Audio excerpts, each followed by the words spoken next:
Good afternoon. My name is Ethan Collier, and I'll chair today's meeting of the Chattanooga-Hamilton County Regional Planning Commission. I wanted to go over a few things before we get started. First of all, we've got a lot of cases on our agenda today. Hopefully everybody's got a copy of the agenda out there. At times throughout the agenda, we move pretty quickly, and so follow along closely as I read the cases. I'll actually read all the case numbers and agenda item numbers so that you can follow along. In each case, I'll ask if there's any opposition present. By opposition, I mean anybody that's here that wants to speak that's not the applicant. So I'm going to say opposition. If you're here and you want to talk in regards to the case that we're looking at, make sure you raise your hand. It's really important you raise your hand, because if I don't see you raise your hand, then I don't know that you want to talk. So I'll say, is the applicant present? If you're the applicant, raise your hand. I'll say, is there any opposition present? If you're here and you want to speak in regards to the case, either in opposition or you've got some sort of question about it, please raise your hand. In each case where we have opposition in particular, we'll hear the staff report first, and Mr. Schultz will take us through that. The applicant will have 7 minutes at the mic. Make sure it's on. Make sure you state your name and address when you get up to the mic.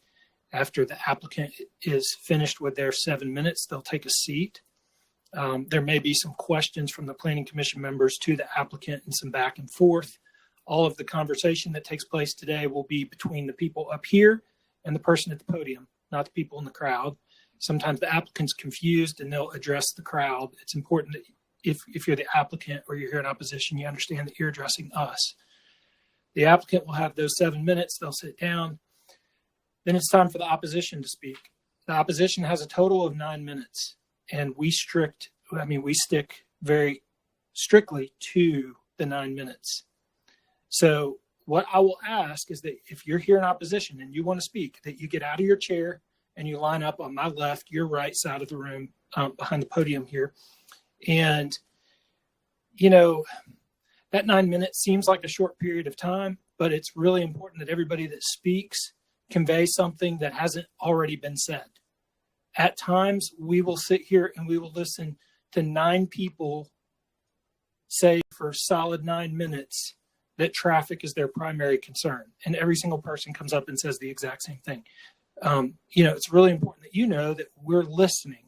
And so if somebody has gotten up and they have spoken in opposition to a case, what they've said, we've heard. So to make the most use of that 9 minutes, don't repeat things that have already previously been said, or maybe if you do have to repeat them, just speak quickly. From time to time, I have to interrupt people. I apologize in advance. It's my least favorite part of what I have to do here, because it seems super rude to cut somebody off while they're talking. But if I'm looking at 8 people standing behind somebody that's talking and they're using up all of the time, then I really don't have a choice but to interrupt them. So if I do interrupt you, please stop and give the people that are behind you a chance to talk. And then after we get done hearing from the opposition for those 9 minutes, then the applicant will have 2 minutes to get back up and respond to what they've heard. And then the Planning Commission here will take action on the case. Mr. Schultz, was there anything that I missed? No, I don't think so. You covered everything. We have a little monitor right here on the screen that tells you on the time. I guess it's worth pointing. Is this what you're talking about? Yes, that helps. Yeah, so there's a red light here. That means your time is up. And there's a yellow light that means your time is almost up. And then there's a little green light that says you've got time. But I don't think anybody ever actually looks at that. I don't think so. They just wait for me to interrupt them. Yeah. Now, Mr. Schultz, there's people outside as well, right? They are. I think, according to Lisa, everybody in here in the room today should be for the subdivisions and the 2 items under old business, which is 145 and 146 on Ottawa Georgetown Road. There may be some others scattered about, but most everybody here is on those 2 cases. Okay. Well, I'm going to go ahead and jump right into the agenda. The first case on the agenda is SD 2021-0041, and this is located at 8217 and 8219 Ottawa Georgetown Road.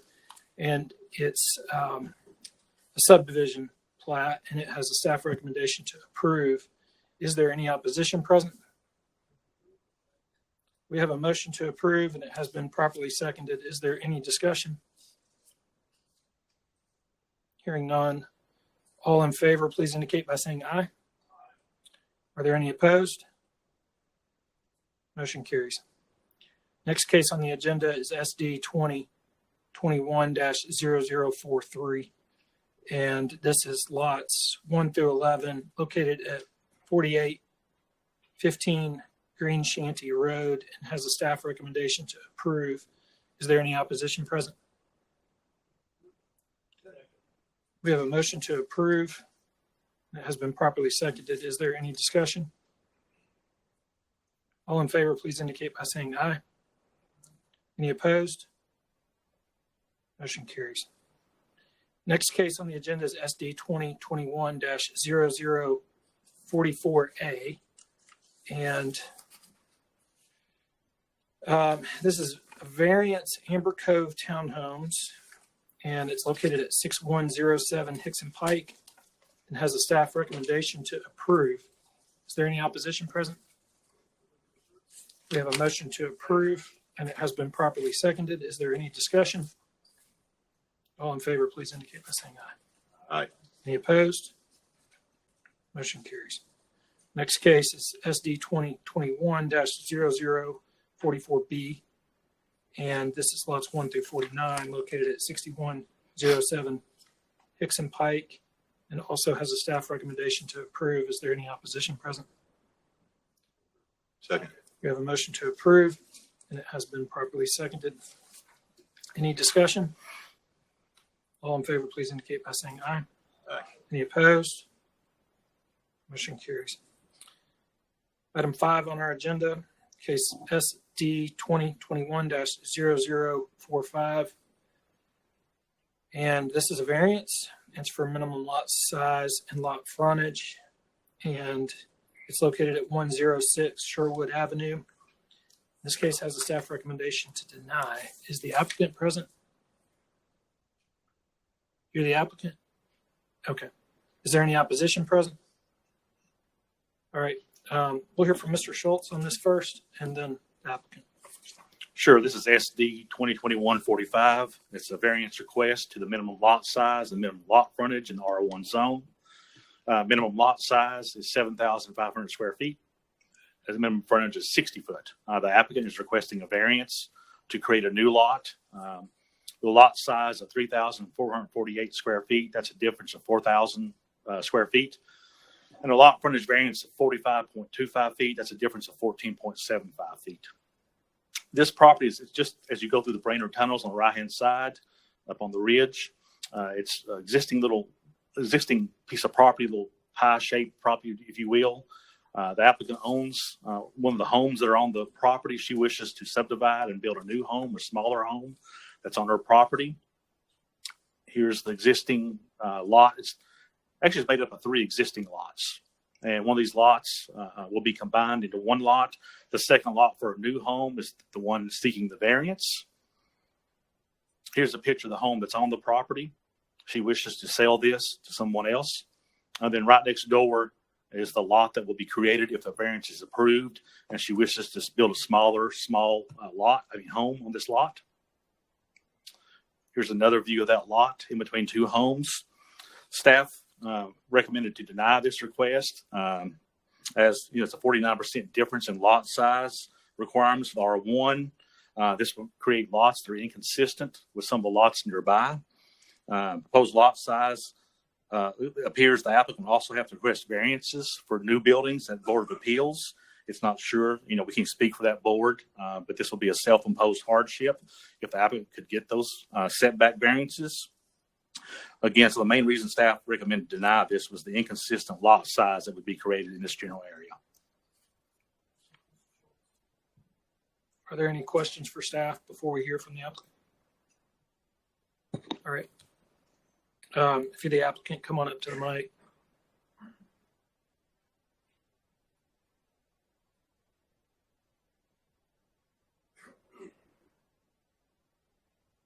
Jeff Dawson, Nile Survey, 3962 Churchill Road.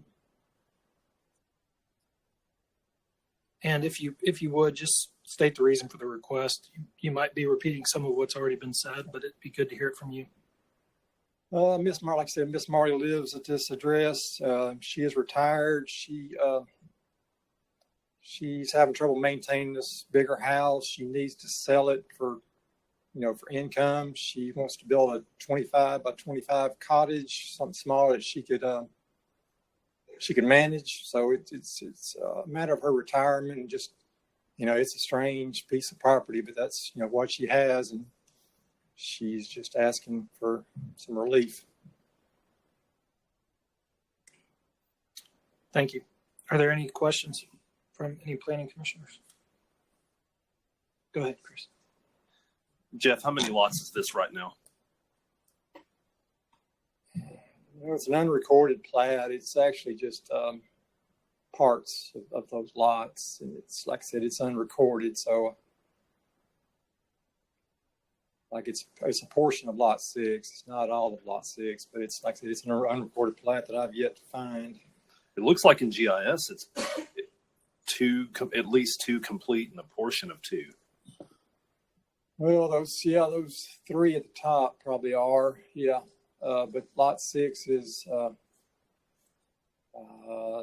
just a portion of lot 6. Yeah, Mr. Chairman, I think lot 6 you're talking about, Chris, Mr. Yeah. Anderson, it's a portion of lot 6. I thought the same thing. It was a lot of record. But if you look down below where that red line is, that lot goes over a little further into the adjacent lot. She doesn't own all that. Staff really had a hard time with this variance request because there's really not much she can do. You're saying was in between rights of way on the ridge. Well, I'm really asking the question, are they building any more structures than they legally have the right to right now?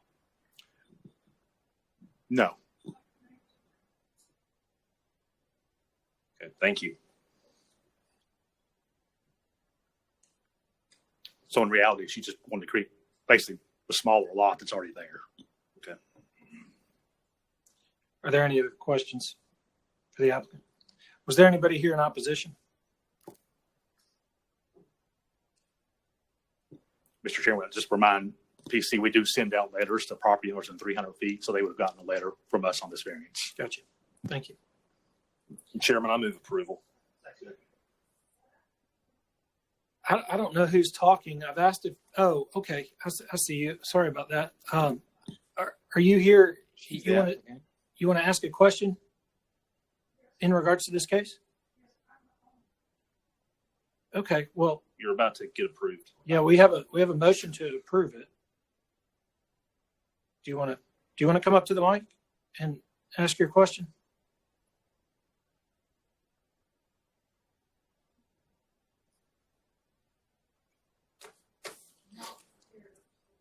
You're all right.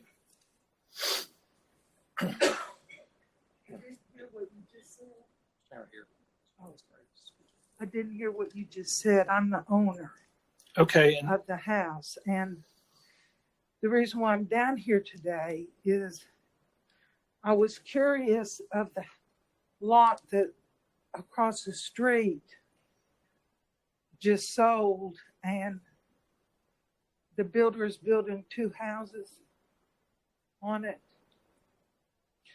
okay, I don't know that we would necessarily know in regards to that, but Is that wrong? we do have a motion. Did I hear a second to approve? Okay, we have a motion to approve the variance, and it has been properly seconded. Is there any other discussion? All in favor, please indicate by saying aye. Any opposed? Motion carries. Thank you. You're good.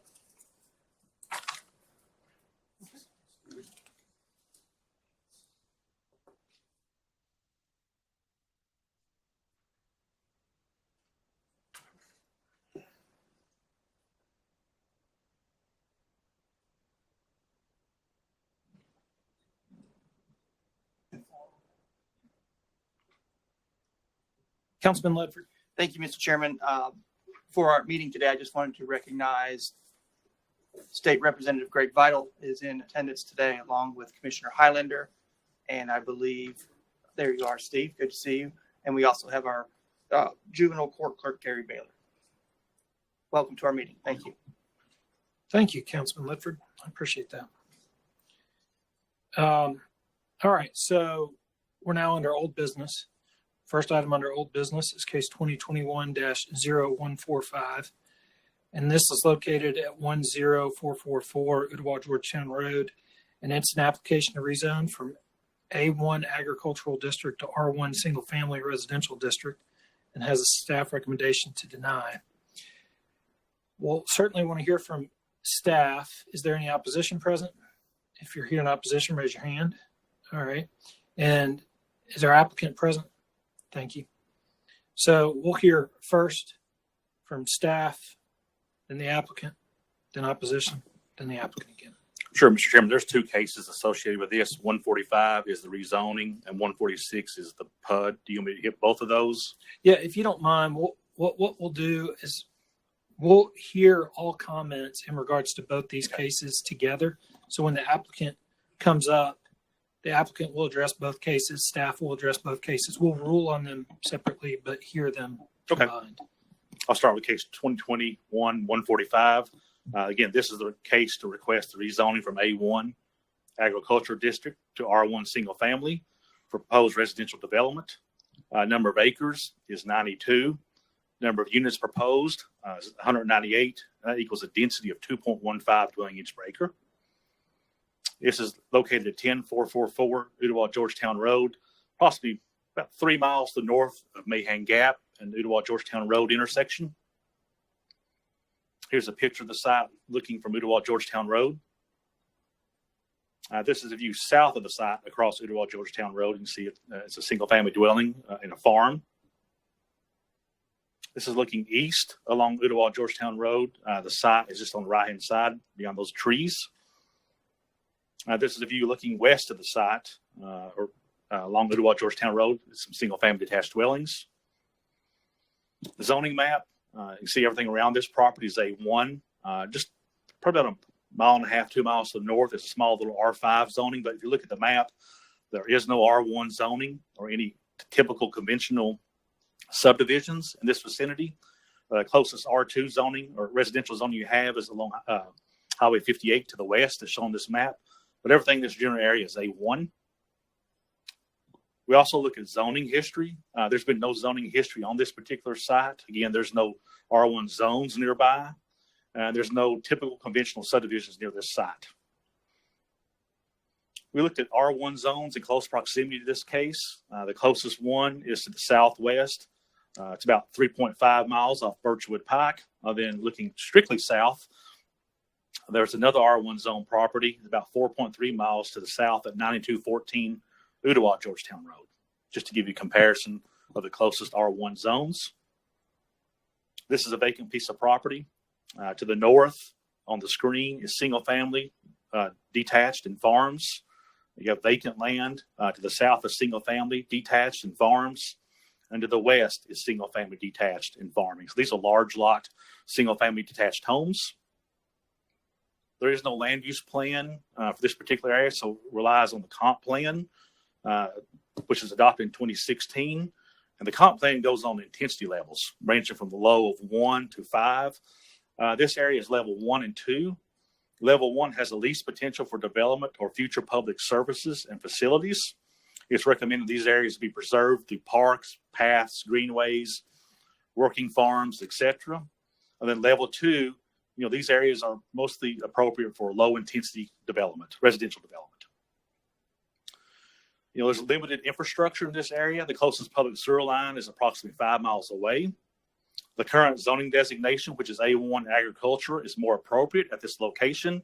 It also would be in compliance with the recommendations of the Hamilton County Comprehensive Plan 2030, which recommends, again, intensity levels 1 and 2.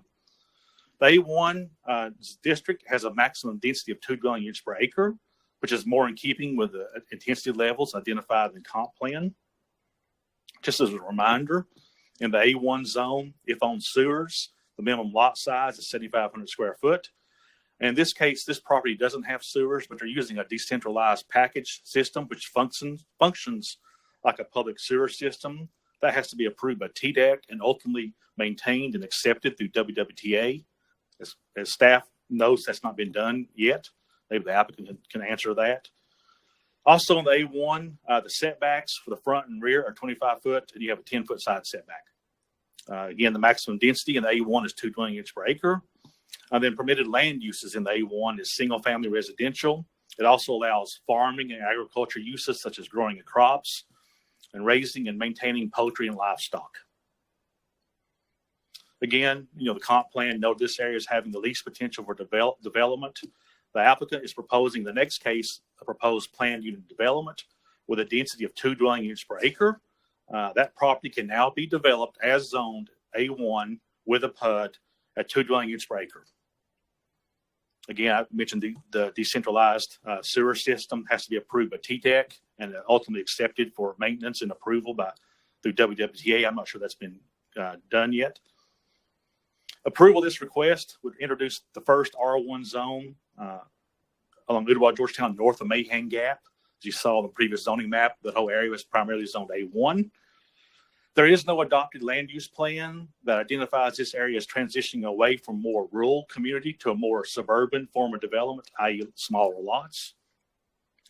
The proposal is not compatible with the comp plan, adjacent land uses, and existing development forms, so staff recommended to deny the request to rezone from R1 to A1.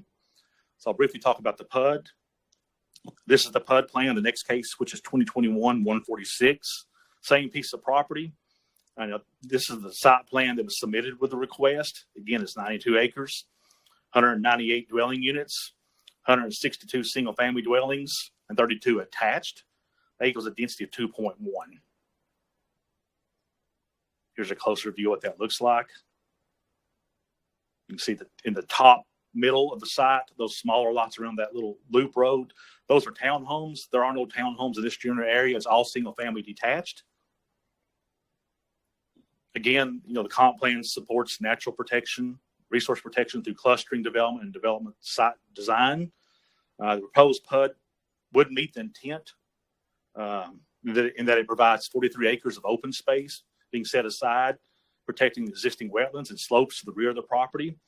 Using this approach, development of the property of the PUD is appropriate. The proposed PUD has 2.1 dwelling units per acre, but it's proposed to be developed in the R1, which would allow a maximum density of 5 dwelling units per acre. Staff was recommended to deny the R1. Just keep in mind, as currently zoned, you can do 2 dwelling units per acre in the current zoning, and this PUD is at 2.1. Again, staff was recommended to deny the request. Portions of this proposed PUD are not compatible with the surrounding development form because there's no townhomes or conventional subdivisions in the area, or primarily rural development. Due to the nature of the PUD layout, the density nearest Ooltewah-Georgetown Road is particularly high in comparison to the neighboring properties. Again, a 2 dwelling unit per acre conventional subdivision in the existing A1 district can be developed on this site with an improved subdivision plat. So staff recommended to defer the PUD at this time to give the applicant time to revise a PUD plan that would meet the density requirements of the A1 and to protect in order to protect and maintain the compatibility of the surrounding area. And also in order to negate the impact, staff is recommending conditions along a vegetative buffer along Ooltewah-Georgetown Road. We did receive a revised site plan on Friday from the applicant, or PUD plan. Same number of acres. This PUD plan, as we received on Friday, did reduce the number of units to 184. It took out the attached townhomes and does show a landscape buffer along Ooltewah-Georgetown Road of 10 foot. And it has a density requirements of 2 dwelling units per acre. It appears this PUD plan, as submitted on Friday, would be in line with the A1 requirements. Thank you, Mr. Schultz. Councilman Ledford. Thank you, Mr. Chair. So Brian, I'm hearing this revised plan could possibly trigger an A1 PUD request. Yes, as zoned right now, it's zoned A1. The applicant's requesting 2 things: to go R1 with R1 PUD. Staff is recommending deny the R1. We feel that A1 is more appropriate in this location. At the same time, move forward with the PUD. And that's based on the new site plan, but it's not in our package today. No, we got this Friday. So if that's the case, wouldn't a deferral be more appropriate for time to review, to give staff No, I opportunity? think the difference here is that we did look at it on Friday afternoon. They did take out the townhomes and did show landscape buffering along Ottawa Georgetown Road, which is the things we mentioned last month. So I don't think if you think Commission wants to move it on, I don't think that we would have any concerns. This Karen feels differently. I don't think we'd have any. We oftentimes, if we get in this situation before Planning Commission, if we get a revised PUD plan, we usually do a revised plan. We usually do not revise our staff recommendation. We provide the information unless Planning Commission chooses to defer, or ask us to do a revised recommendation. We normally would not. But today we are. We are not providing a revised recommendation. We are just, so the recommendation you heard was the recommendation for last month on the site plan provided at that time. And then Brian was just noting the elements of the new site plan or the new PUD plan, which addressed some of the recommendations from last month. We had to defer last month because the PUD plan last time showed townhomes and exceeded the 2 dwelling units per acre. Well, this PUD plan reduces that to 2 dwelling units per acre and removes the townhomes and shows landscape buffer along Ottawa Georgetown Road. Okay, so we've removed some of those elements that were unsavory for the first recommendation for denial. Well, we didn't have a denial on the PUD. We had to defer. We were recommending A1 with some of those elements. We were recommending deny the R1. Correct. That's correct. Yes. We're on the same page. Okay. So give me some quick numbers. If not, I can ask Mr. Price for the numbers between an A1 PUD and A1 as it stands on its own. A1 as it stands alone, if you take out strictly 92 acres, it's 184 lots. And without That doesn't take out any areas for wetlands, wetlands, streets. and That's a strictly gross number. Okay. Thank you. I'm good, Chairman. Thank you. Thank you. Mr. Price. Thank you. Mike Price, MAP Engineers. So you do have the proposed revised plan before you, which is for 184 units, which is 2 units per acre, which is allowed in the A1 zone. There was a neighborhood meeting that was held last week. And out of that meeting, we discussed several different changes that we have made to the plan, most of which being the fact that we reduced the density to 2 units per acre, which is the allowable density allowed in A1 zone. We eliminated the townhouses, so therefore the total density being requested today is 184. There was also discussion about A1 to R1. We are perfectly fine now moving forward with an A1 PUD, which takes out another main objection that was held. So based upon my reading of the staff comments, this meets every single tenet that was requested by staff to give it a thumbs up. Now, I'm not trying to speak for the staff. I'm just saying that based upon my reading of the information that was provided, that should then be in keeping because it's 2 units per acre and it stays A1. There were a total of 11 conditions that we proposed as it related to the neighborhood meeting, but I won't read those right now. What I'd like to do at this point is reserve my time, which based upon my keeping looks like 6 minutes and 30 seconds to remain at the end, and just add that to my time then and let opposition speak at this point. Thank you, Mr. Price. All right, if you're here in opposition and you wish to speak, line up on the left side of the room here. Thank you, Mr. Chairman, members of the commission. Dean Morehouse, 8114 Mahan Gap Road. We have a number of people here together. I think about 25 folks here in opposition. I'd like to recognize those. I'm going to speak quickly because we do have a number of people I'd like for you to hear. But this is clearly does not meet the comprehensive plan or standards for the community. We've already said that, but there's something we're overlooking. Highway 58 Volunteer Fire Department covers 127 square miles. We have 5 volunteers from 9 o'clock till 5 o'clock in the afternoon. This is about 5.5 miles from the closest fire department. When you put basically 180 houses on 40 acres, they're going to be 10 feet apart. And I would like for you to consider the response time and the ability of the fire department when you start planning urban development in rural settings. Thank you.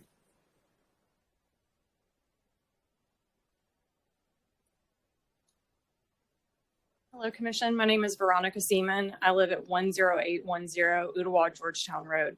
I've lived in Ottawa my entire life. I grew up on a 10-acre farm, now of which is quickly becoming developments. 5 years ago, I bought a home in a subdivision. I hated it. I'm the last subdivision from this area. And I sold my home a year ago. And finally, after 2.5 years, I found land. 2.5 years that it took me to find 20 acres of land and a home that I could have. I confidently bought that property because of the comprehensive plan that said this should remain rural area. I want wide open spaces. I want to walk outside and be on my deck and see deer playing. I want to see cows across the road. That's what I grew up with. And something like this, even though it might be allowed, doesn't mean that it protects the essence of the area. I mean, think about it. What if we just decided that the row homes in Charleston should be knocked down and put a condominium up because we just need more homes? I mean, think about what you're taking away from the area if you allow this kind of density that isn't there right now. And that's a big thing on your shoulders to make that decision. But as somebody in this community who values this area and has invested my entire life savings to get a farm, I'm asking you to consider a different plan. I'm asking for us to talk together and to determine a more responsible growth plan. And there are other communities and other areas that have 5 and 20 acre lots, and people are begging for land. I could give you a list of 10 people that just want more land and want to get out of the subdivision. And that's what this should be. 5 to 20 acre lots, similar to quarter horse estates. And I'm asking you today to really consider that. And let's think about responsible growth. Because if you put this in, we need to start talking about schools. We need to start talking about roadways. This area is not prepared. Just as Dean mentioned about fire, this goes deeper. Thank you for your time.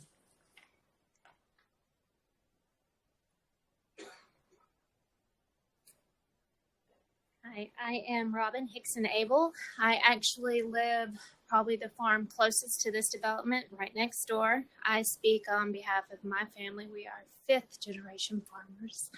It's hard not to be emotional. We've worked so hard to keep this area farms. It is a thankless job. It's tiring, and quite frankly, the pay is terrible. But we still try to carry on. We're trying to preserve this for our children, our children's children, and to have this come in next door is just unwelcome, and we need your help to make it available for us to carry on. I've heard our area is resistant to change. I don't think we're resistant to change. We just ask for it to be responsible and appropriate for our area. Thank you.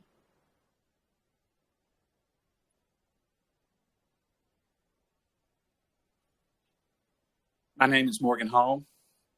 Our farm is located at 10,009 Ottawa Georgetown Road and also at 10,076 Snow Hill Road. We have been in this community as farmers for many, many years. I come to speak to you today about not just about the concerns of health, safety, water. Other people will talk to you about those. I come to talk to you about the historic nature of this agricultural area. The White Oak Mountain along Savannah Creek area north of Mahan Gap for almost 20 years has been farmed by local farmers, and before them, the Cherokee Indians.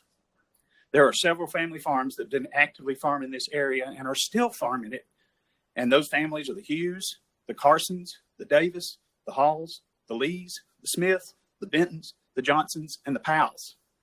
And those farms have been active for over 100 years. I am a 3rd generation. There are 6 generations that have farmed this area. There are 2 other generations represented with me today and would be a 6th generation if he was old enough to come down here. We are very concerned about the fact that we are losing the agricultural areas in Hamilton County. I ask you today to consider the future of the farmer and the agricultural areas in North Hamilton County. We have many other areas where y'all have approved developments and houses are going up left and right. This does not make sense to come into this area and destroy the historical nature of this area. Thank you. There's 3 minutes remaining. There's 3 minutes remaining. Thank you, members of the Planning Commission. My name is Gary Baylor. I live at 11333 Ottawa, Georgetown Road. My wife and I spent almost 4 years looking for a home with property in the Georgetown area before we found what she calls our forever home on that road. We were drawn to the scenic beauty of the rolling farmland. There was lots of issues that had been touched on: water quality, an unproven sewage treatment pump storage plan, excessive traffic, adding 600 to 800 new cars daily, fire safety problems, impact on already overcrowded schools, unacceptable density and development that's unsuited for A1 designation zone. Historically, Mahan Gap has been the natural dividing line to preserve natural farmland north of Mahan Gap Road. This proposed spot development leaps over that line of demarcation by 4.1 miles. This area is beautiful agricultural land, and your own development plans designate this as agricultural. Have any of you driven up Ottawa-Georgetown Road lately? It's beautiful, scenic land, working farms throughout the area, one of the last such areas in Hamilton County, and it should be and must be preserved. Conversely, have you driven down East Brainerd Road or Hunter or Ottawa Ringgold? Density and development and poor planning have created incredible congestion and traffic nightmares that we don't want to see on Ottawa-Georgetown. My wife's a kindergarten teacher at CSLA. They often take field trips to pumpkin patches like Smithberry Farms or Christmas Tree Farms. The children marvel at what they see because they have no idea what farming and agriculture is all about. They don't know where this stuff comes from. It opens their eyes to a whole new world. Do not take that away from them. Over 90 of our committee members showed up. Sir, I'm sorry. There's only a minute left, and there's a couple of people. I'll wrap up right now. This is the will of the people of our community to keep this agricultural land. Once agriculture farmland is gone, it is gone forever. Please do not go against the will of our people. Thank you.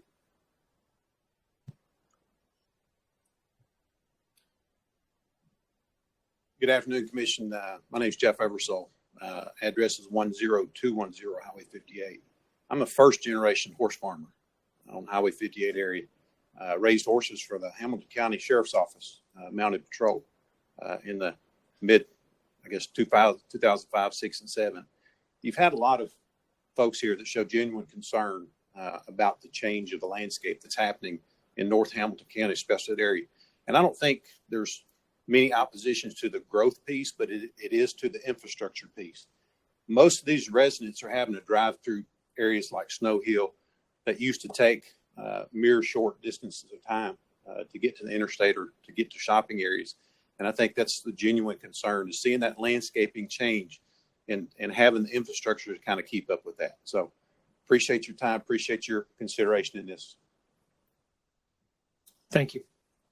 We added 2 minutes to the time. Mr. Vital, you've got about 2 minutes. Thank you. And I won't take that in respect to you and the group that are here. I'm Greg Vital. I live at 5924 Dogwood Drive in Harrison. I also own a farm at 9417 Ottawa Georgetown Road, just south of this property. And north of that property, I own several hundred acres. We are not anti-growth. We are concerned about the lack of planning and the overgrowth that has occurred in Ottawa. Snow Hill Road is a disaster. It breaks our hearts.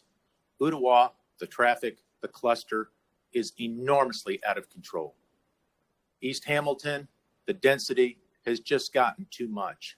People love our community, but they love to go to Lexington, Kentucky. They love to go to Williamson County. They like the balance between growth and services and green space. Hear the hearts and the compassion of folks who have lived here for hundreds of years.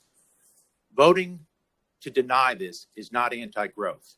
It is the first step forward in telling Ottawa and Snow Hill and Birchwood you believe in true planning, that it is not all about the money. It is about the people and the taxpayers of Hamilton County. Thank you. Thank you. Mr. Price, you've got some time here. You had said 6:30. It was 5:30, but you've got 7.5 minutes to respond to Thank you. what you've heard. So let me first say, I understand the concerns that have been raised here. They were certainly raised at the neighborhood meeting. Let me also tell you something that I stated at that meeting that I do see as being relevant to the discussion, and that is this: change is coming. It's coming. And it's coming to this area. Whether you like it or not, they like it or not, it's reality, I'm afraid. The current rules would allow this development to occur 2 units per acre. And I will be frank and honest that means we would basically be able to construct 170 homes, thereabouts, without any approvals at all. Now, that's not meant as a threat. It's not meant as anything other than just trying to point out that the reality is that even voting it down, it's still going to occur. So I don't want people to think that if it's voted down today or voted down at the planning commission, or excuse me, at the county commission, that means the development doesn't occur. So the choice then becomes, as I see it, is pretty clear. There's 2 choices. Develop it as 170 with no conditions, 170 single-family homes, or develop it with 184 homes with conditions, which I think is more palatable and certainly more beneficial to the residents. Now, there are certain things that we're going to do irrespective of whether it is approved or denied as it relates to the zoning. We are going to put in a left turn lane. We're going to put in a deacceleration lane as it relates to the development. So we will be addressing the traffic flow and concerns directly in front of our property, which is what we can control. What I can't control or what I can't impact or provide services for is it relates to traffic is what happens at Mahan Gap, what happens at Mountain View Road, or what happens as you try to get on the interstate. But the developers is stepping up to the plate and doing their responsible actions by making those improvements in front of the property. They'll also be doing things as far as stormwater. We've got 43.5 acres of 92 acres that's set aside for community space. I heard a lot of impassioned discussion about leaving natural land. If almost 50% of the land is left as community space, trees, woods, not homes, isn't that meeting the request of what's being asked of you today? So the question, as I see it, boils down to this again. A1 PUD with conditions, and I think I'd given to staff a list of those conditions. Do y'all have those, Brian, that you can? I have 9 that came off another case that you had mentioned. I didn't get anything from you on this. These are similar. Now, let me tell you where these came from. These conditions that you see here came for a development that occurred directly across the street from where I live. And I helped work those through with the developer. So when I came up with these conditions, and I want to read these off, there's 11 of them. I used the same conditions that were directly across the street from me where I live out in Appleton, where I have 5 acres. And there are many of us that are looking at the same types of struggles that are occurring as it relates to development. So let me just read those off. 1, street trees, 2-inch caliper at the time of planting to be planted along the proposed internal roads of the developments. In other words, we're going to plant street trees along inside the development. Again, adding back to green space.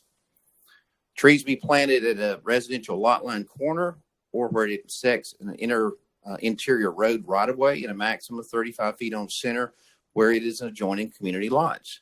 A 10-foot vegetative buffer provided along Ooltewah-Georgetown Road right-of-way, 2-inch caliper at the time of planting at 20 feet on center. Again, there was a lot of discussion about wanting that. 3, a 5-foot tall black aluminum or decorative fence shall be installed along Ooltewah-Georgetown Road right-of-way as generally depicted on the site plan. So there was discussion about trying to create some sort of buffering along Ooltewah-Georgetown Road. This does that. We're planting trees, putting up a fence that creates a nice decorative look along the front. Next, where proposed residential lots adjoin properties currently zoned A1 and is shown in the attached site plan, a 10-foot vegetative buffer with trees at a 2-inch caliper at time of planting shall be planted along the PUD boundary at approximately 25 feet on center. Next, no individual driveways to any newly created lot shall be constructed off Ooltewah Georgetown Road. What I've seen a lot of times is people take an A1 property and they'll subdivide up the front and they'll put 20 homes along the front, one driveway that goes back into the development, and you end up with 21 driveways. We didn't do that. The discussion was about responsible growth. I think that's responsible. That's proper planning. That's what we did. A deacceleration lane shall be provided from Ooltewah Georgetown Road to the entrance of the proposed development, along with a left turn lane. The overall density shall be limited to a maximum of 184 residential lots with a maximum overall density of 2 units per acre. Again, that's what A1 allows. Newly residential constructed homes shall be a minimum of 1,800 square feet. So these are not looking at tiny houses. These are nice single-family homes coming into the area. 5-foot sidewalk shall be provided along all interior streets. Again, given this, I simply stated as I did before, it's change, it's coming, it's new to the area.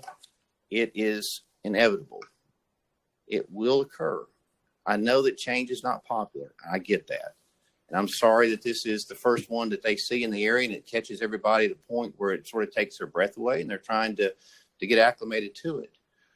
But we're not doing this irresponsibly. We're doing this in a manner that's trying to show the community that we are doing and setting aside conditions that are appropriate.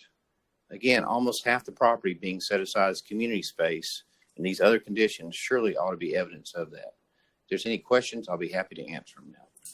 Thank you, Mr. Price. I do have a question before. I know there are some other ones. Commissioner Martin has some questions. Just quickly, Mr. Schultz and then Mr. Price, what is the lot size,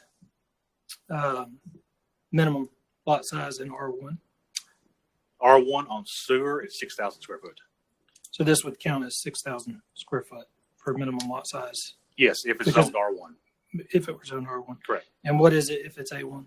7,500 square foot. Okay. And what is the lot frontage requirement in A1? A1? Yeah. 60. And what is it in R1? 50. 50. Okay. Mr. Price, I heard you say that, as A1 without a PUD, that you're saying, you're telling all of us that, a denial to the rezoning and a denial to the PUD equals 170 homes. Yes, sir. So is that really true?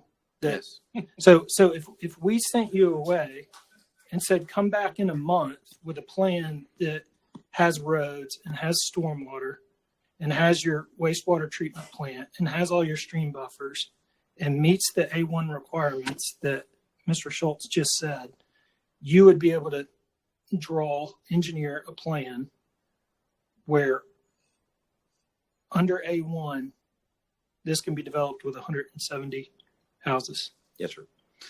Mr. Chairman, can staff clarify that? The number I gave is based on the entire site, 92 acres. Now, this PUD doesn't develop that 40-something acres. Is that the question you're trying to ask, or?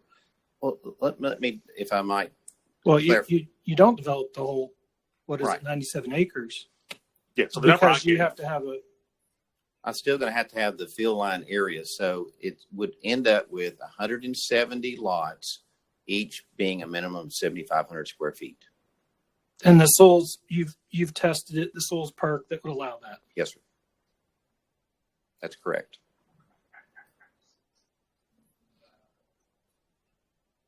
Okay, that's all the questions I've got for now. I'm sorry. Yeah. It's okay.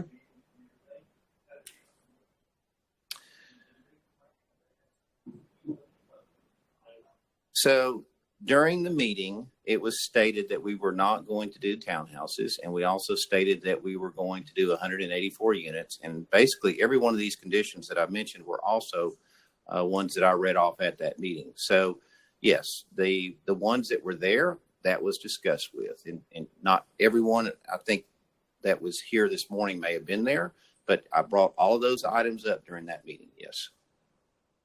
Commissioner Martin. Mr. Price, Mr. Schultz had mentioned that the nearest sewage line was 5 miles away. Correct. And y'all are going to build some type of sewage treatment. Where is that on this map? So if you look at the map where it shows community fill line area, Okay. and then below that, you will see where it shows existing wetlands. There's two areas that are sort of brown with little dots in those. Mm-hmm. And then you'll see besides that, it's got a sewer pump station. Is that that little green box? And it's not green, it's just an area outlined like a little flag lot that goes back in through there. Okay. So the plan would be is that everything here will be on low pressure grinder systems. So each one will basically have like a septic tank in the front. It all pumps up to this point where it then is from there dispersed up to the community fill line area.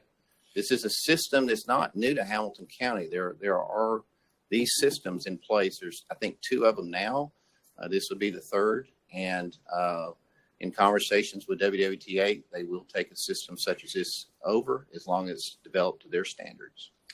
And I guess my question really, Mr. Chairman, I think is for our staff with regard to this. You had mentioned, Mr. Schultz, that WWTA would have to decide if they would take it on, that there are certain, I'm sure, standards that they have. How do they have anything to do with like the rates of sewage when it comes to, does WWTA set this? Does the HOA set this? I have no idea. Maybe the applicant can answer that. We just don't deal with that. We're not expertise in that. But Mr. Price is correct. There's a similar system on Signal Mountain. I think Wild Ridge has a similar system. It took a couple of years to get that through and was ultimately accepted by WWTA. And as part of that, he was able to do smaller lot development. The second one, I'm not sure of. I know it's in discussion, but I'm not sure if that's ever been accepted yet. So my question then, Mr. Price, I'll address it to you, is that WWTA, they approve the way you build it, it's done structurally right, et cetera. When it comes to actually paying for it, you know, WWTA's rates are going up, and I think people that are using WWTA, they're seeing that pretty much on an annual basis. My question is, who controls the cost of the sewage that's going to be in this particular project? Is it the neighbors, or is it out of their hands and in the hands of WWTA? The WWTA will set the rates. So whatever the rates are in Red Bank or Saudi Daisy or whatever, it's going to be the same here. They don't say, well, y'all are 5 miles away and it's cost us a little bit more, so we're going to charge you an extra. Can they do that? They have the right to do that. I don't know that they will do that, but they do have the right to set that rate differently should they so choose. I don't know that they would do that, though. Well, this being 5 miles away from the other sewage that they're treatment, why wouldn't they charge more if they could? Because it would cost more. Well, so what you're looking at would be the cost of having one individual to come out and check this system daily. And you already have people that are out driving around. So to go another 5 miles, another, again, assume 15 minutes drive time to get to this point, to take a look at it, do what they need to do for that day, drive off. Probably is already incorporated into their already rates where they're heading everywhere from Signal Mountain to Red Bank to Appleton to other areas. So I don't know that that's going to be a number that's going to drive up their rates to have one individual drive a little bit more each day or 2. Okay. And then my next question is this, and I think it was kind of to what Mr. Collier's, Chairman Collier's point. You made either the statement or the suggestion, I'll let you decide which one, that if the commission and the county commission didn't approve this, that you were going to stay with A1 and build basically the same amount of homes. Just you were going to use all the land instead of reserving these 40-something acres. No, sir. I didn't say we would use all the land. That wasn't meant that by doing that the community space goes away. That's not at all what I was trying to indicate. Okay. The only thing it meant is that the number of homes being able to be constructed would be less, but the layout and look is going to look and feel the same as what you see here, essentially. And so I guess my question is, hold on. You're saying essentially the same, but we just heard from Mr. Schultz that there's a lot size difference and there's a lot frontage difference. So, I mean, you can't say essentially the same when you're talking. I can, because the fact that 85% of the lots shown already meet the 7,500 square foot requirement as shown. Oh, okay. What percentage of the lots? Roughly 85%. Meet the 7,500. They do right now. Square foot? Yes. Lot. Okay. Yes. It helps if staff clarifies. Under A1, It's 2 dwelling units per acre, 7,500 square foot lots, 60 foot of frontage on sewer. The PUD relaxes all those. Those standards go away. There is no standard lot size anymore. There is no standard frontage or setback. Except that we have no lots less than 6,000 square feet, period, as it relates now. Commissioner Martin, and then Councilman Ledford. I just hope I hadn't lost my train of thought. Happens all the time. So let me ask you this. If this continues to be A1 and you develop it A1 without the PUD, without the rezoning, are all of these homes on their own septic tanks? Or are you still doing some type of sewage treatment facility within the development? So think of sewer as basically solids and water, if you will. Breaking it down to If two you simple insist. elements. If you insist. Okay. So what we have are septic tanks that are placed on the lot, and we basically try to capture those solids there and let it go through the anaerobic process. It breaks those down just like any septic tank. Your effluent then is pumped. That's what is then put into the fill line areas that are shown here on the plan in those areas. Okay, so you are going to have some type of sewage treatment. It's not like my neighborhood in Hidden Harbor where everyone's got their own septic tank and there is. So either way you do this, you're going to have some type of sewage treatment program for that neighborhood that WWTA is going to be involved with, correct? There will be, the WWTA will be involved in either scenario. Yes, sir. Okay. And then I guess the final question I would ask you, if it's already in your mind or your plans or your thoughts, your plan B, that if we don't approve this, you're going to go with A1, correct? Yes, sir. When can we see what that plan B looks like? Has it already been written? Has it already been drawn? It's that road layout just with fewer lots.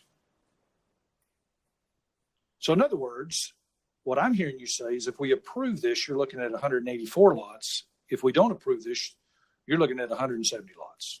Without conditions.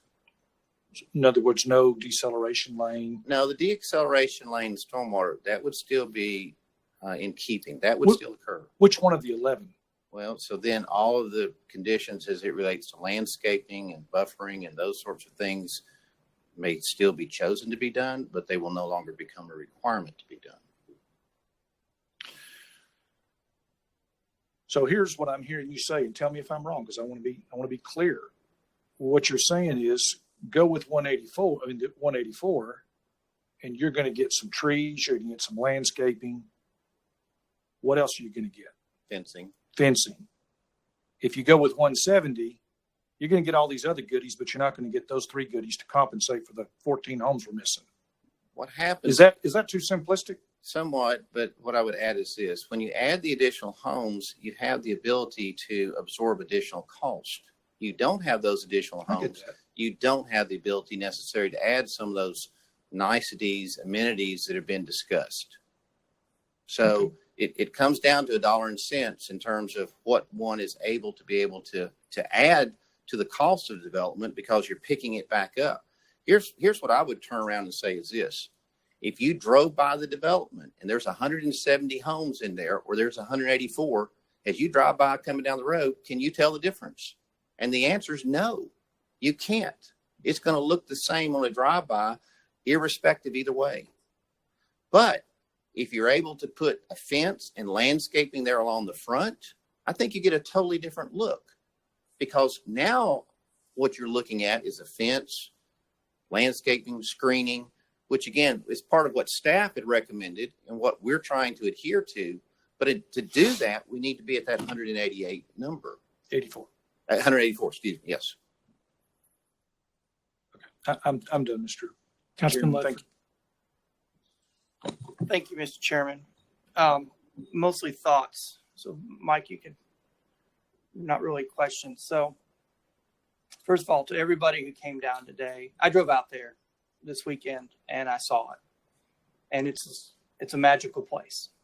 It really is. I mean, the thoughts, my son in the back seat asking questions about the acres and acres of fields and cows, and just that sense of open space and tradition, history, and whatnot. It's important. So back in July, the game was changed when the commission voted in to lower from 7,500 square feet to 6,000 square feet. And that's what you're seeing. And you all are, unfortunately, you're the test case. And outside of 2 commissioners who are in this room who voted against that, the commission sent an invitation for higher density in the county. And I want you all to know that, because hardly any faces showed up to oppose it. You're here now because it's the first case, because it's next door to you. It showed up. The invitation was sent. And this is the first case, and it only took actually a lot sooner than I thought it was going to take.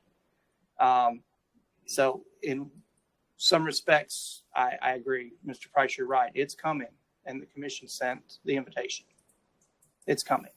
So I guess what I'm hearing today is a property rights issue. Mr. Juma, I believe, is the property owner. Is that right? He has a right to develop his property just like anybody who has A1 or R1. So the new R1 is now, in the hundreds of cases that I have sat through, this crowd or any crowd would have screamed and raised signs, keep R1, keep R1. And I've seen it. I've been in here when you couldn't move. Well, now it's not keep R1. Now it's keep A1. So the A1 is the new R1. And I just want people to understand that this is going to keep coming because the invitation has been sent. So that being said, what I tend to look at of what is and what can be. So the A1 by right does not need anybody's approval, does not need anybody's input really, because it's a by right issue. The PUD allows for more community input on conditions. And I think that's important to note. I agree with the folks who live out there. I just want to say, I understand. I get it. At the end of the day, though, the invitation, and I will keep saying that because it was sent, and now people are answering the invitation. They're RSVPing. And what you're going to end up with out there is, if the property owner chooses, because it is his right to do so, is to develop this property under the current zoning conditions. That's the law. So I guess what I would ask, and today we do not have a new site plan. I don't see 11 conditions in front of me. So as written down, I see 9 from my previous case, Brian. Yeah, well, I heard from applicant on Friday that was going to send new cases and where the but case conditions came from. But I don't see a new site plan. I don't see. It's right here on the screen. Is this the latest site plan? That's the latest site plan we received on But Friday. as our caption reads today under this case, it's for R1, and I will be voting against that if that's the motion that's made, which is odd, very, very odd. You have to understand from a planning commissioner's point of view, to vote against an R1 is extremely odd. It used to be that was the staple, but the game has been changed, and that came through the commission. So now we're into the A1, and I think all I want to make a point is to folks is knowing that it's coming. Do you want to have a say so, or do you not want to have a say so in the conditions that are applied to the project? And I guess that's my overarching question. And I really feel like this is somewhat of a community meeting. And I wish this conversation would go a little bit further so people could really wrap their heads around what the choices are and what is going to happen per property rights based on what the developer or the owner of the property wishes to do. So, Chairman, I appreciate the time. I just wanted to make those notes because I think we're going to see this a lot more in the future. And so I just want folks to be prepared that the new R1 is the new A1, or the old R1 is the new A1, and that's what people need to understand. Mr. Chairman, can staff respond to something just make Sure, sure it's clarified? Sure. And then I love Mr. to talk Payne. with you, Brian, I sure because I always learn something. Well, I would say here too. Now, you mentioned something about voting on the R1. Certainly, the applicant can request to withdraw that case if he wishes. Already did. I asked to withdraw the R1, and we wanted to move forward with an A1 PUD only in my opening remarks. There you go. Okay, so that's case number 1. Now, 2, a plat will have to come from this body, even though we're saying we can develop it by right. A plat will still have to come back to this body for approval. So you're still going to have a chance to review it. Same thing with the public. Now, just keep in mind, if that plat meets all the requirements, but there's no public health or safety concerns, there's really no reason to deny the plat. So it still comes back in front of this body at some point. And I guess what gives me some pause on that, Brian, is changing things on the fly.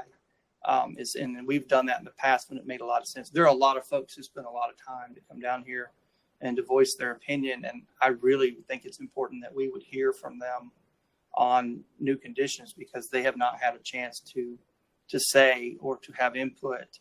I just wish and pray we would have a little more conversation so that the choice could be made with tremendous community input, not in this limited by time in this forum. Thank you. Thank you, Chairman.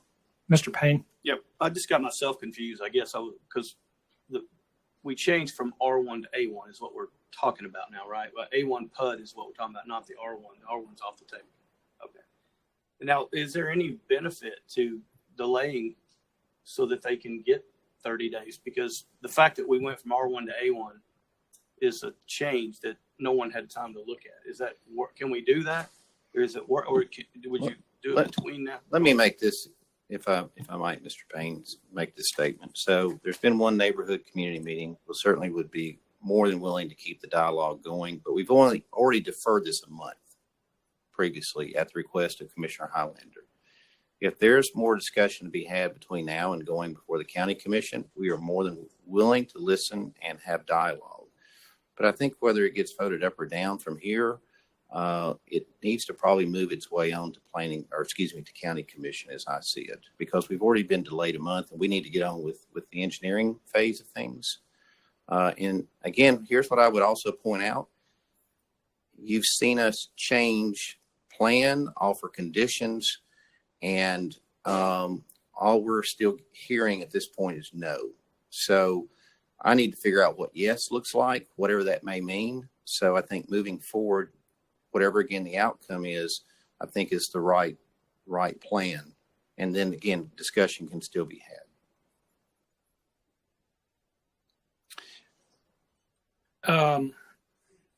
The applicant has actually requested to withdraw case 2021-0145.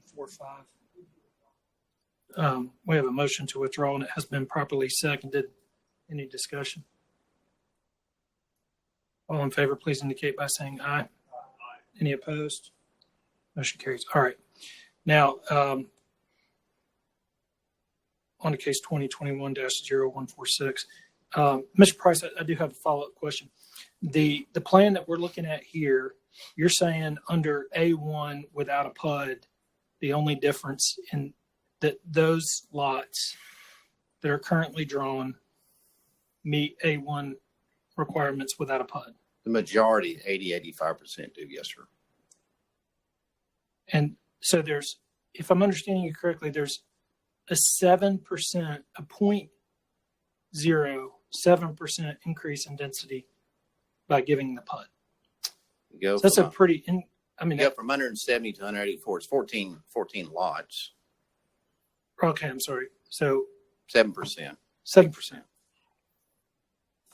difference. That's the difference. So the difference that we're looking at today is. So what's driving that? Why not just develop it with 170 homes if this is the plan that can be built?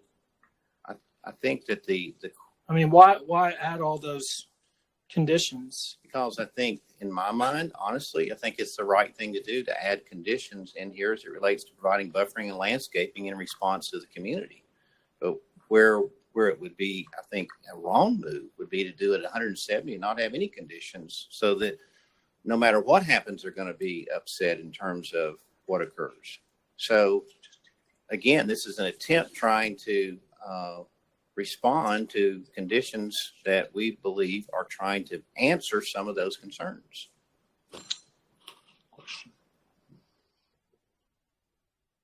Commissioner Martin. So, Mr. Price, if you don't get this A1 PUD, does that mean that those lots, I don't know, I guess it's 15 right there along the road, if those individuals decided we want to be able to get to our house straight off Ooltewah Georgetown Road because there's no PUD, we're just going to build this little back driveway there off Ooltewah Georgetown, would they have the right to do that? We would not. We would restrict that. I'm not going to let that Well, happen. I'm just asking, is it possible if they own that property? It is possible, but we would not. But if they have a PUD, if there's a PUD, then that's not even a possibility if they wanted to do that. Correct. Not that you would do it. Correct. But let's say 20 years down the road.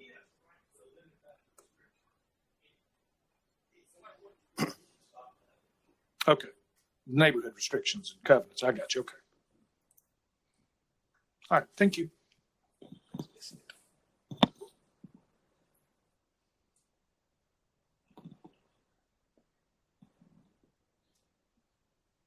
Mr. Maybe.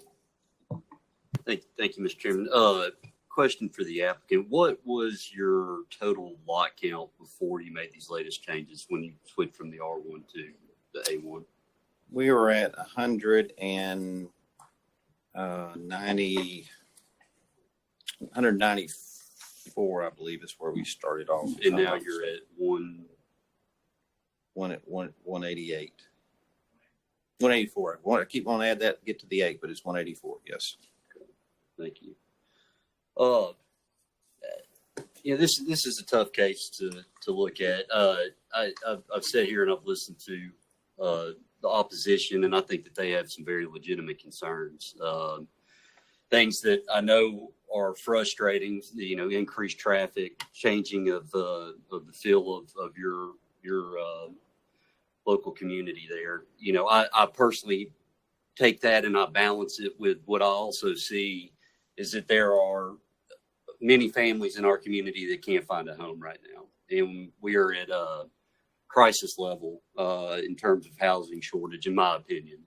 So, I balance those things out. I don't think there's necessarily one way to go or the other. I think you got to find, and you got to look at a situation like this where, we want to find ways to build new homes, but I want to see that when it's done responsibly and try to limit the impacts as much as possible on the existing community. I see a PUD as a way of more guaranteeing of what product we're going to end up with there. And I think the amount of houses, with it not being a large difference there, I think the PUD would offer a better end product, or at least a more guarantee to the community. So, with that being said, I'll make a motion to approve the A1 PUD with conditions that were presented by the applicant. We have a motion to approve, and it has been properly seconded. Mr. Payne.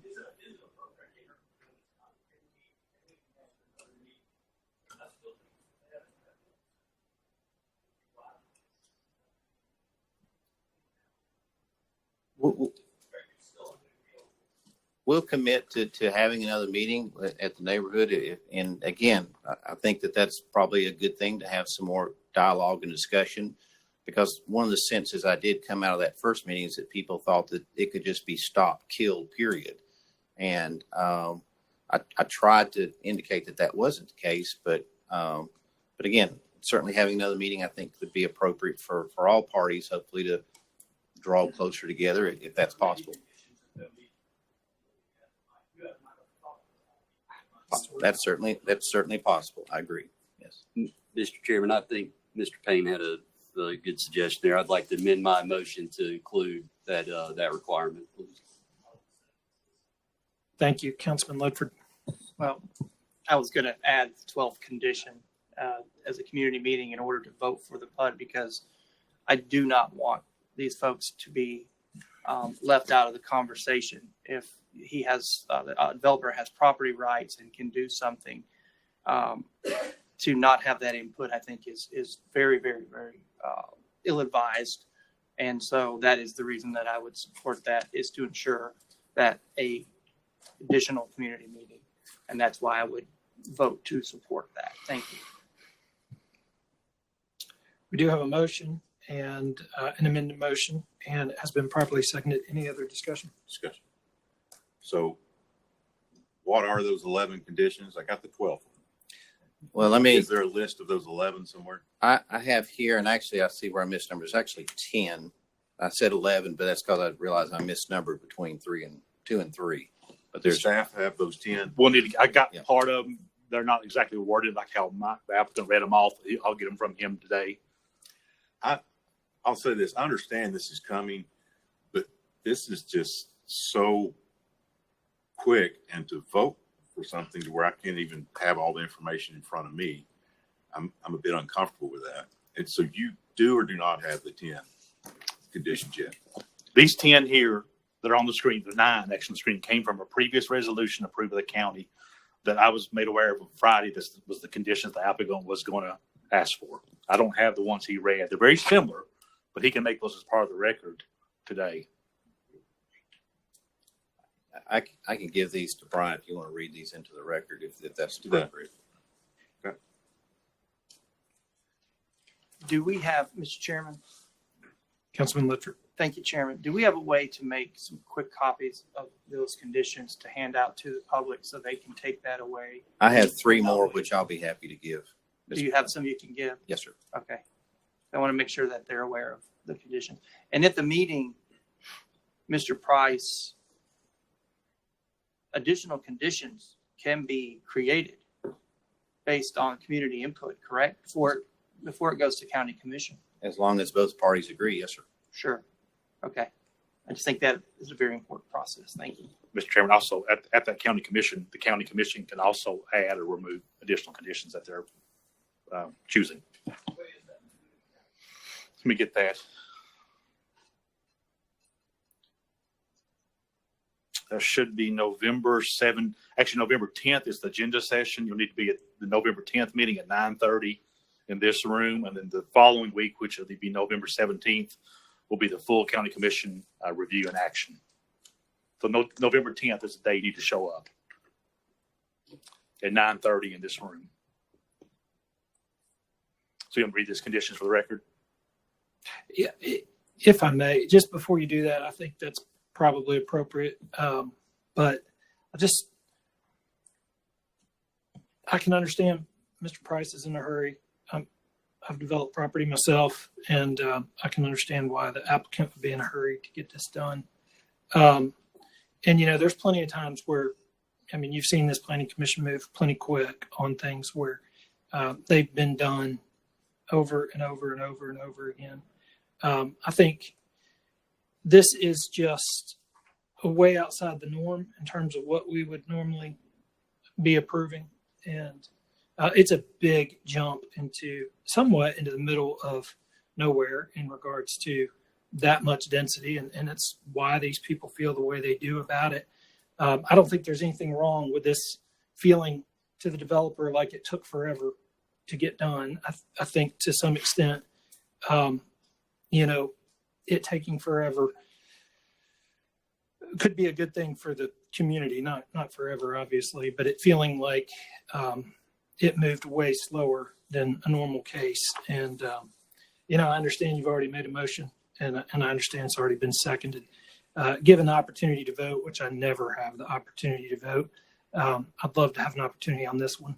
I would vote against that motion because I think if ever there were a time to slam on the brakes, now's the time to do it, because this is so much further than where they've gone in the past. We're hearing Mr. Price say that it's the exact same thing with A1 and R1, but we're taking one man's opinion for it. I'd love to hear staff look at this, and I can't read these lot frontages on this. I can't tell what lots meet that square footage requirement. And so we're literally taking the applicant's word for it that this development's going to look identical. It's just going to be minus 14 houses. And I personally, while I have a great deal of respect for the engineering community, would like more than the applicant's opinion on whether or not that's a true statement, because when we vote on this, it's going to have a lasting impact on this community. So with that being said, I obviously seldom get the opportunity to vote, so it probably is irrelevant, but I would be voting against the motion on account of that. I think it's an appropriate time to defer this case one more month and allow the community to dive into these conditions and get a better handle on A1. And also would love to hear staff's opinion on an A1 PUD, which we haven't had the opportunity to get because what was asked for was an R1 PUD. So we don't even have a staff recommendation on what we're voting on. So now I'm done. Is there,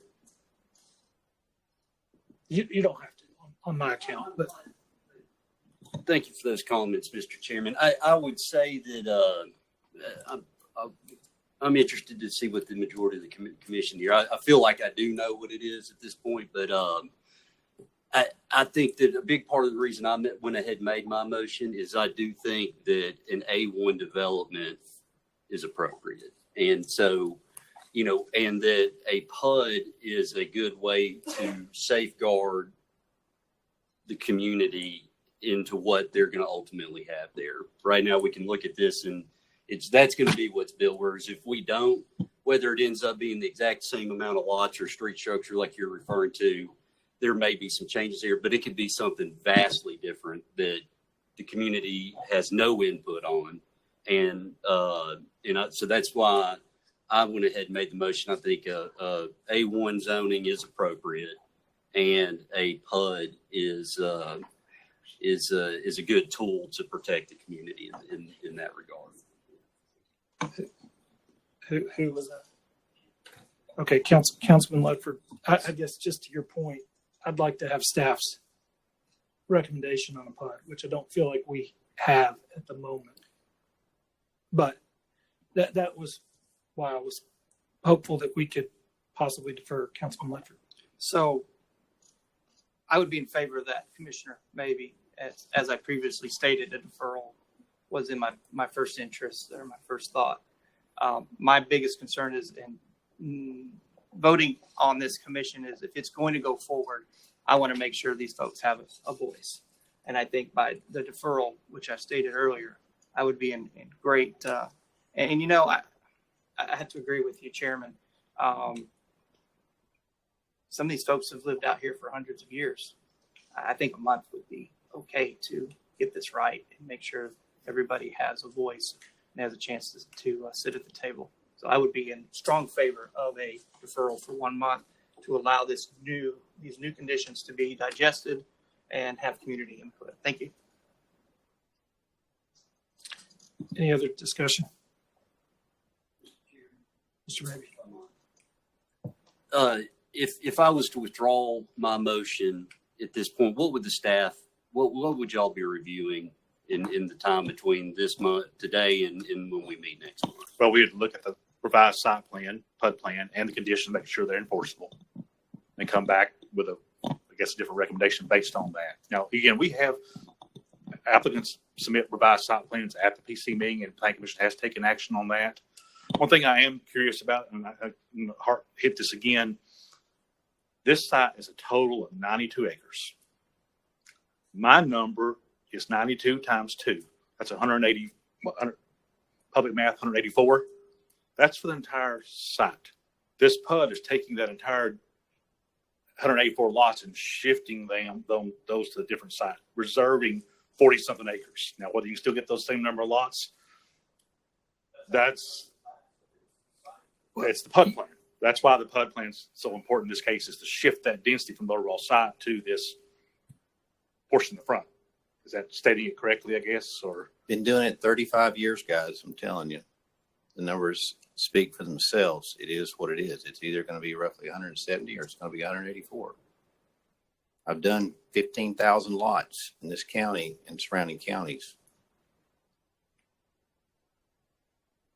Mr. Chairman, if in regards to the concerns and the statements of our fellow commissioners and staff, I'll move to withdraw my motion and motion to, I guess, withdraw my motion and then make a motion to defer for 30 days.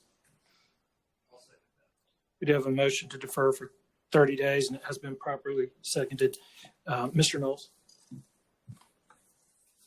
I'm wondering if we could go into detail a little bit. This be your call, your motion, that the site plan be detailed enough where we're able to see frontages, and really to where the people that are concerned with this live out there, so they can see and understand a little better what's going on, but detail on the frontages and also the conditions be submitted as well with the PUD. Or is that an automatically given anyway? I mean, Staff has the conditions, unless more come out of that. Now, it's up to the applicant. He wants to submit lot frontages and lot sizes on the HUD plan. I don't have any problem showing the information on the plans in a more detailed format. That could Your also, site plan would already have that. This is just a smaller version, right?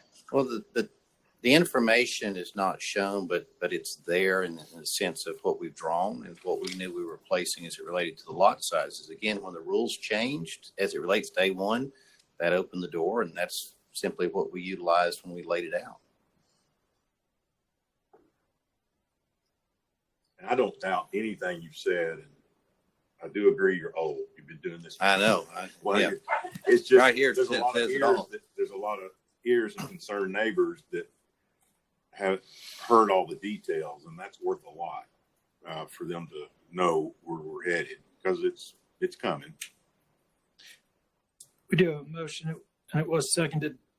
I did have one other question. You said the rules changed. What were you referring to? What rules changed? As it related to the 60-foot setback or R1 going to the changes, at that time it also incorporated some A1 changes.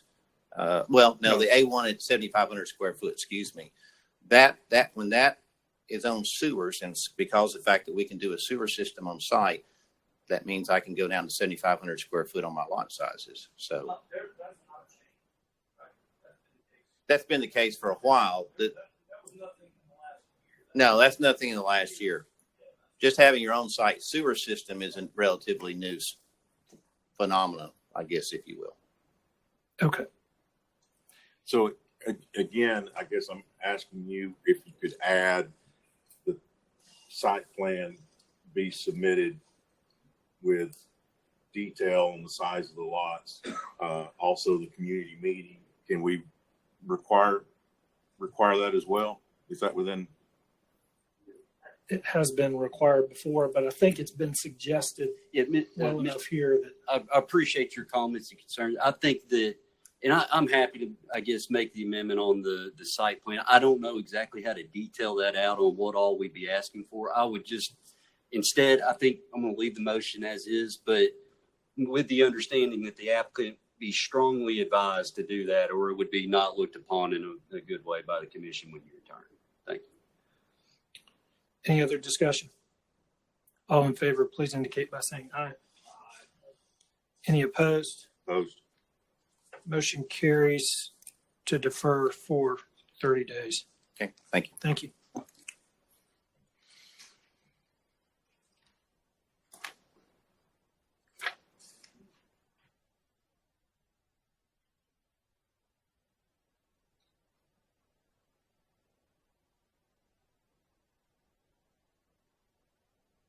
Just texting her.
thank you, everybody, for being so patient with us. That was incredibly painful, probably more so for us than for you. So thank you.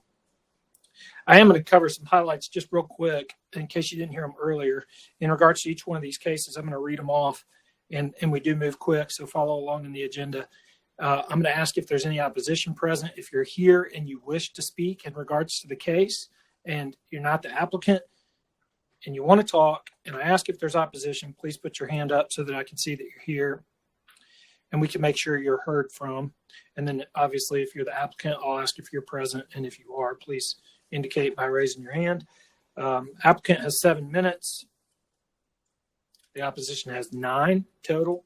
And then the applicant has 2 minutes to respond. All the conversation that takes place here today will be between the person at the podium speaking to the commission and the commission speaking to the person at the podium.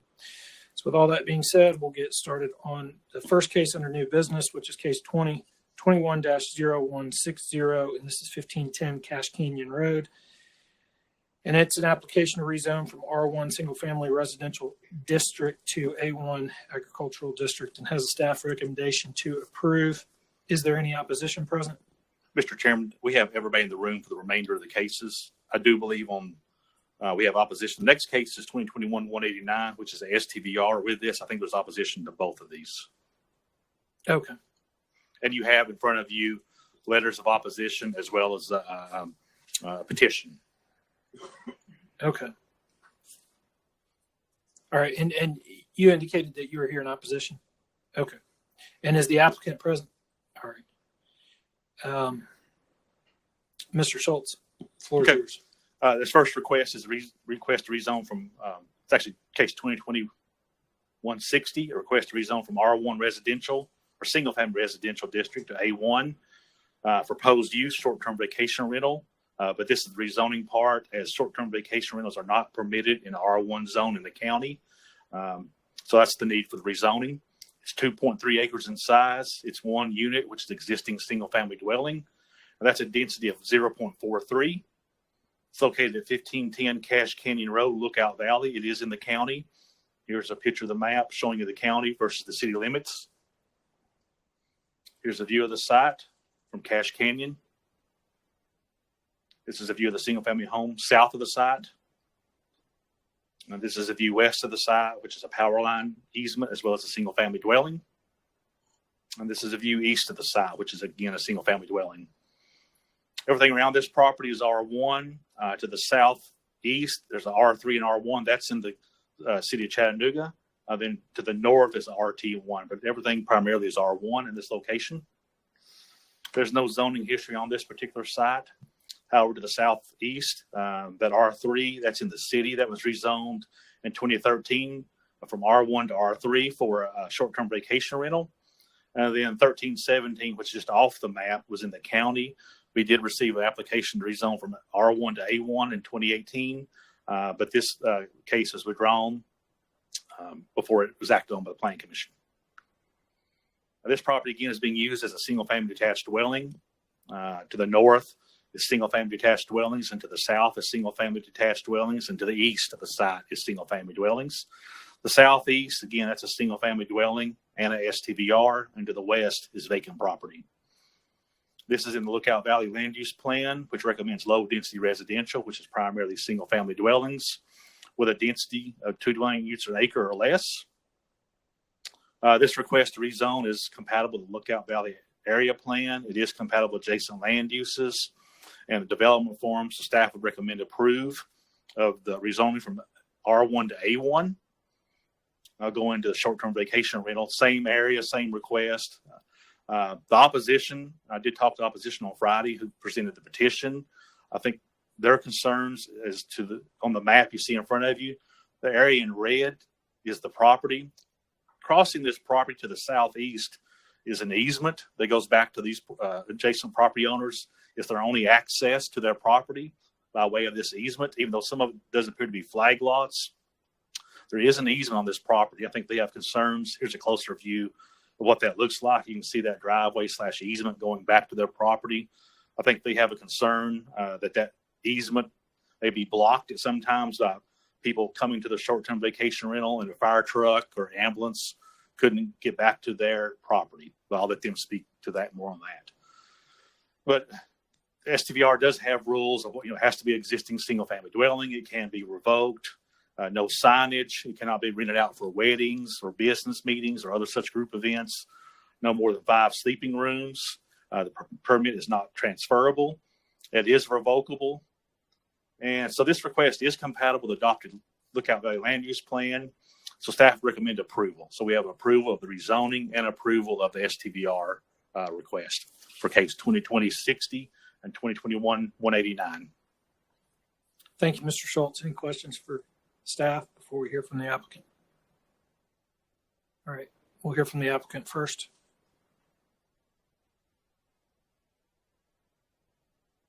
And just for the record, we'll hear both these cases together. So please address both the rezoning and the short-term vacation rental, and then be prepared to answer questions in regards to both of them. We'll take action on them separately, but hear them together. Thank you. My name is Cheryl Alfano, and I reside at 1510 Cache Canyon Road. I've owned this property for over 2.5 years. I'm a local business owner in the Chattanooga hospitality industry for over 35 years. And in the last 4 years, I have owned or managed 2 other vacation rentals with my partner. The subject property is currently our personal residence. I have 3 reasons for requesting the rezoning and special permit. One, my daughter has recently had her second child in less than 2 years, and I would like to live nearby her in Red Bank for a while to help out with my grandchildren while they're young. Secondly, we've wanted to have one more vacation rental and have always thought that this particular property would make a wonderful place for families to stay when they come to visit Chattanooga. And the third is we really love this unique property and want to hold on to it. Renting it out this way will allow us to do that. The property is located on a large 2.3 acre private lot with plenty of parking, exclusive of the area that I think the opposition is concerned about. The house is situated at the back of the property with large parcels of vacant land surrounding 3 sides. And since there are no homes adjacent to my property, it's very private. There are not many other homes in the immediate vicinity. The nearest one is across the road over 300 feet away. I believe my request for zoning fits in with the Lookout Valley area plan and adjacent land uses. I am not making any changes to the existing residence, and I'm aware of the restrictions regarding the special permit. I'm a very hands-on manager of my properties. I'm also very particular in who I rent to and have strict rules to protect my property and to be respectful of the neighborhood. Thank you for your consideration. Thank you, ma'am. We'll hear from you. Opposition.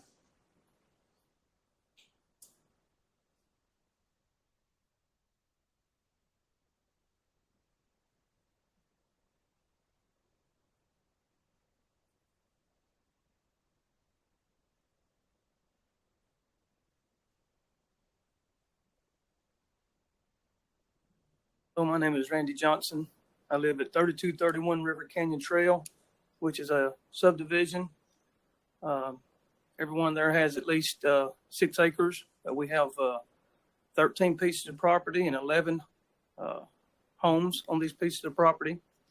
I think he might have mentioned that we only have one way in, one way out. We have 2 ways in, but the one that comes in that's paved has a very, very sharp curve, and the first responders, fire department, so forth, cannot get in and out of there. So this is our main way. If it rains, if it snows, we can't get out. If there's trees fall, we can't get out. So we use this road quite often. I have pictures here of where it says it doesn't get blocked. I don't know if I can show this, but it's from their vehicles blocking. Can you hand those pictures to Mr. Mabry here on the far right?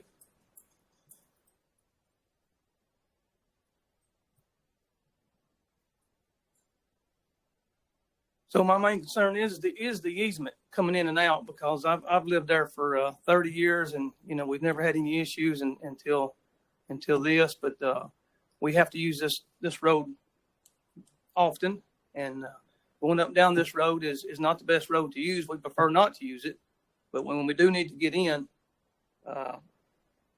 we've got to get in and out. And sometimes trees fall across this road and they don't get cleaned up until we go get them out, even though they're on the property of the easement.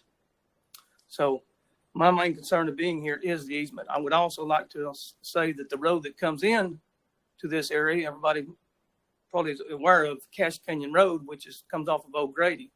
This road is very, very narrow. It's only got room to barely pass another vehicle. It's all rough to where the road has been torn up for sewers, and the city backed off and did put sewers in. It's really a dangerous road.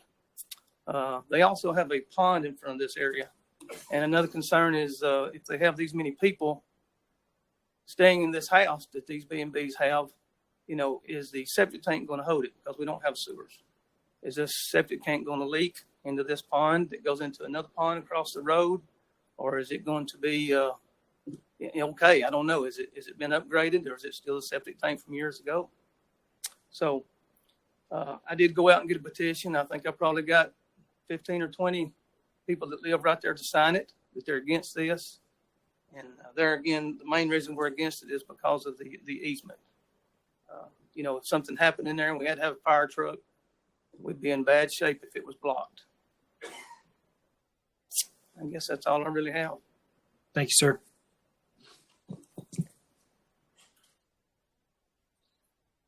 Councilman Ledford, did you have a question or a comment?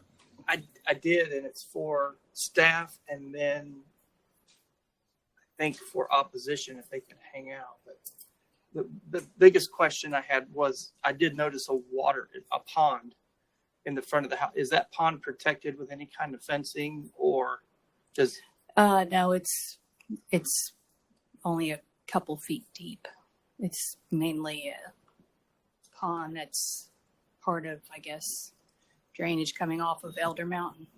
Okay, that's fine. I understand, but you can drown in a bathtub. So Yeah. I always think about kids wandering around doing things, and the next thing you know,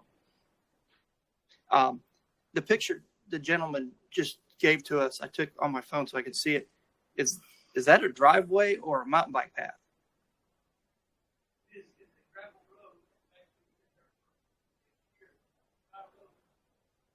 But is that the road that accesses? That's the road that goes to the house? No. No. Okay. That's what I was trying to clear up. It does go to our house, but your it's not our driveway's- driveway. It's not your the main driveway's part. off Cache It's on the Yeah. screen. If you Okay. can see, they have two different driveways. Thank you for the clarification. Yeah. All right. Thank you. Thank you, Chairman. So Go ahead. the driveway that we're talking about, my driveway exclusive of the Fry Road portion is over 300 feet long with 4 pull-off parking areas and a parking pad right next to the house. So there would be no reason why any person staying at the home would need to park on the part where the easement is. And I would specifically instruct any guest staying beforehand of that easement and that there's no parking, no parking signs if required or needed down on that part of the road. But it's not my access to my house. I use it to come in and out, but you don't need to. The driveway's plenty large enough to park cars, and I'm only going to allow maybe a maximum of 4 cars to be parked, at the house at one time. We have 3 vehicles right now at my house. And as far as the road coming in and out of the area, the property right adjacent to us is owned by the Tennessee River Place, which is an event venue, and they have a short-term rental is there as well.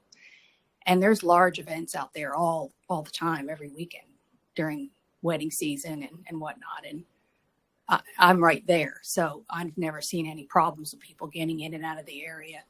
I mean, it is a narrow road, but it's not terrible. I mean, it's paved and 2 lanes, narrow 2 lanes, but it's used all the time for that event venue. The people that live out in the area, it's not a lot of traffic out there, but I don't see how an additional 1 or 2 cars as a vacation rental would impact the traffic out there much more than my my family's vehicles. Thank you, ma'am. Any questions for the applicant?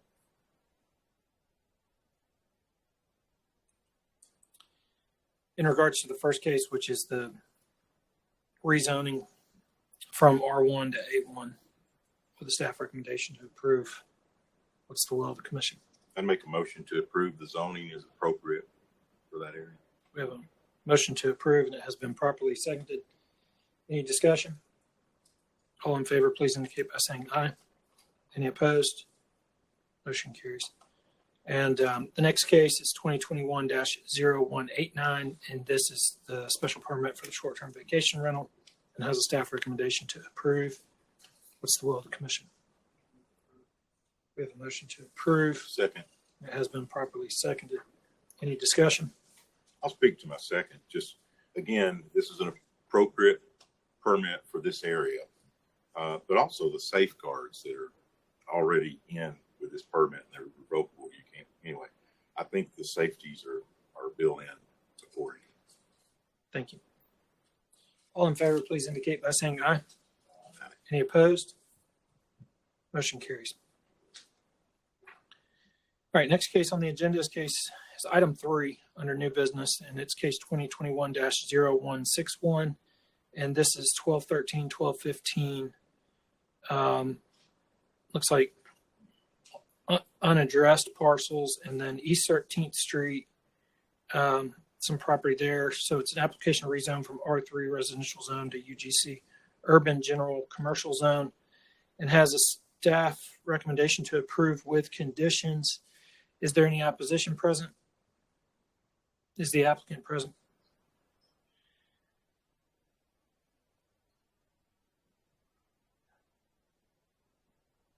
Are you familiar with the conditions? Do you want to speak to those, or are those fine? Okay, come on up.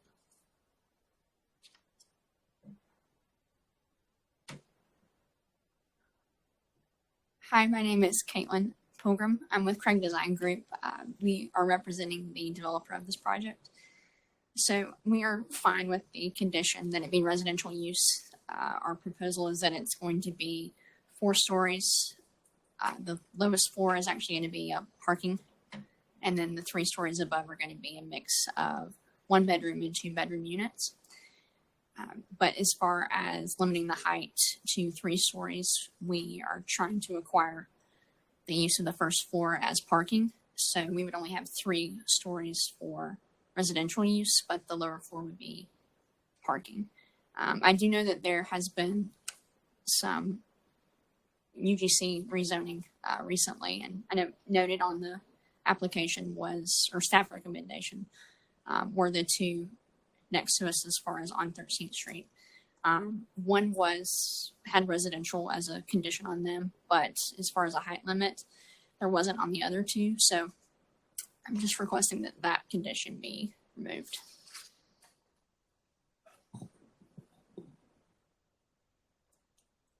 Thank you. Mr. Schultz, you didn't have the opportunity to give a staff report on that. Can you speak to the reason why staff recommended the condition of 3 stories?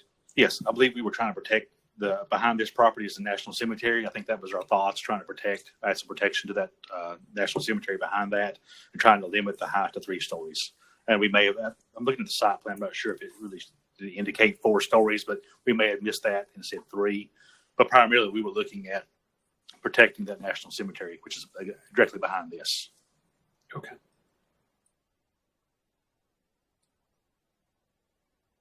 Councilman Ledford. Mr. Chairman, I'd like to amend my proposal to approve removing the 3-story restriction on the UGC.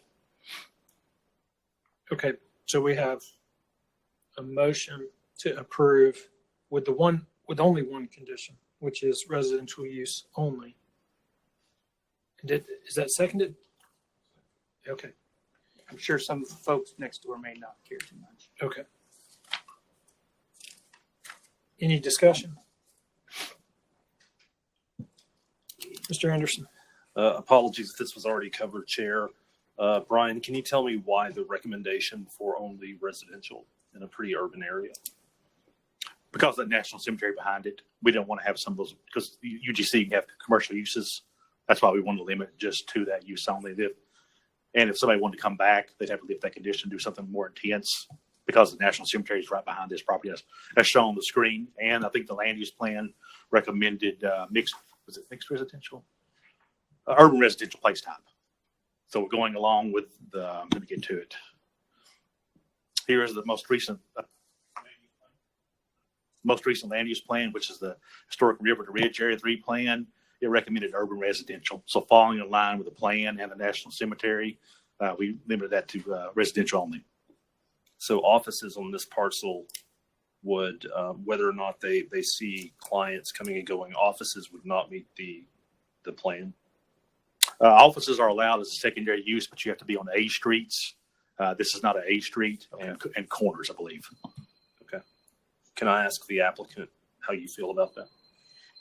That we're fine with that condition. We do know that the one, so 1265, which is mentioned in the staff recommendation, it also had conditions for residential use only, and it abuts the National Cemetery as well that was rezoned UGC. So we understand that condition. Okay, thank you. And just to be clear, I'll be able to make clear, when we have used UGC in these urban areas, in residential areas, we've always recommended residential uses. Okay. Any other discussion? All in favor, please indicate by saying aye. Aye. Any opposed? Motion carries. Thank you. Next case on the agenda is case 2021-0162, and this is located at 2101 and 2103 South Watkins Street. And this is an application to rezone from M1 Manufacturing Zone to UGC Urban General Commercial Zone, and has a staff recommendation to approve with conditions. Is there any opposition present? Is the applicant present? We have a motion to approve.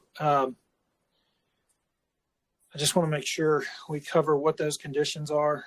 Are you familiar with the conditions? Okay. We do have a motion, and it has been properly seconded. Any other discussion? All in favor, please indicate by saying aye. Any opposed? Motion carries.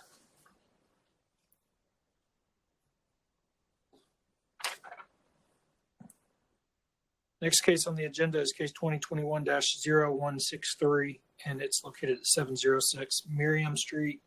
And it's an application to rezone from R1 residential zone to RTZ residential townhouse zero lot line zone, and has a staff recommendation to approve with conditions, the condition being single family detached residential use only. Is there any opposition present? Is the applicant present? Mr. Chairman, we did receive some letters in opposition to this case. You should have those in front of you as well. Main objection was using, this is primarily a single family neighborhood. And I think there was some confusion probably on the name of the zoning classification, and not wanting townhomes in the neighborhood. All right. Well, it's got a condition that it be single family detached only. So that should address those concerns. And is the applicant present? All right. What's the will of the commission? Mr. Chairman, in part of the opposition noted to us, it was stated that Chairman Henderson had not spoken with the applicant, and I did confirm he did speak with the applicant. Okay. Thank you. We have a motion to approve, and it has been properly seconded. Any discussion? All in favor, please indicate by saying aye. Any opposed? Motion carries. Next case on the agenda is case 2021-0164. And this is located at 1310 Hanover Street, and it's an application to rezone from C5 Neighborhood Commercial Zone to UGC Urban General Commercial Zone, and has a staff recommendation to approve with conditions. There are 4 of those. Is there any opposition present? Is the applicant present? Are you familiar with the conditions? Do you have any issue with them, or do you want to comment on them? Okay. We have a motion to approve. It has been properly seconded. Any discussion? All in favor, please indicate by saying aye. Any opposed? Motion carries.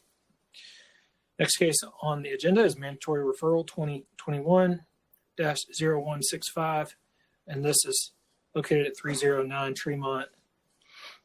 I'm sorry, it's located at 200 block of Cowart Street in the 200 through 300 block of Tremont Street, and it's a mandatory referral for right-of-way closure and abandonment, and has a staff recommendation to approve. Is there any opposition present? Mr. Chairman, same thing. We did receive emails in opposition to this primarily. And we have some people in support. Actually, the lady next door is in support. It helps her in her driveway. But most of the opposition, I believe, focused on just not wanting the development to occur. Is this the same piece of property that we've seen 1,000 times before? It is. Yes. It is. And I think an agreement has been worked out with the applicant next door to provide her a better access to her lot. So this has all been discussed with transportation over the past several months, and agreements have been reached between the developer and the applicant, the property owner next door. So in the zoning history, you don't indicate that we've seen it 1,000 times before. Not exactly 1,000, but it's somewhere in that neighborhood. It's somewhere in that neighborhood. 1,001 perhaps. Yeah. Gotcha. We don't have any opposition right here, and the applicant is the applicant here. All right. Do you have any comments? You want to say anything? All right. We have a motion to approve. It has been seconded. Mr. Chairman, I did speak with Councilwoman Hill, and she has approved and aware of this, and this has been a collaboration with the neighborhood and the developer. That's good. Can we get a second to the motion? Any discussion? All in favor, please indicate by saying aye. Any opposed? Motion carries. Next case is 2021-0166, and this is located at 2415, 23, 41, and 40 Elm Lane, and a host of other addresses on Gun Barrel Road. And it's an application to amend condition number 9 of ordinance number 13110, and has a staff recommendation to approve. Is there any opposition present? Is the applicant present? Any questions, comments? Move to approve, Chairman. We have a motion to approve. I think I heard a second. It has been properly seconded. Any discussion? All in favor, please indicate by saying aye. Any opposed? Motion carries. Next case on the agenda is case 2021-0169, and it's located at 5116, 20, and 34 of Highway 58, some unaddressed parcels in the 5100 block of Highway 58, and it's an application to rezone from C5 neighborhood commercial zone to C2 convenience commercial zone. This case has a staff recommendation to deny the applicant's request and approve C2 convenience commercial zone with conditions. Mr. Jones, have you seen these conditions? Do you want to comment on them? Okay. And is there any opposition present? Okay. Mr. Jones, will you come up?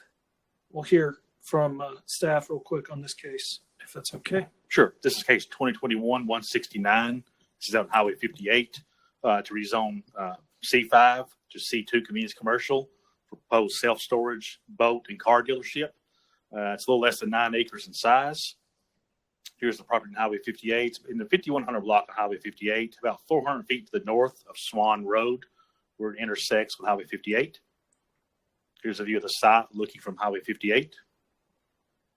Here's a view west of the site, which is I think it's East Side Utility Substation or Pump Station along Highway 58. This is a view south of the site across Highway 58, which is a church and some commercial strip development and residential. This is a view east of the site from Highway 58, which is a commercial strip center and as well as a car dealership.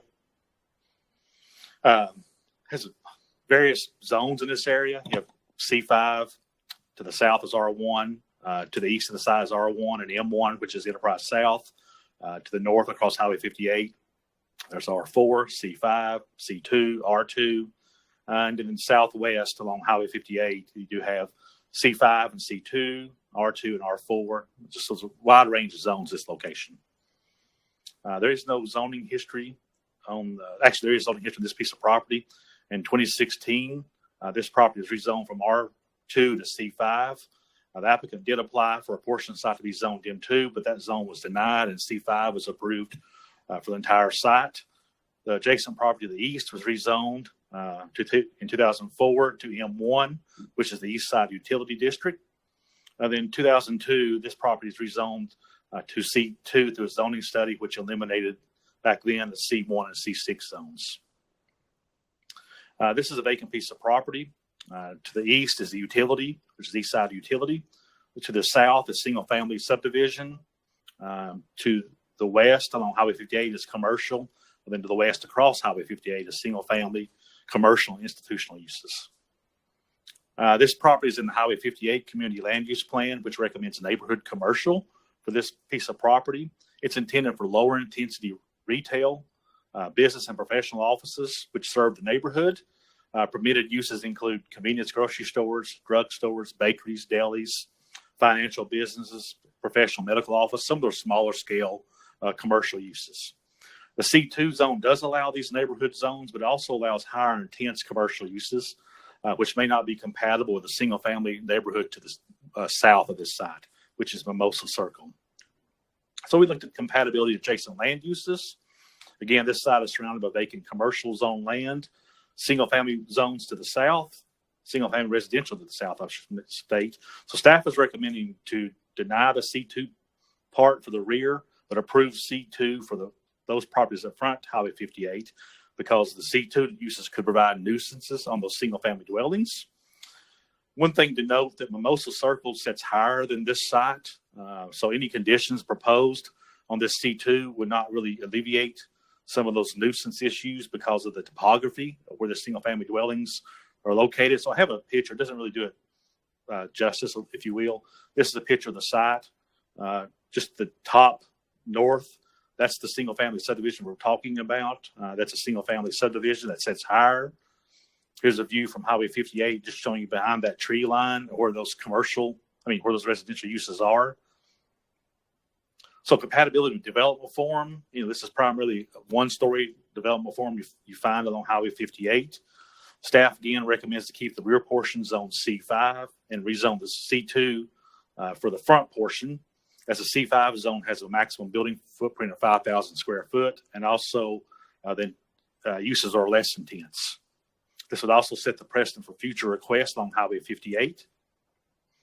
So this request is partially compatible with adopted Highway 58 community plan. Staff recommends, again, approving C2 only for those properties that front Highway 58 and to deny the remainder. For the C2 portion, staff recommends limiting out commercial signs and billboards, open air markets, and adult-oriented establishments. And so this is what they would look like. Staff would recommend the area in red be zoned to C2 with those conditions. The area to the back would remain C5 with no conditions. It's important to note this is the site plan that was submitted with the application.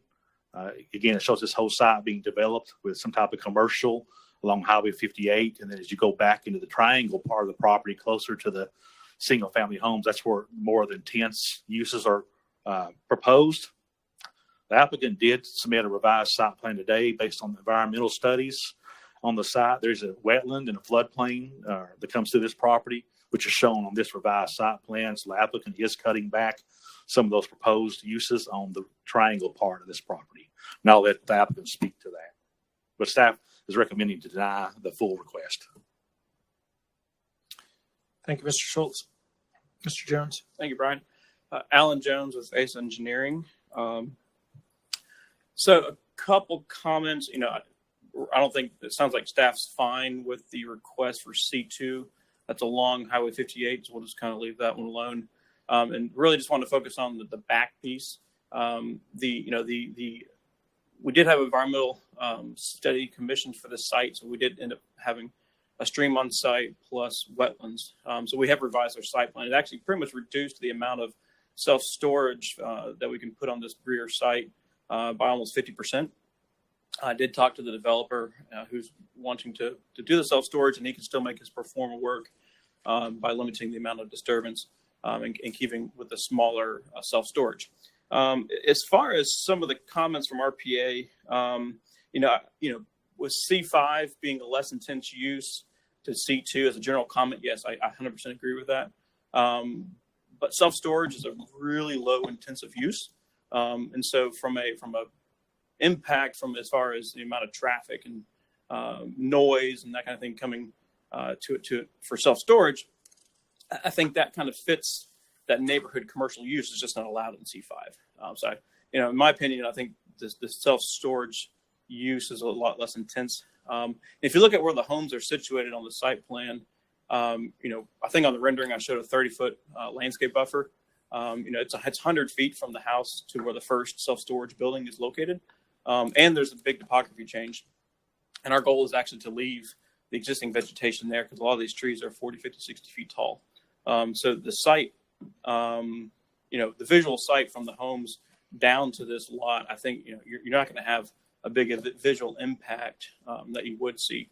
Also with the use, like you look at this, what's allowed in C5, if we end up doing, drugstores, convenience drugstores, things like that, that's, to me, that's a little higher intensive use and more noise than you would have with a self-storage. As far as respecting the residential units or the residential lots that are there, I would recommend a few other conditions that we could place on the triangular piece to make it more palatable. Instead of, code requires a 20-foot buffer. I would be more than happy to increase that to a 40-foot buffer. That would double the amount of buffer required, and that's going to keep some, the buildings 100, 110 feet away from the existing residentials. We would be fine to put a 6-foot property, 6-foot fence along the development wherever we do site improvements. And then also, with most commercial rezonings that abut residential, taking lights and making sure the lights are pointed away from the residential neighborhood. So with those three conditions, I would ask for y'all's consideration to include the triangular piece in this rezone. Thank you, Mr. Jones. Councilman Ledford. Thank you, Chairman. So I reviewed this case quite intently because of where it's located, backing up to the East Side Utility property.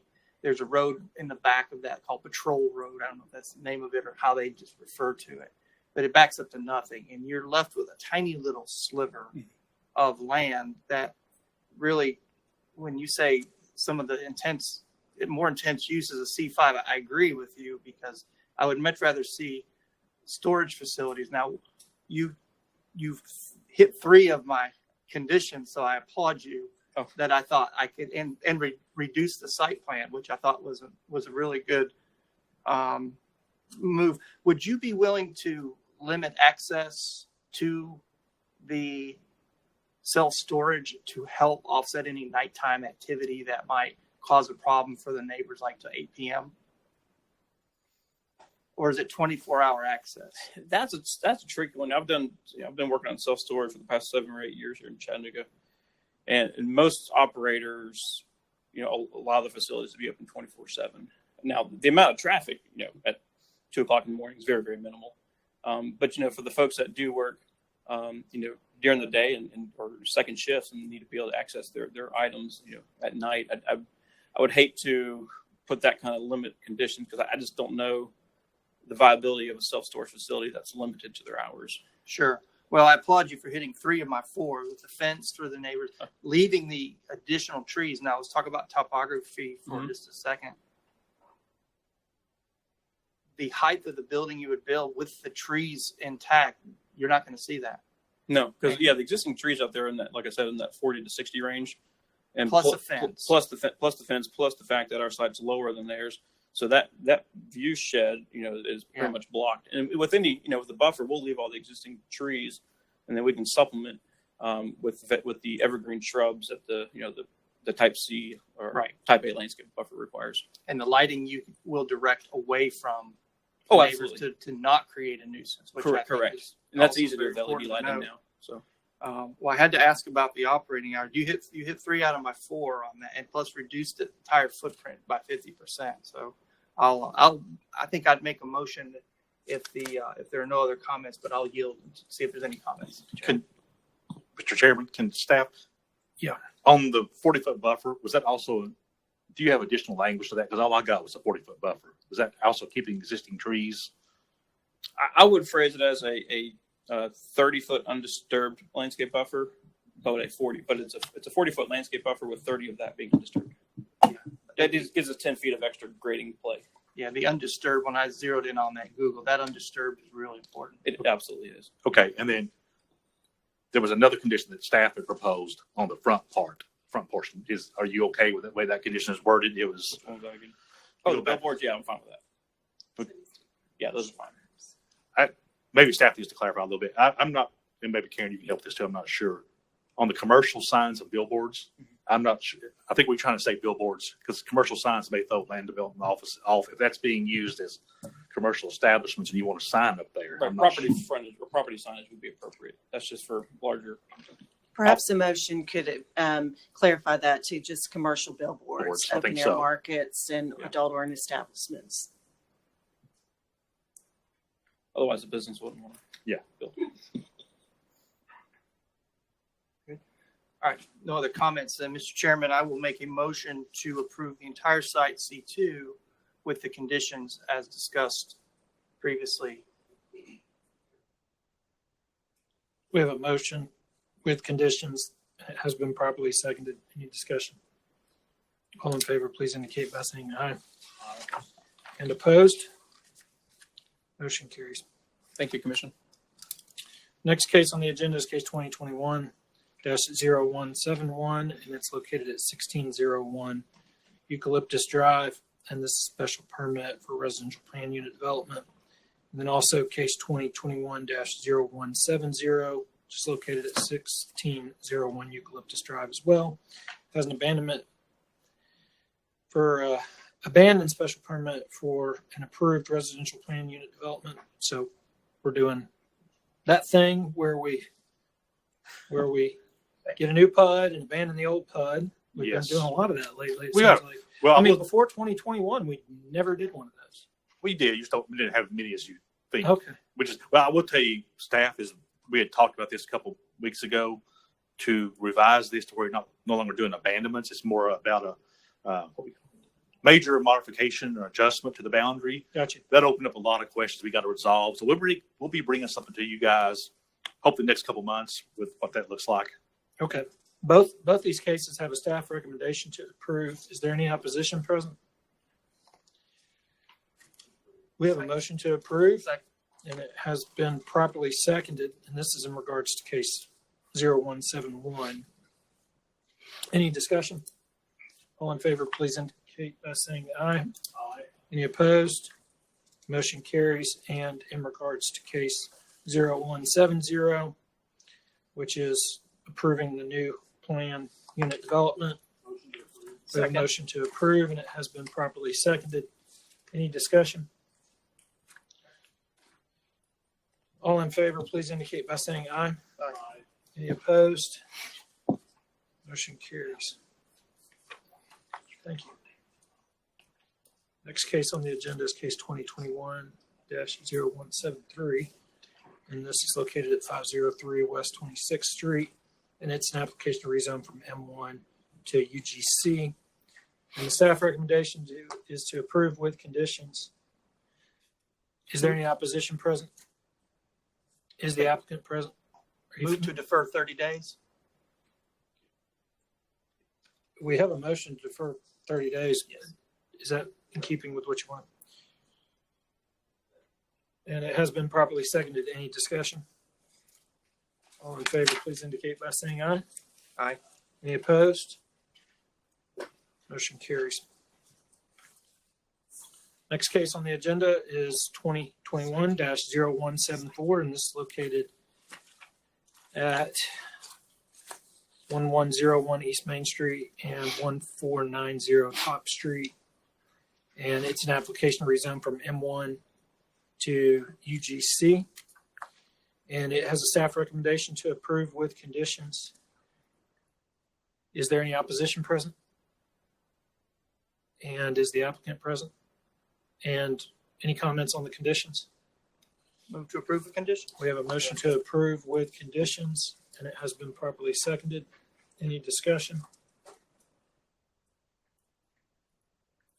All in favor, please indicate by saying aye. Aye. Any opposed? Motion carries. Next case on the agenda is case 2021-0177. This is located at 5465 Hickson Pike, and it's an application to rezone from R2 to C2. And staff has recommended denying the applicant's request and approving C2 convenience commercial zone and approve an O1 office zone with conditions. So denying the C2 and approving O1. Is there any opposition present? Is the applicant present? What are your thoughts on the staff recommendation? Yes or no?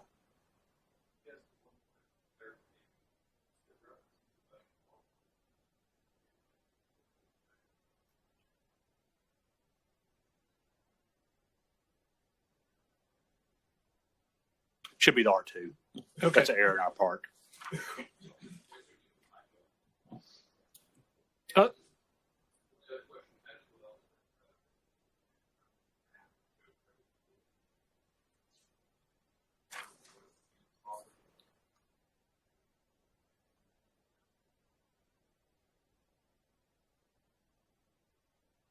It's right here on the screen. Pretty much mirrors I see too. Yeah. All right. We have a motion to Second. approve, and it has been properly seconded. Any discussion? All in favor, please indicate by saying aye. Any opposed? Motion carries. Thank you. Next case on the agenda is case 2021-0178. And it's located at 1502 East 14th Street. And it's an application to rezone from R1 to R4. And this case has a staff recommendation to deny. Is there any opposition present? Is the applicant present? Gotcha. Mr. Chairman, you do have in front of you, I think, a petition for support in this case. I'm not sure we had any opposition. But we Okay. did have a petition supporting this request. Y'all didn't sign it? Emily said she did. Okay. All right. Mr. Schultz, why don't you take us through this, and then we'll hear from Sure. our applicant. This is case 2021-178, a request to rezone from R1 residential zone to R4 special zone. This is in Highland Park. Proposed use is the insurance office and a residence. It's 0.17 acres in size. The applicant did submit 5 conditions with this request. The property will not allow building height over 2.5 stories at 35 feet. The front yard of the property may never be paved. Business parking limited to the current backyard of the property with alley access. There may be no external lighted signs permitted on the property. And number 5, to be used as a professional office or a private residence only. All other building types, including the R4 zone type, to be excluded. So those are the applicant conditions. Again, this property is 1502 East 14th Street, about 45 feet to the east of South Highland Park Avenue in Highland Park. Here's a view of the site from East 14th Street. This is a view south of the site along East 14th Street. This is a view east of the site along East 14th Street. This is a view north of the site along East Main Street, which was a former bank. And this is a view west of the site on East 14th Street, which is a single-family dwelling. And finally, this is a view north of the site along South Highland Park Avenue and East 14th Street, which are single-family detached dwellings.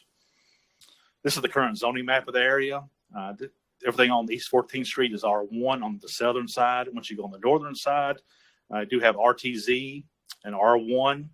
If you look south along East Main Street, you have commercial. And to the west of the site's R1 and M2. And then, of course, everything to the east of this site on East 14th is R1. We do have some zoning history in this area, none on this particular piece of property, but across the street, which is a vacant lot I just showed a few minutes ago. That is rezoned from R1 to UGC in 2021, just a couple months ago. Actually, last month, I believe, for a 5-plex residence. That was approved from Planning Commission with four conditions. residential uses only, no more than 4 residential units. That was changed at Planning Commission to say 5. Building height limited to 35 feet and rear parking with alley access. This case will be heard, actually, I think tomorrow night at City Council. Also in 2019, further north of this site, there was property rezoned from R1. The request was actually from R1 to RTZ. That was denied. Then another case in 2020 for the same property came back in and was rezoned from R1 to UGC with conditions on use, height, and parking. And in 2019, as you see on the screen, the red leader lines on South 14th Street, adjacent to this property, there were some requests to rezone from R1 to RTZ. Those were approved with conditions to single-family detached residential uses only, vehicular access to the rear, and subdivision into no more than 2 lots. This is currently used as a single-family dwelling. Everything around this property to the north and east is single-family detached dwellings. If you go further east on East 14th Street, there are single-family detached and attached structures. To the south is a vacant former bank building, and to the west is warehousing and office uses. This property falls within the historic River to Ridge Area 3 plan, which is adopted in 2020, which recommends mixed residential, which the primary uses include single unit living, cottage courts, and multifamily dwellings up to 12 units per lot. It also lists secondary uses, which includes multifamily dwellings, offices, coffee shops and studios, and bakeries and restaurants. Again, those are allowed as secondary uses on A streets. One of the things we look at is what does that mean on these secondary uses? What does that truly mean when we're reviewing these? One, it says secondary uses shall be considered on the following general criteria. Failure to meet one of these criteria does not automatically presume the use is incompatible. So we looked at those. These are the 10 conditions you look at when reviewing secondary uses identified in the plan. Is the use located on A street? No, it's not. And I'll show you the A streets in a minute. Is the use located on a corner? No, this property is not. Is the proposed use height similar to adjacent uses and building heights on the same block on both sides of the street? It's not similar in use, but it is similar in height because this is an existing one-story home. All these are one-story homes, but this is a proposed use as an office, which is not similar to the adjacent uses. Let's see, number 5, is this use part of overall plan development? Well, that's not applicable in this case. For new residential developments, that's not applicable in this case. Same thing with number 7. Number 8 is not applicable. Number 9 would be, does the use, size, parking, access, hours of operation, lighting, noise, or truck traffic pose compatibility concerns? Can these be addressed through landscaping, traditional uses, and other buffers? Off-street parking, I think, was concerned that staff noted that off-street parking for this use would be on East 14th Street in the public right-of-way. And is the use consistent with the area plan policy recommendations? That's a no. So on the A streets, this map shows what the A streets are. The A street in this case is South Highland Park Avenue and East Main Street. So everything else not shown in red is not considered A street. So based on those review, the request is not compatible with the Area 3 plan. Request is not compatible with adjacent land uses and development form. The request was set the precedent for future requests in this general area. So staff recommended to deny the request. Thank you, Mr. Schultz. Councilman Ledford. Thank you, Mr. Chair. Brian, you mentioned office a minute ago. Would 01 have changed your mind? Still office use. I don't think it would change our mind. Wouldn't change your mind? No. Okay. I know we had used 01 in a case on Standiford Gap in my district where this one feels similar. And I'm just kind of trying to put the two together as to the denial. Well, we go back to the secondary use is offices. When you look at those conditions, I don't think the zone, whether it's 01 or R4, changes any of those conditions, answers to those questions. Okay. No other tool that you can see that would fit? No, we talked about home occupation, but I think he's having employees there. I'd be ideally for home occupation would be the real, but since he has employees that are showing up, that's the trigger there.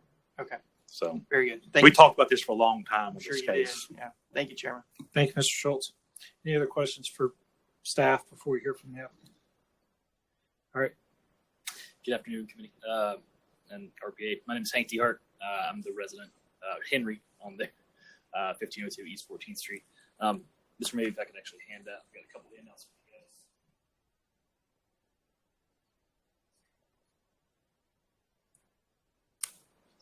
guys. This is just to further clarify a few things.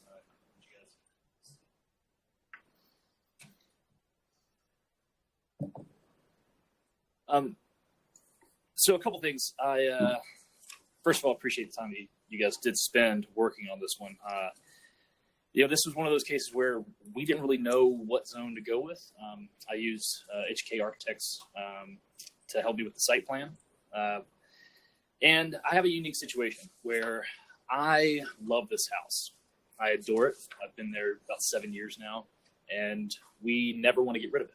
However, my family, my wife and I, we have 2 little ones under 3 years old, and we've decided, because I grew up in an agricultural household, that we wanted to raise them in the country. So we are going to be sacrificing and making an hour commute just to make sure we get to raise our kids the way we want them to be raised. Having said that, we plan on retiring in this home. We love this area. When I actually initially went to, I'm a State Farm agent. My office currently is on East Main Street right now.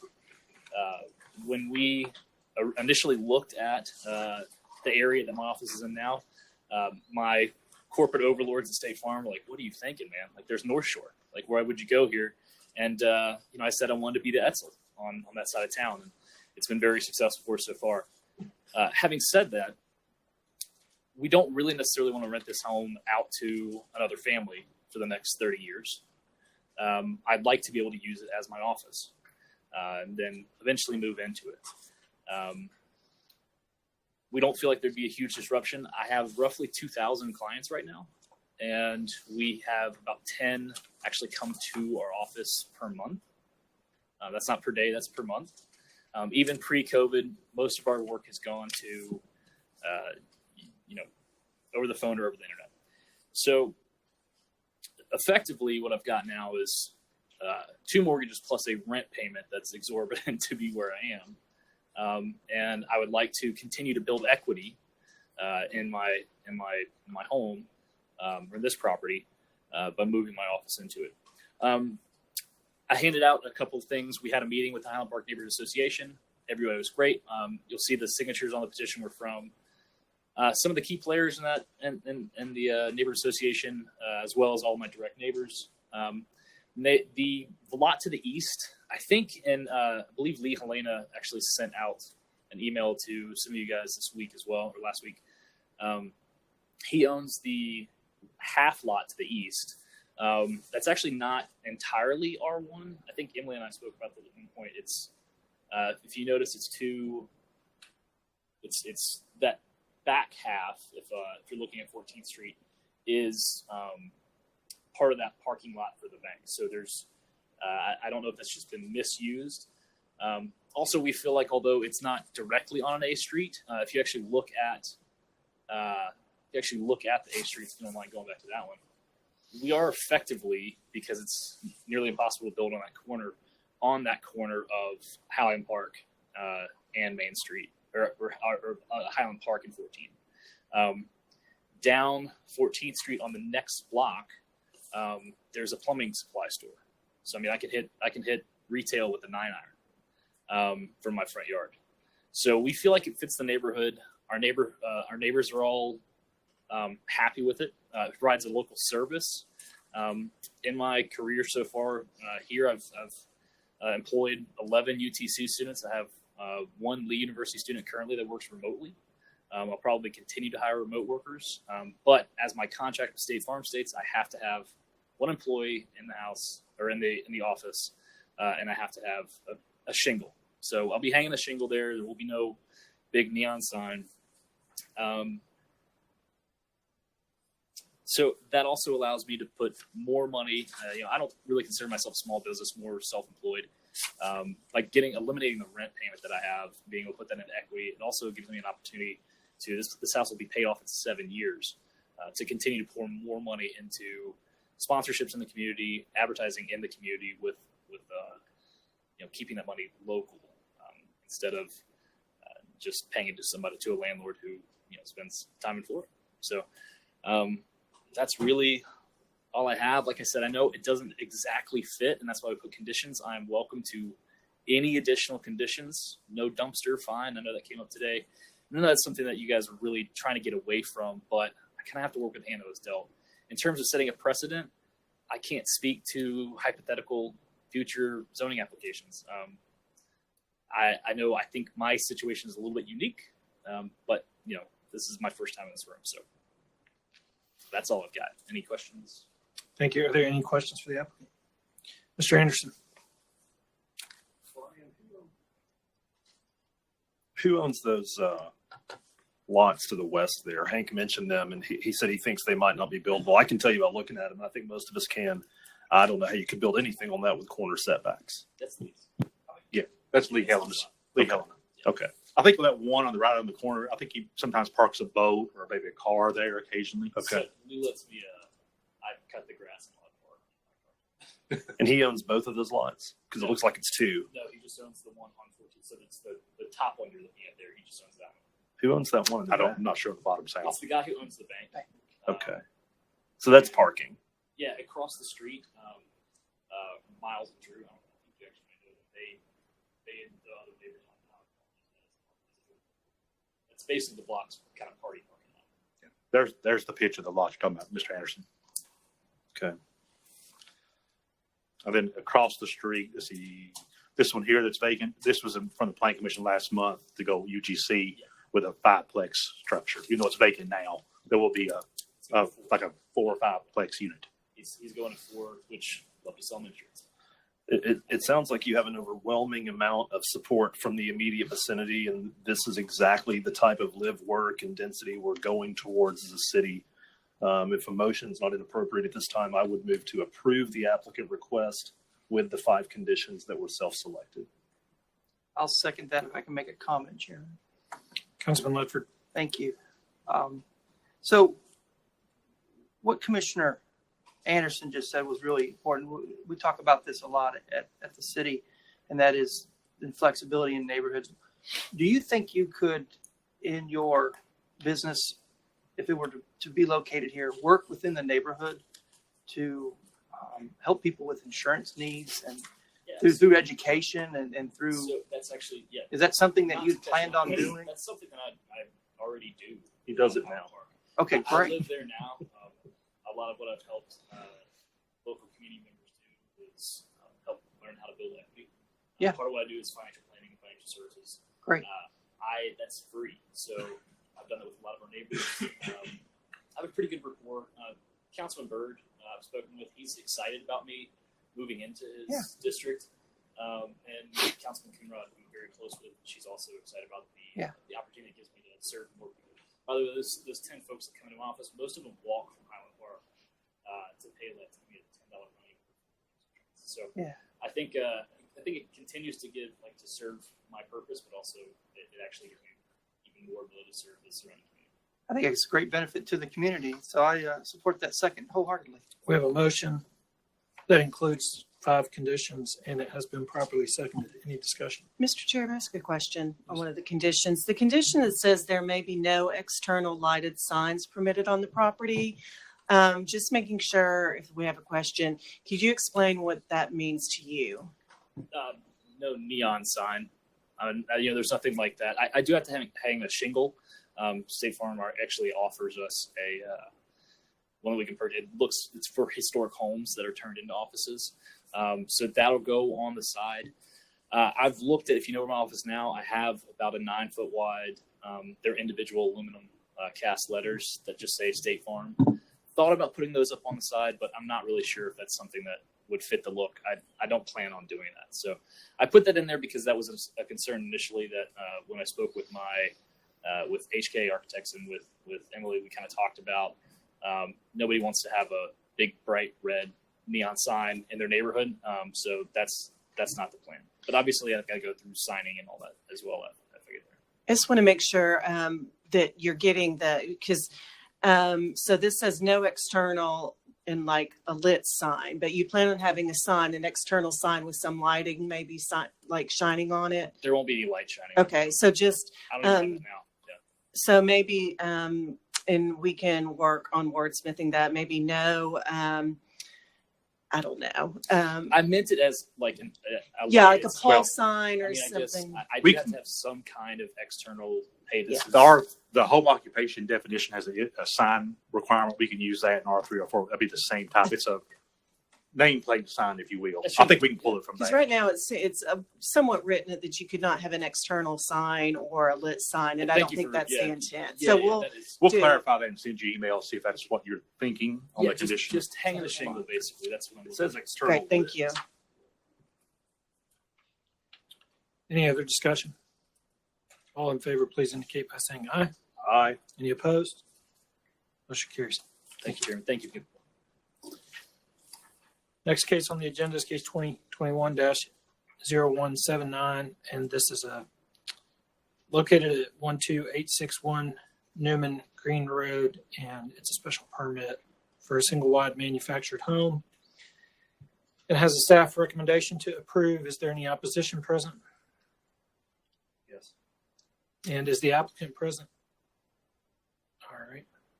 Mr. Schultz. Okay, this is case 2021-179, request for special permit for a single wide manufactured home. It's located at 12861 Newman Green Road. Here's the property highlighted on the screen. Here's another view of that site. It's about 1,200 feet to the east of Signal Mountain. That's wrong. That's not, yeah, this Newman Green Road. That's an old distance. Current zoning is A1. To the north is R3. To the east is R5, which allows single wide manufactured homes. To the south is A1, and to the west of the site's A1 and R5.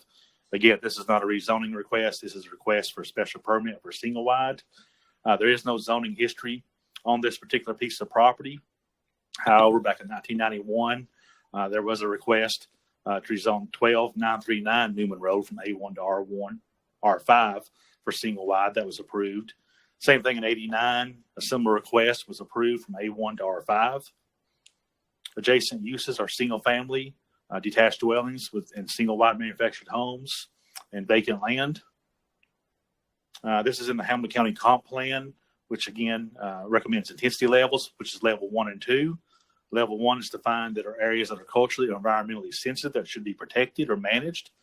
Level 2 is best suited for low intensity development. So this request is compatible with a comprehensive plan. The request is compatible with adjacent land uses and development forms, and staff would recommend approve of this special permit. Thank you, Mr. Schultz. All right, we'll hear from the applicant first. Let them go first.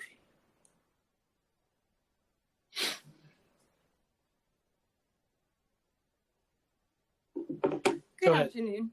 My name is Elizabeth Vandergriff, and our request, me and my fiance are getting married in January, and we were looking to put a home on some land that my grandmother owned, and then thus has given over to us.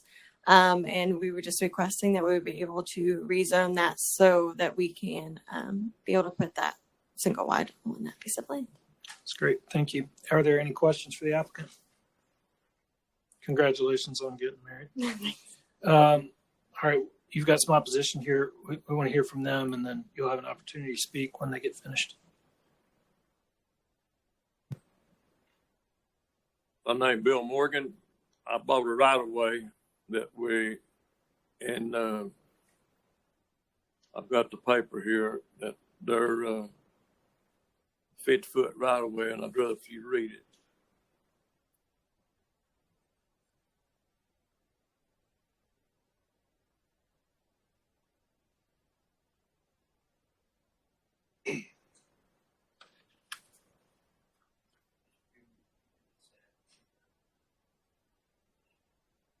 Sure. What is it that you've got? I don't think we're going to read this onto a record. It's some sort of private document. Yes, sir. Okay, what is it? Well, we're in dispute more or less over a 50-foot right of way that I filled down the road to get to where it's going. The main right of way is going in front of the house, and I bought a 50-foot right of way across a hole that I filled in myself. And that's what we're in dispute about. Okay, but just to be clear, it sounds like you've got some sort of dispute with the Vandergriff family in regards to this Yes, purchase that you made from them. Is that right? Okay. It's actually the way they have put their trailer, or the pins of it are going to be in his 50 feet easement that he actually has bought years ago. And so it's never been, we have a 20-foot wide driveway that comes in and out one way, of course. And I have now bought my own equipment and have my own business. And I was going to make the driveway wider so that everybody could pass as they come and go at my cost. But the hole that I filled in to get in where we're going now is not the right of way that they had to start with. Okay. What's your name and address for the record? Mine Yours. is the 12939 Newman Green Road, and my name is Jeff Morgan. Okay, thank you. I'm his son, which he has split up the property between my brother and I, and the wife and I bought the adjoining piece of property to this. Gotcha. Okay. They're the only one that's living back there Now, at the now, and my grandson, I give him an acre. Okay. So I just want to be clear. So this body's only job today is to either approve a special permit or not. I got you. So all the other things you're talking to us about are Yes, sir. not things that we Okay. really have jurisdiction over. Okay. So it sounds like it's the type of thing where, you need to work it out with the owner, and a worst case scenario is there's a judge and a court and all of those sorts of things to work it out. But we're here only to discuss whether or not we're going to approve a special permit for a single wide manufactured home. Does that make sense? Yes, sir. It does. It makes Okay. sense to me. Okay. So you might know what those next steps are to try to work those issues out with the neighbor, but we're not here to talk about those issues today. That's fine with me. Okay. All right. Come on. I'll make it. Thank you for being here. We do have a staff recommendation to approve.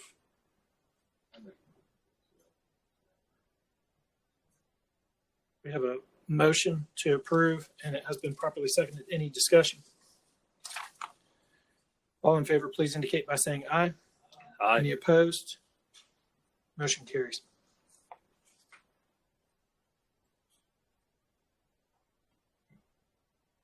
Next case on the agenda is a mandatory referral. It's item 17 on the agenda. It's 2021-0180, and it's located at the 4600 block of Marius Street. And it's for public right-of-way abandonment and has a staff recommendation to approve. Is there any opposition present? We have a motion to approve, and it has been properly seconded. Any discussion? All in favor, please indicate by saying aye. Any opposed? Motion carries. Next case on the agenda is case 2021-0181, and this is located at 2500 East 19th Street. And it's an application to rezone from R2 to R3. And staff has recommended to deny the applicant's request and approve UGC with conditions. Is there any opposition present? Is the applicant present?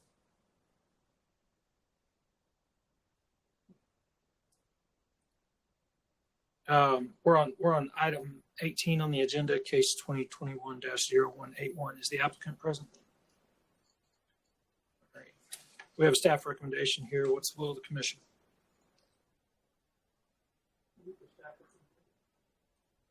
We have a motion to approve the staff's recommendation.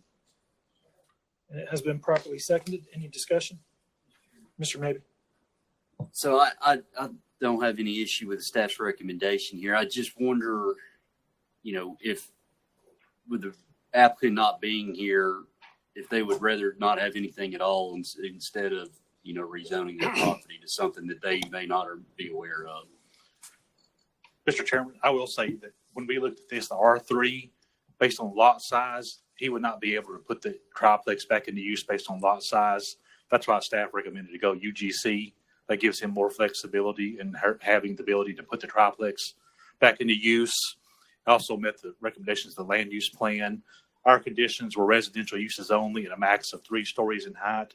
I think the building now is 2 stories. Yeah, Does that help? To clarify, I have no problem with y'all's recommendation. I think it's the proper recommendation. I guess I'm worried about a precedent where this body is rezoning to a use that has not been requested by the property owner. I don't know. Well, the property owner isn't the applicant in this case. Well, then even more Even so. Then possibly I guess. worse. I guess I'd just like to put that on record and get some. Well, I mean, the other option would be to deny the zoning request and no UGC.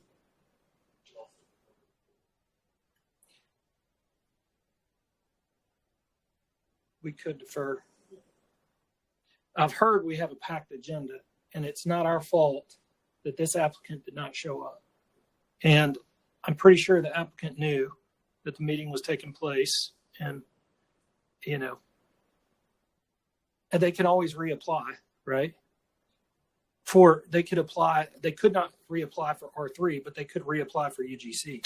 If it's denied at city council, it has to wait 9 months. That's a city Before council. any rezoning? Yes, if this is denied, they can't come back for any rezoning for 9 months. Would they have the opportunity to withdraw before? They could at city council, but it's a little harder because it leaves the planning commission in the staff's hand. City council always can accept that, but it's sort of up into their hands, if you will. Is this an occupied structure? No, it's vacant, boarded up. And when we looked at this, his I lot do size. happen to be intimately familiar with this property. I'll just leave it at that. I mean, I think it's. I could have some strong opinions on it, but I won't state them. Do we have a motion? The motion is to go with the staff recommendation, and that was properly seconded. Is there any other discussion? All in favor, please indicate by saying aye. Any opposed? That was you. Mr. Maybe, were you a yes or no on that? Sorry. Okay. And I think we had Commissioner Anderson was no. We had 2 We had no's. 4 ayes. Okay. Thank you. Motion carries. Next case on the agenda is case 2021-0183. And this is located at 6810 Connor Lane, 6800 block of Carnell Way, 2100 block of Trevor's Run. And it's a special permit for residential plan unit development. And it has a staff recommendation to deny. Mr. Chairman, excuse me. I think this case and the next case, which is 2021-182, the applicant wishes to defer, and he is here to request a deferral.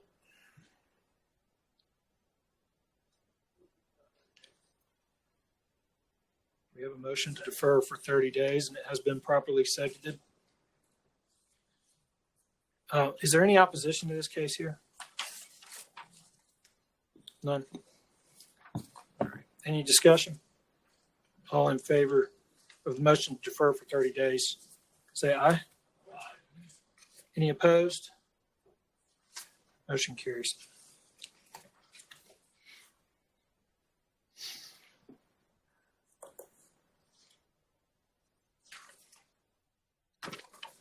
Next case on the agenda is case 2021-0182. And the applicant, I'm assuming, wants to defer that as well for 30 days. So I entertain a motion. We have a motion to defer for 30 days. And it has been properly seconded. Any discussion? All in favor, please indicate by saying aye. Any opposed? Motion carries. Next case on the agenda is case 2021-0184, and this is located at 4541 Peck and Paul Drive, and it's an application to rezone from R1 residential zone to RTZ residential townhouse zone with conditions and R1 residential zone with conditions. And this has a staff recommendation to approve with some revised conditions. Is there any opposition present? right. And is the applicant present? All right. Mr. Schultz, you go first. Sure. This is case 2021-184, a request to rezone from R1 residential zone to R1 residential zone with condition, and to rezone from R1 to RTZ residential townhouse 0 lot line with condition. Proposed use is single family dwelling subdivision. In the R1, the number of acres is 2.35 with one proposed unit. That's a density of 0.42. In the RTZ portion, that's 3.8 acres, 19 units proposed with a density of 4.9. Applicant proposed conditions, there were two. The proposed RTZ zone shall be restricted to single family detached residential homes only. And the R1 zone to remain shall be restricted to one single family detached residential home. This property is located at 4541 Peckham-Paul Drive. It's about 675 feet to the north of Wimberley Drive. Here's the view of the site from High School Road. This is actually the access point to the proposed subdivision. Here's a view of the site from Peckham-Paul Road. This is the view at the dead end of Peckham-Paul Road, which is a utility substation. This is a view looking from the site towards Wimberley along High School Road. This is a view looking away from the site on Peckham-Paul Road. Another view of the site. Well, this is actually just to the south of the site, the adjacent single-family dwelling on Peckham-Paul Road. Everything around this property is R1. I do have to the south a small little pocket of 3 homes that are zoned R2, but everything around this property currently is zoned R1. This property has had some history. In 2008, there was a request to rezone this property from R1 to RT1. Then at the time, the applicant changed the request to do an R1 PUD with 19 single-family homes. This application was denied.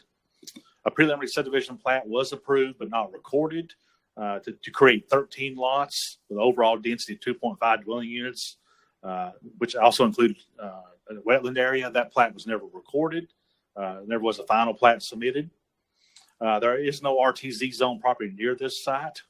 So again, everything around this property is zoned R1. It's a vacant piece of property. To the north, south, and west is single family detached, and to the east is single family detached residential. Now, this property is located in Highway 58 community plan, which recommends low density residential, which is typically 1 to 4 dwelling units. The proposed density of 3.3 dwelling units an acre is compatible with the adopted land use plan. However, when you combine that with the property for the R1, that total density is 4.9 dwelling units per acre, which is slightly higher than the recommended density in the land use plan. The request is compatible in part with adopted land use plan, adjacent land uses. The proposal does introduce smaller lots into the area and will set a precedent for future requests. So therefore, staff recommended conditions, which are a little different than what the applicant proposed, to make the smaller lots integrate better into the community. So approve R1 as shown on the site plan subject to the following condition. This is the same as the applicant's condition. 1 single family detached residential dwelling only. And approve RTZ with 3 conditions. A single family attached residential uses only, which is similar to the applicant's request. Staff also added condition 2 and 3, a maximum density of 4.9 dwelling units per acre. And finally, number 3, a 20-foot type B landscaping buffer shall be provided along the southern property line. So staff recommends to approve with conditions that are revised from what the applicant submitted. Thank you, Mr. Schultz. Mr. Price?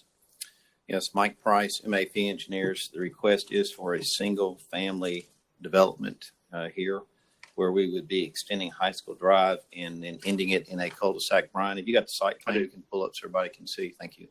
So plan is to do that and then simply put 1 single family home off of Peckham-Paul Drive. The information was sent to the council person, asked if we needed to have any sort of neighborhood meeting.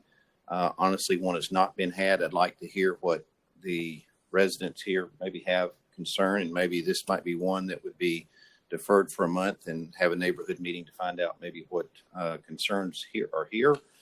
So I'll defer at this point to those in opposition. All right, if you're here in opposition and you wish to speak, come on up to the mic.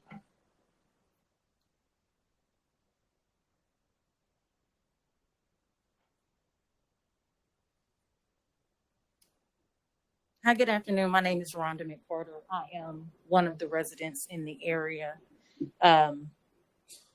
Before, we've kind of noticed some changes on the request, but I have 112 signatures from the neighborhoods that this would all touch who are not for the rezoning.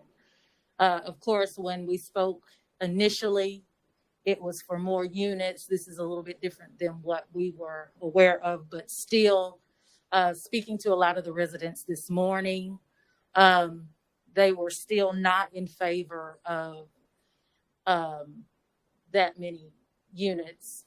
I am on the Heskell side. I'm actually on Tombin Lane, and the outlet, even though the address is Peckinpah, it seems like all the traffic is going to come out through Heskell. We are single family units, as mentioned, and we have worked very hard to maintain our property value.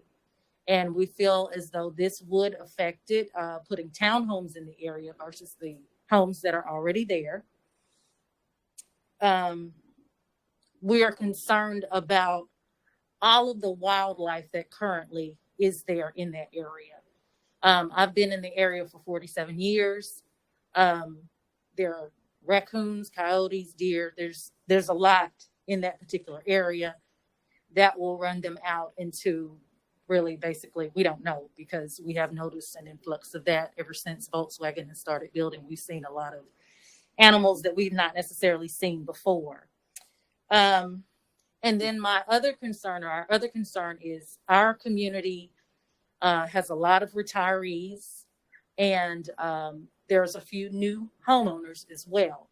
And just the point of the property value being affected, and then insurance possibly going up, that's something that we would have to deal with, and we would have to meet on, because it's just not really fair to us.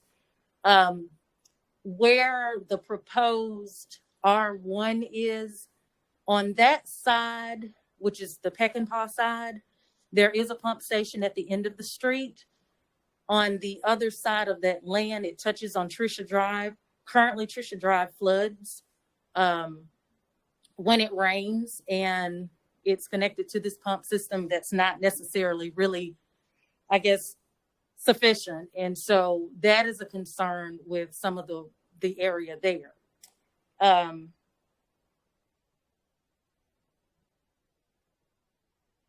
Also, there are concerns with more traffic in the area. Obviously, with more units, there's going to be more traffic. The thought is, we live in our homes, we take care of our homes, and we're responsible for our homes. And we're just worried about maybe the influx of what comes into that community. Are we going to have to, I know he proposed a wall or a fence there, but are we going to, have to deal with residents who don't maybe care as much about their investments as we do? So we're concerned with foot traffic crime. There's a lot of kind of break-ins in cars as it stands now. We're not, up for that or to see any changes going south. And I think that's all that I have. I appreciate your time. Thank Would you. you like to see the signatures? Yeah, that'd be great. Okay. Can you hand those to Mr. Maybe?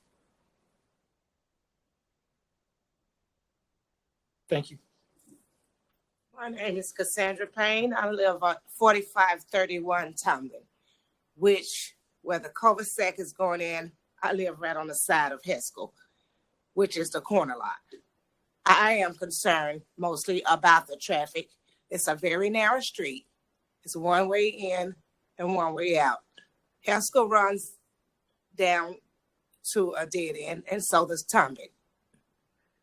So the increase of traffic without stop signs or some kind of something for, access in and out, it's going to be just more dangerous. It really is. I am retiring in another month or so. I owned the daycare. I ran the daycare for 18 years. I am about to redo that again. And I'm concerned with the kids that I'm going to have being right there on that end of that street and the safety that this will bring in. Well, that's all I have. Thank you, ma'am.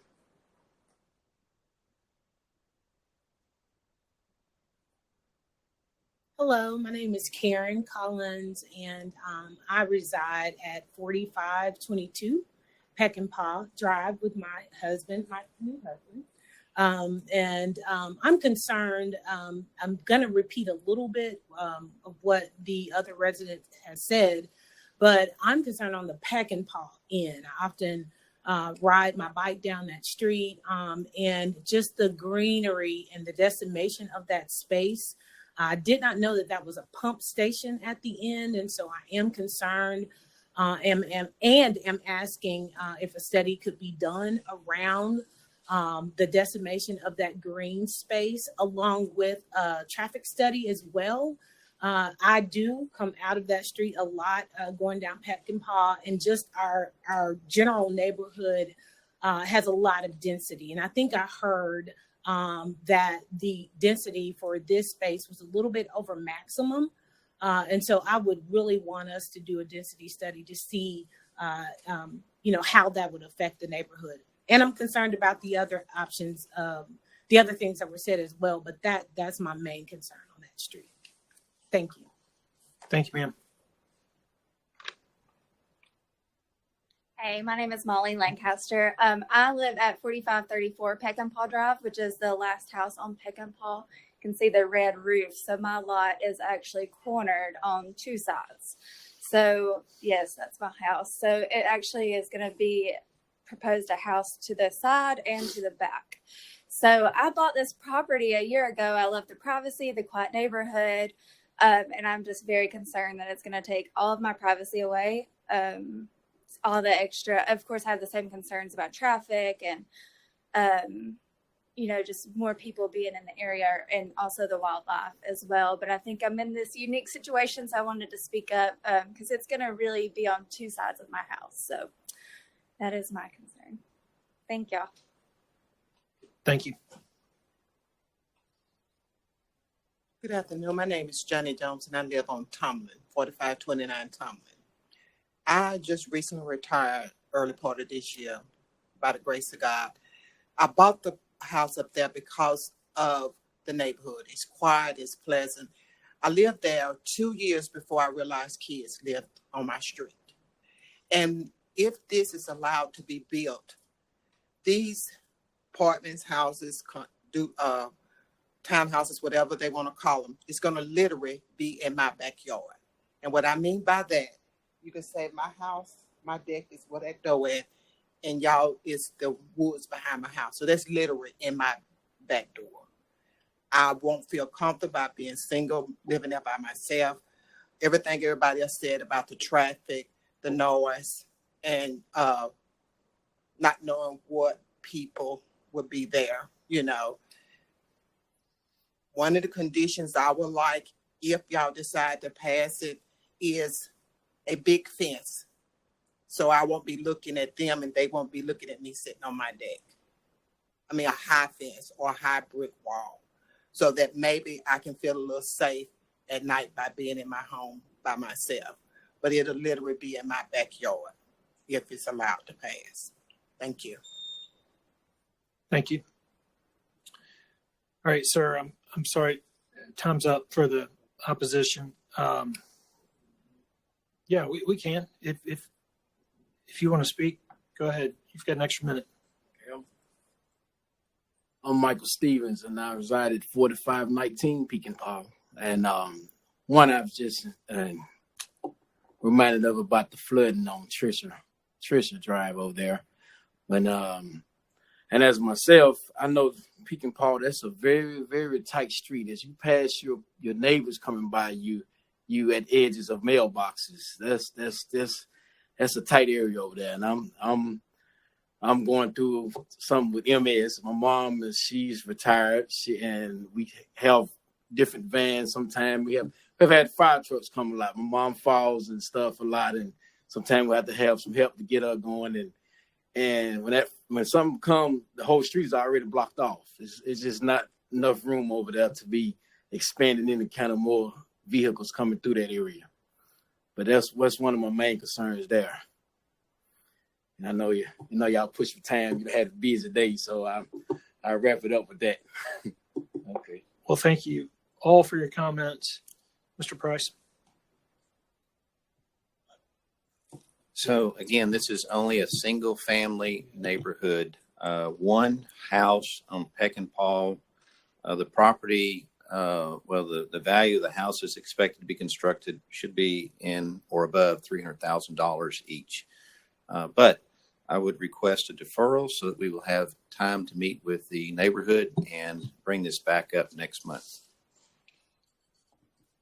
For a 30-day deferral. Second. All right. So we've got a motion to defer the case for 30 days, and it has been properly seconded. Is there any discussion? All in favor, please indicate by saying aye.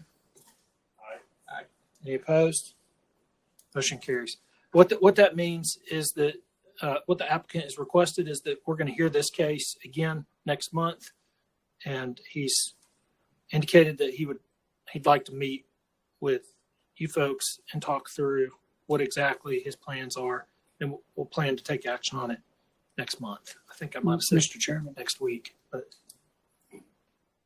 Commissioner Martin. Yes, I think it would be good for these people here to perhaps have a little bit of direction on who's going to lead that meeting and maybe organize that.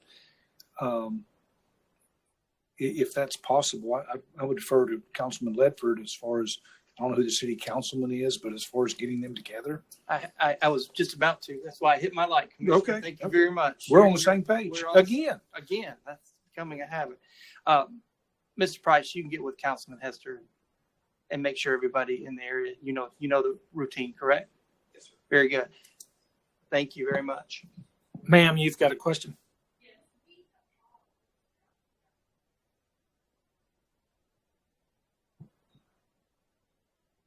I will see him tomorrow. I will advise him of this case as per my duties on this body, and I will make sure he knows what you just said. And will message received and message sent. Yes, ma'am. Thank you.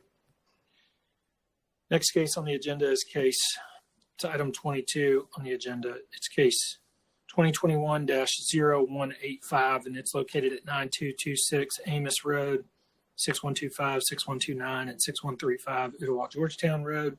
And it's an application to rezone from A1 to R3 multifamily. And it has a staff recommendation to approve with conditions.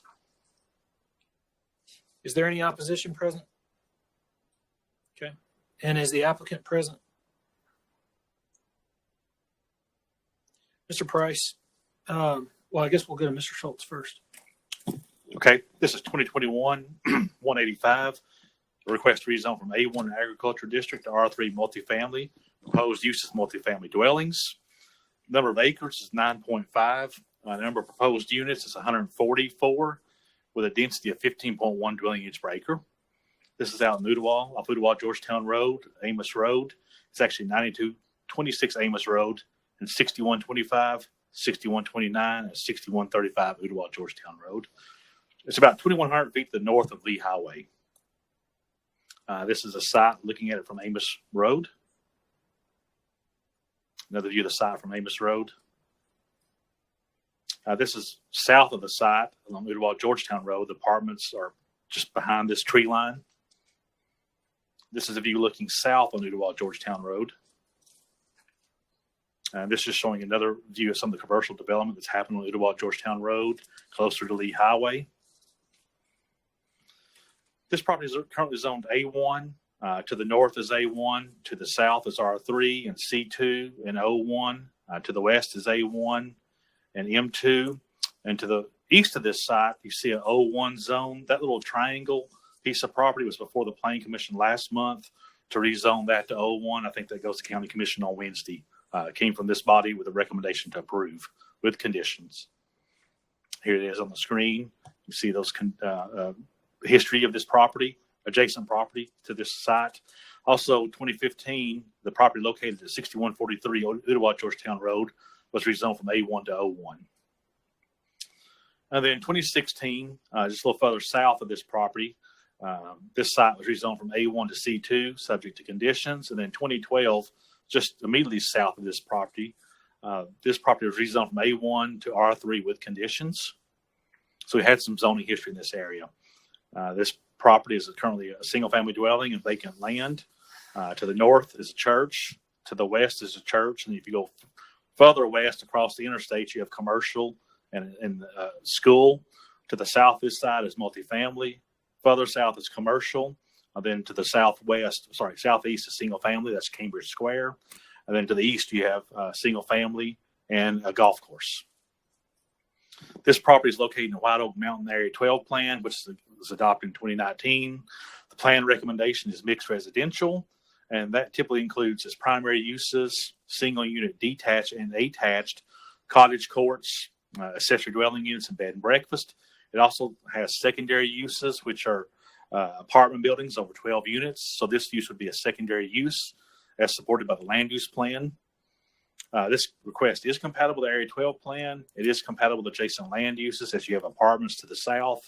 And it's similar development form. Staff recommends a condition to protect the adjacent single-family dwellings to the north of development across Amos Road from any nuisances potentially created by these apartments. So staff recommended to approve, subject to a 20-foot Type B landscape buffer along Amos Road street frontage.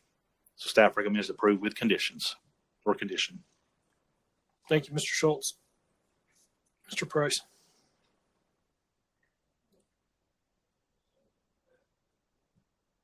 For apartments here on the property, we concur with staff recommendation and the condition as it relates to Amos Road. I have talked with one lady that had opposition. She may or may not be here today. We also have had one of the property owners who is selling the property who has talked with some of the folks up and down Amos Road. And of course, when you look at the property, we're sort of tucked in here. So we're tucked in between a church, existing apartments, and then an office on the corner, which is a contractor's, home builder's offices. So the only reason we have access out to Amos Road is simply for emergency vehicle access only. The main entrance is to come in off of Ottawa Georgetown Road. You see we have clubhouse, pool, dog park, so there's amenities to go associated with the development. These are all 3-story buildings with the exception of building number 5, which is a 4-story building. There's adequate parking provided. And again, adequate green space and landscaping as part of that. There's also a stream to the property. We have the required stream buffers that are included in there as well.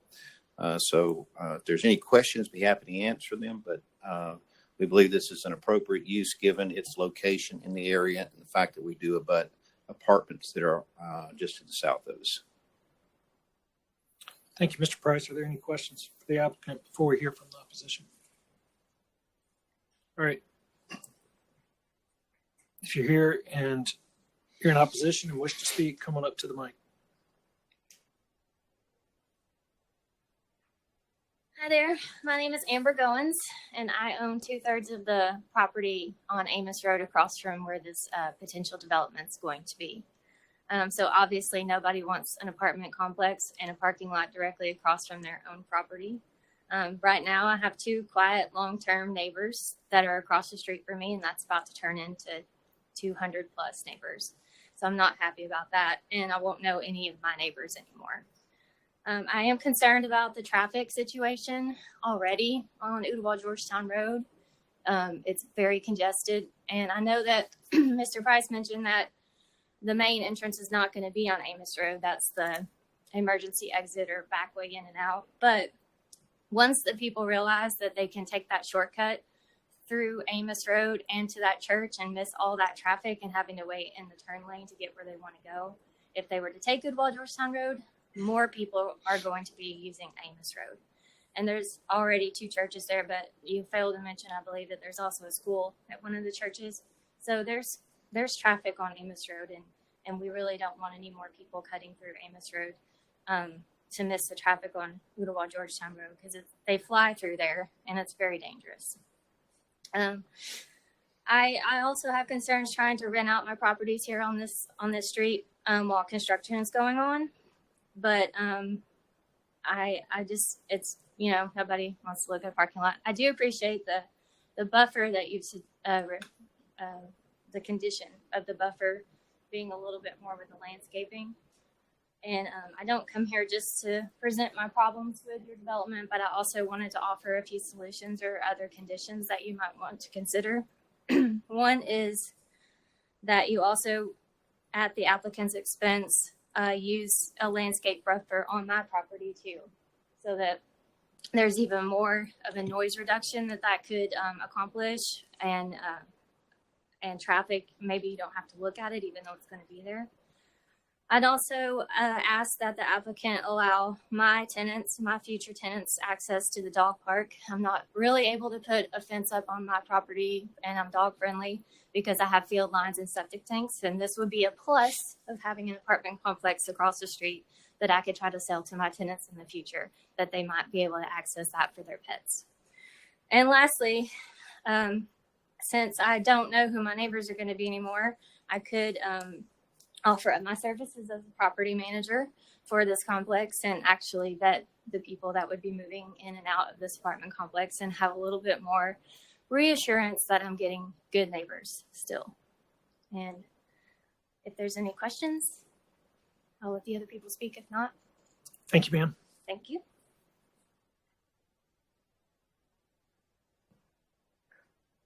Hello, my name is Chris Cooper. I live at 6203 Ooltewah Georgetown Road. First, apologize for coming to you dressed like a teacher on fall break, but here we are. I guess I'm the last man standing. I own my property, and it's just at the corner of Amos and Ooltewah Georgetown in that little Y. My concerns, of course, are traffic. In the 23 years we've lived there have been 5 wrecks in my yard, and one of them was a fatality. And that's not going to decrease until the roads, get addressed somehow. And I'm sure that's way down the road. Another is the sewer and septic system. Virtually everybody around me is now on sewer, and we're adding another 144 homes to the system. And I just feel like that lessens my chances of ever being allowed to get my septic system out of the red clay of Ooltewah. And the last one, naturally, is my property values. I've been there a long time. It's it's about all I've got. And I know that's the way things go. You win or lose based on your buying and selling decisions. So it's just a concern that I wanted to put on record. Thank you very much. Thank you, sir.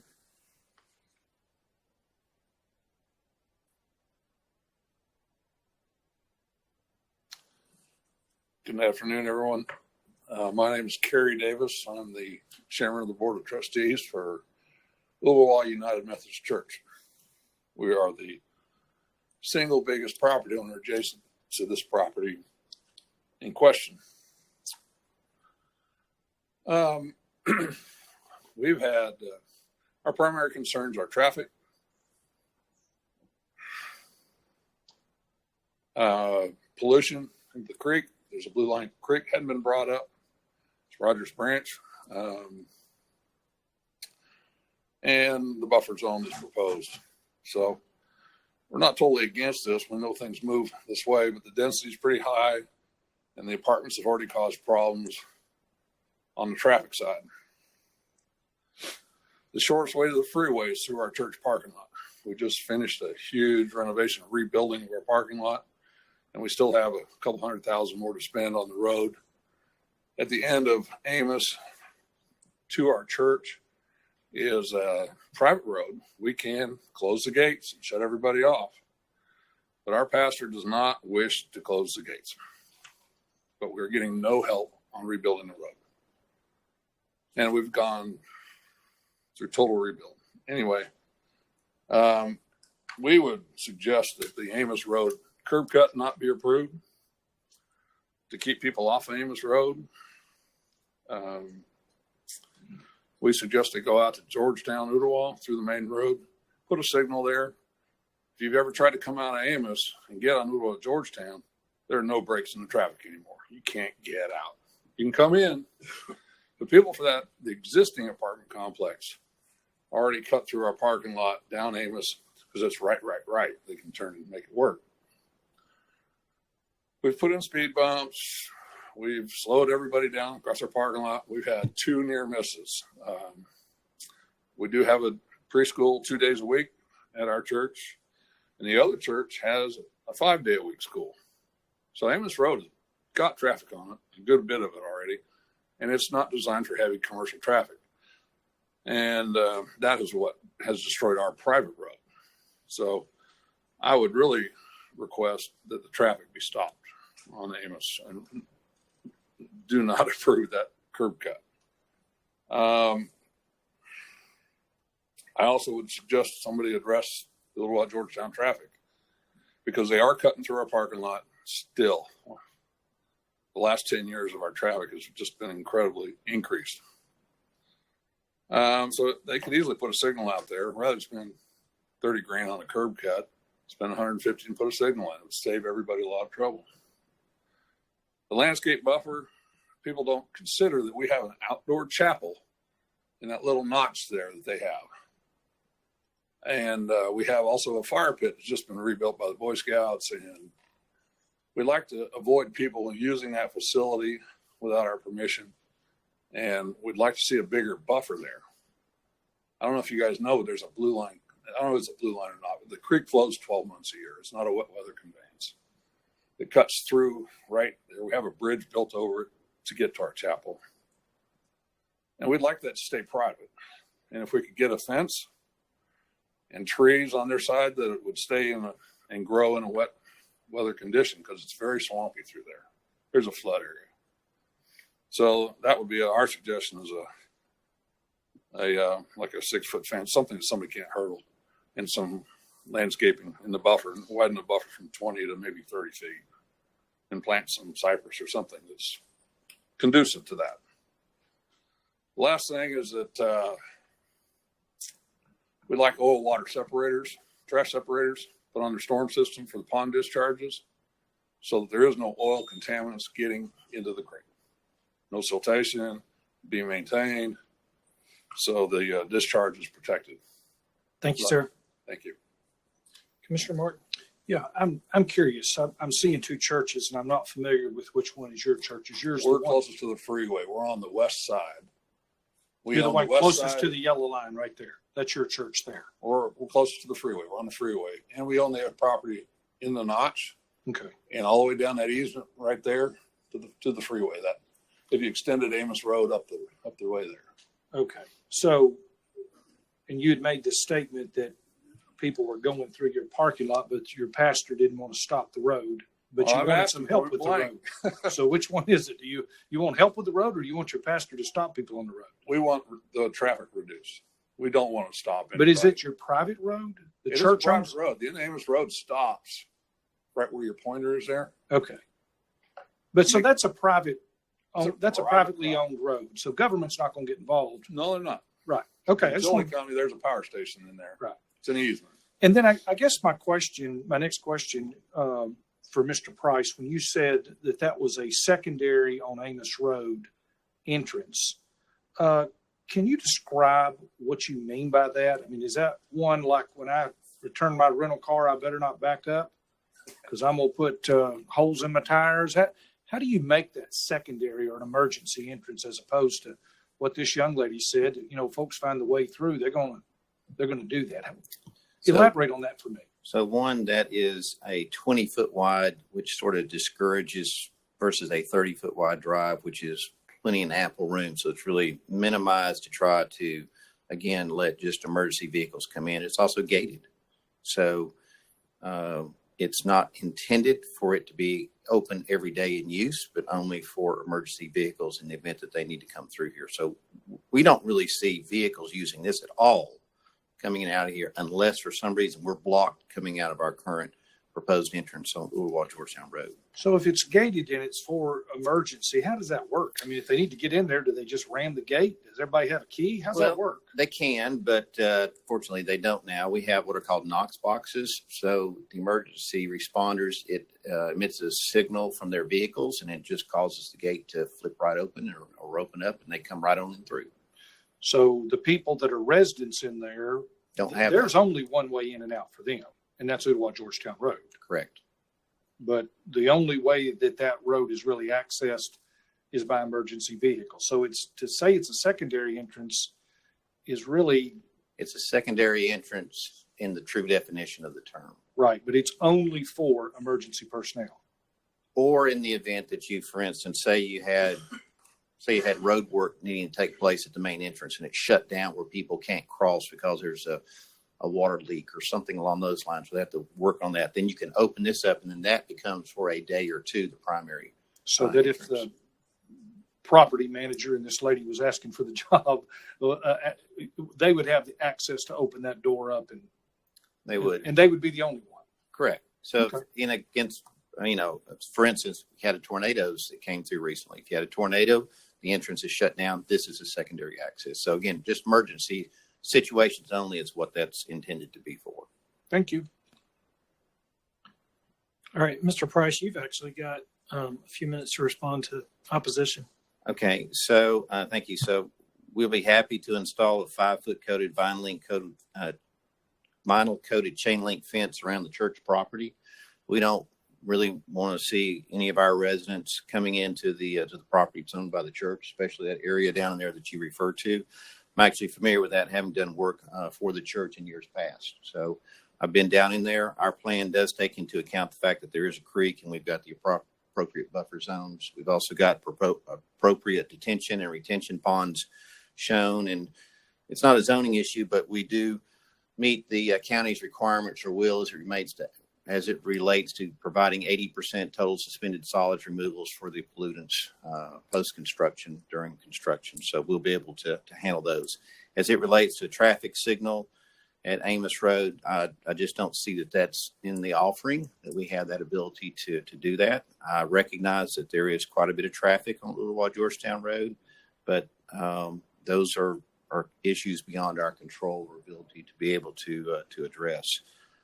So we think, given the what comments that I've heard here, and a 20-foot buffer, and the fact that it is a secondary access through here, and we are landscaping again against our neighbors. So I guess Mr. Cooper, who lives there at the corner, through that, I know that when the request went through for the 01 zone, there was a 20-foot buffer proposed to come down Amos Road. So this would be matching that. So I think you'll be screened pretty well, especially given some of the other conditions that were there, plus what's proposed here. And that the building that you see there is sitting some roughly 70 feet back from the right of way of Amos Road, the first building. So I think based on that, hopefully that addresses those concerns or questions been raised by everybody. Thank you, Mr. Price. There was the one condition that there be a 20-foot type B landscape buffer.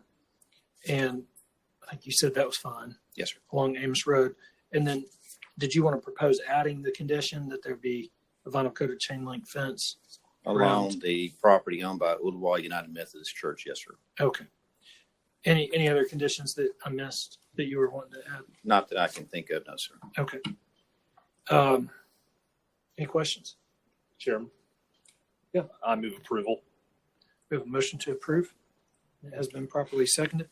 Any discussion? And that motion includes staff recommendations and also the voluntary 5-foot vinyl fence along Ooltewah United Methodist property, correct? Yes, Alan, it includes the staff recommendations, and I believe the vinyl fence recommendation was already listed in the application, so I don't know that it would be needed to add it again, but if it does, that's fine. It was already on there. So we do have a motion to approve with conditions. Staff's on the same page with those. Yes, sir. And it has been properly seconded. Any discussion?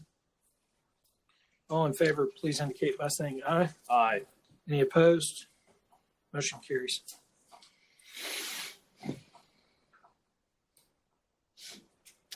Next case on the agenda is case 2021-0186.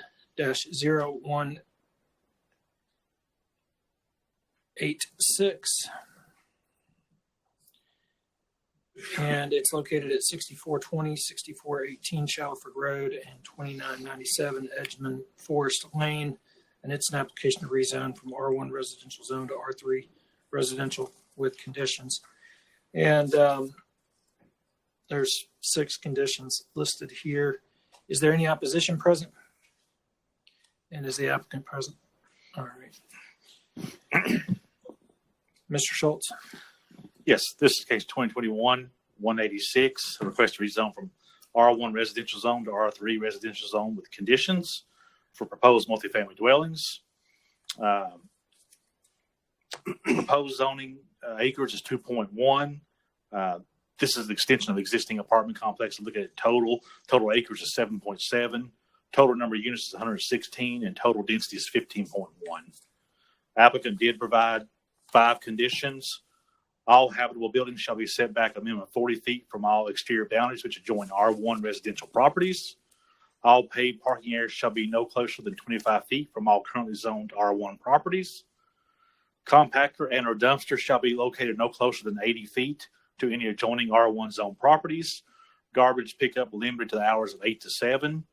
A 5-foot tall vinyl coated chain link fence shall be installed along the exterior boundary of the development which adjoin R1 residential properties. Finally, condition number 5, maximum height of each building in this development to be limited to 2 stories. This is located at the corner of Edgemond Forest and Shalford Road. Here's a view of the site from Edgemond Forest. A view of some of the single-family dwellings on the Edgemond Forest. This is a view at the intersection of Shalford Road and Edgemond Forest. The site's just the left-hand side of the picture. You can see across the street, that's where the new VA clinic has been constructed and new single-family dwellings that are going in. This is a view looking towards off Edgemond Forest, looking towards Shalford Road. The site's just on the left-hand side. And just another view looking into Edgemond Forest, which is all traditional single-family dwellings. This property is currently zoned R1. To the west is R3, and further west is C2. South of this site is R1. To the east of this site is R1, and a little further east you have a C2 sitting there, and to the north is R4 with conditions and R1. In 2020, the adjacent property to the left of this site, which is an extension of this development, was rezoned from RT1 to R3 with 5 conditions. In 2016, again, the property across the street or across Shalford Road was rezoned from R1 and R2 to R4 with conditions for the VA clinic. Had several conditions listed on that property. Here's a view of some of the adjacent land uses. Again, you have to the north of the site, the VA clinic, single-family dwellings. To the south is single-family dwellings. To the east is single-family, and further east is commercial. And to the west of this site is vacant, which will be developed as apartments. And then further west is multifamily dwellings. This is in the Shalford Road Lee Highway Policy Plan Update, which was adopted in 2009. Because at that time, Shalford Road was being widened from 2 lanes to 4 lanes with a median, a turning lane, sorry. So we did a policy update, and this area was included in that policy update. So basically this corner, which is the western corner of Edgemond Forest Lane, was recommended in the policy plan as being appropriate for, let's see, what's it say? Expanded uses such as offices may be appropriate for this site if the existing structure is used, as this will help ensure compatibility with Edgemond Forest neighborhood. Again, that was 2009. However, since that time, we had the VA clinic go in across the street in 2016. So that approval set the policy that, high density is more appropriate in this location for the clinic as well as across the street. Things have changed since the clinic went in. We had a lot of conditions that were placed on that property, and so it did change the corridor or the character of this corridor in this location. The rezoning of the R3 residential zone to the west of this site and the development of the VA clinic to the north is all supported in the plan because the plan is still valid. However, due to the changing nature of the nearby land uses since the policy was developed, an extension of multifamily zone with conditions which helps alleviate some of the impacts of development, can ensure compatibility with Edgeman Forest neighborhood. So staff recommend to approve with 6 conditions, which are a little different than what the applicant proposed. All habitable buildings shall be set back a minimum of 40 feet from all exterior boundaries which adjoin an R1 residential zone. All paid parking areas shall be no closer than 25 feet from R1 residential zone properties abutting the site. Compactor and dumpster shall be located no closer than 80 feet to any adjoining R residential zone. Garbage service is limited between 8 and 7. A 5-foot side obscuring fence shall be installed along the exterior boundary of the development which adjoins R1 residential zones. I think the condition supplied by the applicant was a vinyl coated chain link fence. And then number 5, maximum height of each building in this development shall be limited to 2 stories. And number 6 is additional condition: no access on Edgeman Forest Lane unless required by emergency services or the city traffic engineer. So staff recommends to approve with 6 conditions, with a couple of those being tweaked from what the applicant supplied. Thank you, Mr. Schultz. Any questions for staff before we hear from the applicant?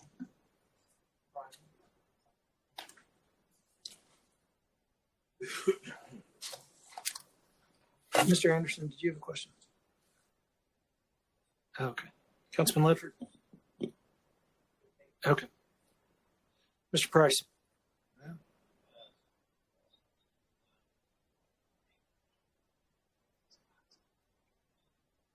Six of existing R3. So as Brian mentioned, the current R3 has 5 conditions currently on them, most of which are being matched by the new condition with a couple of additions to that.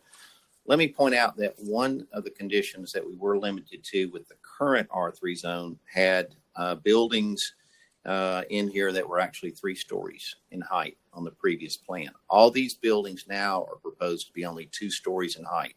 That's the maximum height. So there's actually a benefit to the neighborhood, if you will, in the sense that the building height and mass gets a little bit reduced. Let's see, Brian, also think we sent you some of the elevation. So part of what we looked at, and again, Dave Gardner is the developer. He's here today in case you have questions. So this is, again, an additional property that's being added, that's being proposed. Part of the discussion in times past was, what are these buildings going to look like? And so what we have done here is engaged an architect and has started looking at what will these buildings look like in the 2-story height. And the idea that we wanted to do is not have an apartment look, but instead have a townhouse type look. And I think that you can see through these pictures, these renderings that have been developed, is you have a lot of architectural detail. A lot of the building as it steps in and out to create that look that creates a far different look than your normal apartment complex that I think most of us are probably very familiar with. There was a neighborhood meeting that was held. There were approximately 22 people in attendance. Councilwoman Burrs was also in attendance as well. I'd like to, if I might, because this is a little bit updated plan.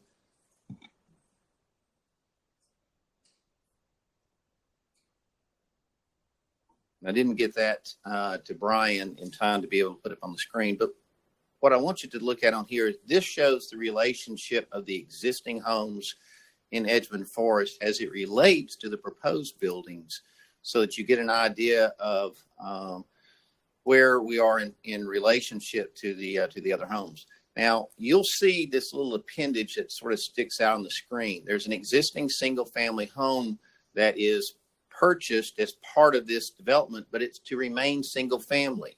As part of the condition that we would look to amend a little bit based on staff recommendations, you'll see where we're relocating that driveway and bringing it out onto Edgeman Forest.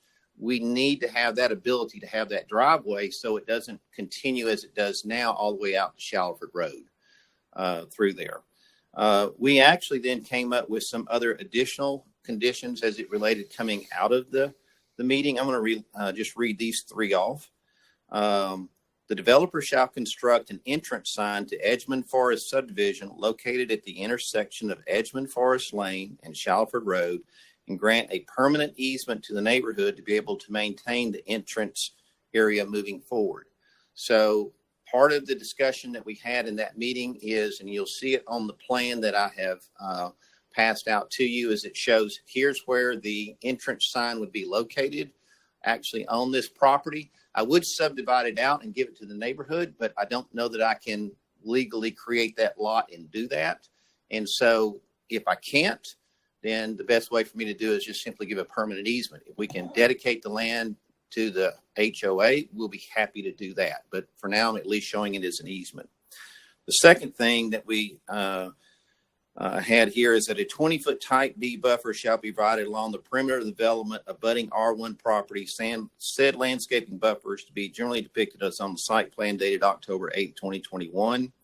No access to Edgemond Forest Lane, except for the driveway that you see there. The other thing that we talked about doing is that we would construct a 5-foot high metal decorative aluminum fence along Edgemond Forest Lane. There was discussion about metal chain link fence, vinyl coated. I think that's more appropriate probably for the other properties as it abuts R1, but as it is there along Edgemond Forest Lane, we saw that, and the landscaping being provided through that we show on the plan that would be more appropriate there. So again, we're looking at conditions that we think ameliorate the impacts. The rest of the comments that we have in through here, I've typed these up. And anyway, I'll reserve or I guess that's the end of the presentation, I guess at this point, and then subject to whatever need to come back after opposition speaks. Thank you, Mr. Price.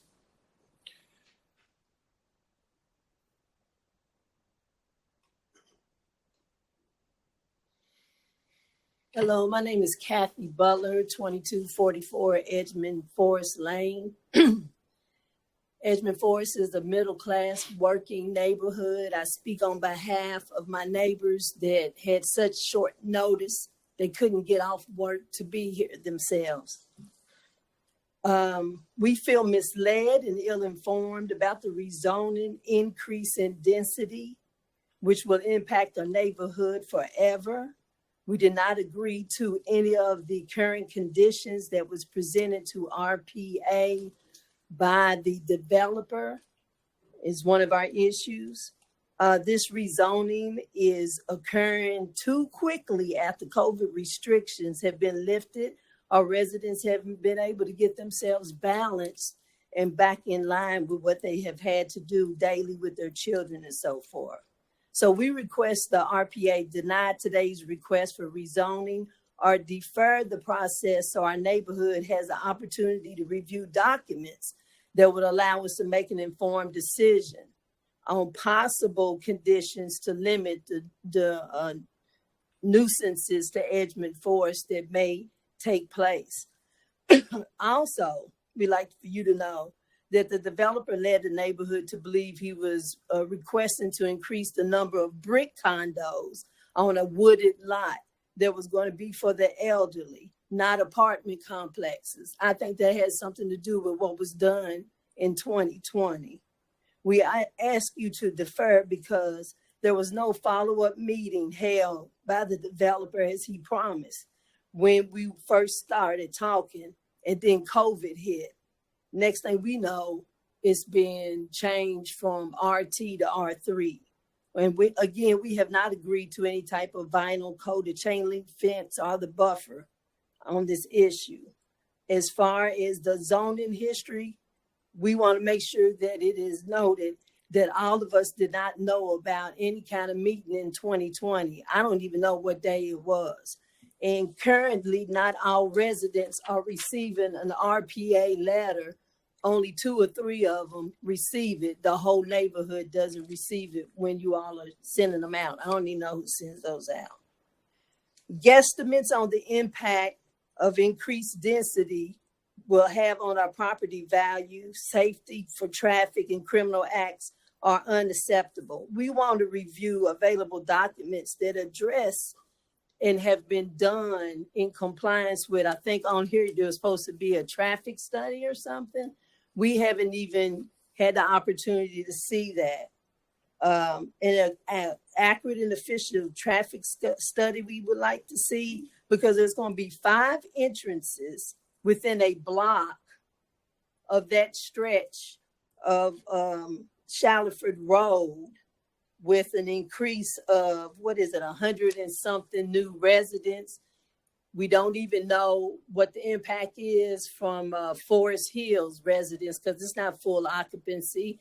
And the VA is not open because of the COVID restrictions yet either. So we don't even know what the impact would be. So I would say to David, who is a wonderful developer, he has made, I think it's called Kenton Ridge, it's beautiful. I would love for him to even consider, because of the crisis in housing, to leave this R1 and build some houses there. And then the wooded area, you can continue with your apartment complex. Mr. Price is representing quite a few people here doing apartments, but there are people that need homes. So we request that you deny or defer this until we can be better informed.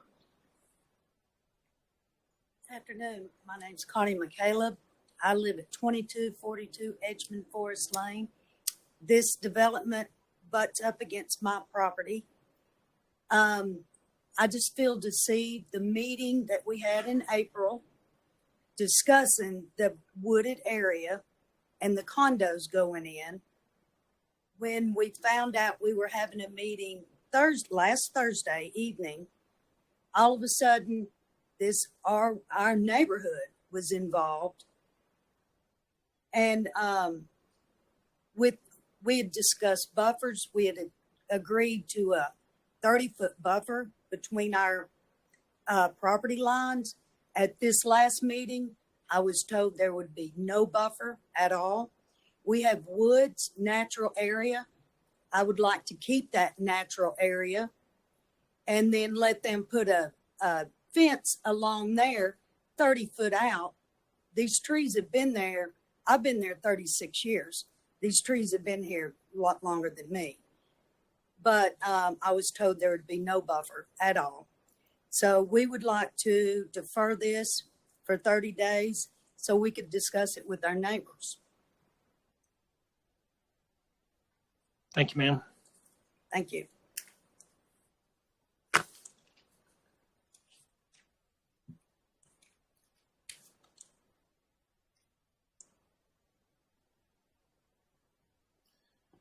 So there was a neighborhood meeting. There has, in addition to that, I have been in contact with some of the leadership of the neighborhood itself and told them after today's meeting that I would forward to them this updated site plan and again these conditions that came out of Thursday's meeting, so that then the neighborhood itself can continue to get information. Again, this has not been done hiding under some sort of blanket or done outside of the venue of their being involved in having public meetings. David has had several meetings with the group in the past. When this property was rezoned previously, done in 2020, that was done with, I don't know how else to make the process more open and thoroughly seen of what it was. As it relates to the traffic study, we had a pre-submittal meeting with the city. The city said they would not require a traffic study to be done on this. The density is going from 17.1 to 15.1. So by adding the 2.1 acres, we're going down in density. And again, we're reducing the height as well. So given the meeting that we had, which was a very productive meeting, again, several other conditions came out of this that were previously, in addition to the 5 that previously were developed when the property was initially developed, the majority of it. And so we've just got these additional conditions again that we now come up with as a total of 8 on the proposed conditions. And so I can hand these again to Brian and I'll.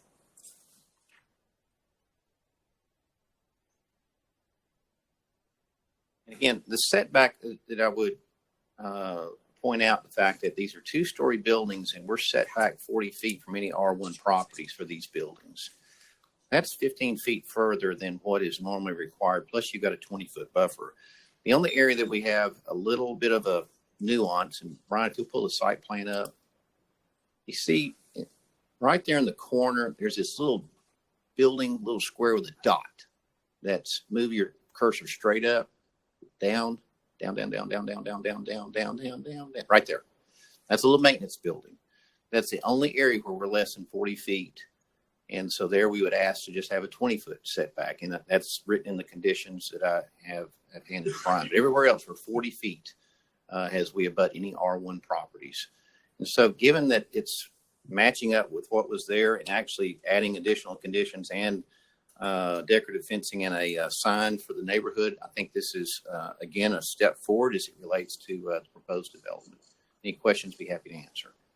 Thank you, Mr. Price. Councilman Ledford. Thank you, Mr. Chairman. I have two, Mike. I'll get to you in just a second. Brian, you want to go over the letters and how RPA handles that real quick for Sure. us, since that was mentioned? Yeah, we send letters, RPA sends letters to adjacent property owners who abut the property. One time we used to send letters to property owners in 300 feet.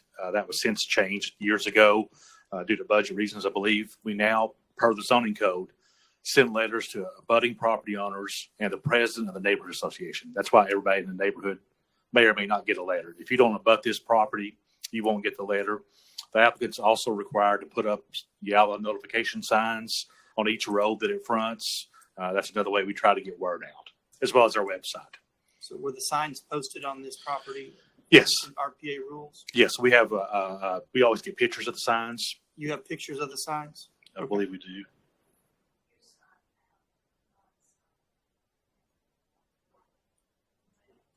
And we're talking about this case today. I don't know about 2020. Yeah, there's a picture of the sign. It was posted. Okay, so this was posted for the entire neighborhood. Yeah, there's usually one per road frontage. Okay, very good. Couple of quick, thank you, Brian. That's really all I have on that. Mike, there was said no buffers. That's hard for me to believe. There's no buffers. Can you explain to me the buffers?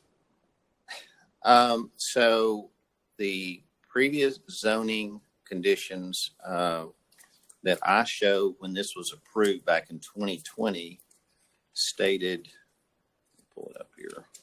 And just to clarify, when we say it approved in 2020, that's the adjacent R3. Understood. Okay. Yeah. I'm trying to stay on this case today.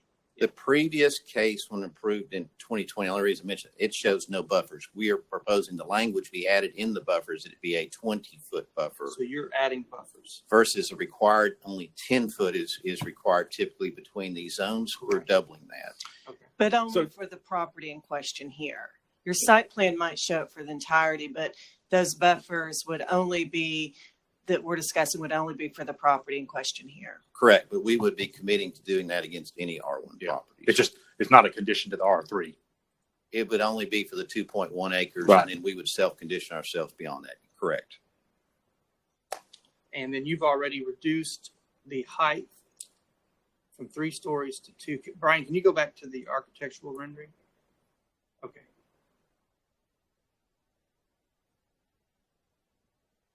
That's a very attractive product. I have to agree. I wish I had those as apartments in my district, but so David, come on out when you want to. And you've reduced the density from 17 to 15. And CDOT did not warrant a traffic study, and I wouldn't expect they would on a relatively brand new 5-lane highway, as I have one in front of my house out in East Brainerd. So Correct. I would understand why they wouldn't require that, especially since we've heard the traffic on Ooltewah Georgetown Road today. 5 lanes is better than 2. So, okay, that's all I have. Thank you, Chairman. Thank you, Mike. Mr. Chair, can I ask a question? Yeah, go ahead. It's related to the conditions. Staff had said no access onto Edgemond Forest for the apartment uses. I don't see that the kind of that little carve out area for the house, that was not part of the application to R3, correct? It's not included in the R3. It's the remaining R1. I just wanted to make certain everybody's clear when we go through land development office that driveway can occur. So since it's just the zoning conditions are just related to that area being rezoned, that would not be part of the zone. So I understand you're trying to convey that there will be an access point thinking about the overall development, but for the R3 apartment complexes, No. that condition does not apply. Correct. There's no access for R3. Correct. Okay. I just want to make certain that one particular individual I can think of down at LDO that likes to wordsmith sometimes. Well, these conditions only apply to the R3 Yeah. area. It wouldn't apply to the R1. So I- you're good. I know where you're coming. You and I are good. I just need to make certain they are too. Point, this will be subdivided. Yes. And when it is, will that single family home have the necessary lot frontage on Edgemond Forest Lane? That's a good point. It would be a flag lot at that point, so it would have to come back through. You have to get a variance from the Plan Commission or 60 foot. Yeah, had to get a variance. Well, take that back. This is outside the urban overlay. That minimum lot frontage is the smallest lot within 300 feet. So whatever the It's smallest going to lot require is, a variance. yeah. Yeah. Which will come back for this board. With the plat, I'm assuming, or something Yes. like that. Okay.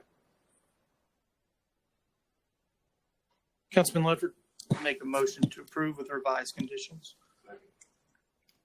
we have a motion to Can approve with conditions. Mr. May I Schwartz. have a second? Some of these conditions, we go back to ours, there were some tweaking of the word, I guess wordsmithing, if you will, like Mike just said. We're saying R1 residential zones, where the applicant's stating R1 residential properties. The reason I stated that is, and the way I wrote this is, there's also a 40-foot setback from the right-of-way of Edgemond Forest right-of-way. And if you think about the way you're written, that doesn't necessarily indicate that. No. So that's the reason I've tried to write it in a way that it indicates it's R1, but also Edgemond Forest has a 40-foot setback as well. Hopefully that's what that does. If not, I'm certain by the time we get city council, the city attorney can tweak that. Might confirm then, are the conditions with the revised conditions, does that include the conditions that the applicant originally had and then the additional ones? Is that the request? It would be based upon these. I can read these off, or Brian can read these off if we need that to go into the record. There's 8 of them. I think Right, the original conditions and then the ones were also included, like the constructing the entrance sign. Well, some of these remain, for instance, like the garbage compactor service, all that stayed exactly the same. The only thing that really changed had to do with the chain link fence, the fencing in through here, maximum building height limited to 2 stories, constructing the entrance sign to Edgemond Forest, and then the landscape buffer being 20 foot, and then no access to Edgemond Forest Lane except for the single family residence.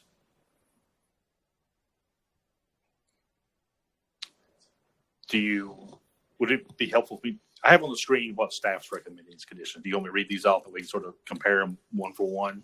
Or does that make it more confusing? We have 8, staff has 6. And there's some little tweaking of the words, so you got to be. The reason I want to get this cleaned up is because before we hear this at city council committee, I want to make sure that we're all on the same page. So Dr. Burrs, when she's asked, and I ask her, are we good with conditions, that they've been vetted at this particular meeting? And that is the conditions that we need. These are all conditions that came out of that neighborhood meeting as I've tried to write them. And during this time, there's one more. I know I see your hands. I see your heads bobbing. I got it. But there's a whole other month. There's a whole other month for you to get involved with Dr. Burrs and the developer. A whole nother month. So this is a recommendation. This is a recommendation board. This isn't the final decision. Okay? I want you to understand that because it is a process and it's an important one. And we really appreciate going through all of this. But there is a whole nother month before we hear this in committee. And then there's a whole nother week before we take a first vote. And then there's a whole nother week before we take a second vote. So there is a lot of time for your concerns to be heard.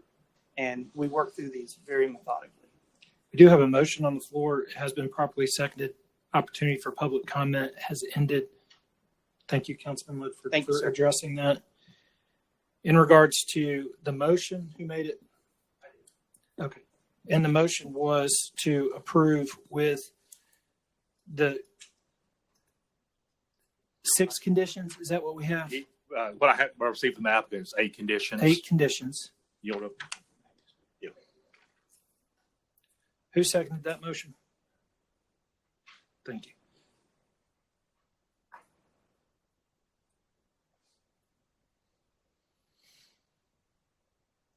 We're not going to give any additional opportunity for public comment. I do see your hand, and it just, when it ended, it ended. So I'm sorry for that. May I, Mr. Chair? Councilman Ledford. Mr. Price, I have 6 and then I have 8 conditions. Now we can go through this and add these before we hear this in my committee. But what is the difference between 8 and the 6? And don't say 2, because I know that. I can do that math. The difference is that it talks about the entrance sign to the subdivision, which is item number 6. Mm-hmm.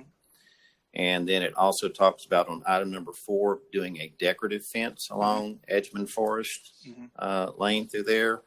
And item number 1 is slightly revised to allow us to be able to construct the maintenance building versus what was in there on the original condition. And then item 7, which talks about a 20-foot buffer coming through there as a condition. So here's what I'm going to do. So this is in addition to what staff has done. If you took the 2 and said, come to city council with whatever the culmination of all that is, I would be certainly acceptable of that if that's agreed. Okay, so what I'd like to do, if this commission would indulge me, is I'd like to go with the 8 conditions that have been revised. And I would like for RPA to check that for us before we get to committee and make sure that that's what we have agreed on. So my motion stands with a approval with the revised conditions, the document as recorded with Mr. Schultz. All right, we have a motion that has been seconded. Any further discussion? All in favor, please indicate by saying aye. Any opposed? Motion carries. Thank you. Thank you.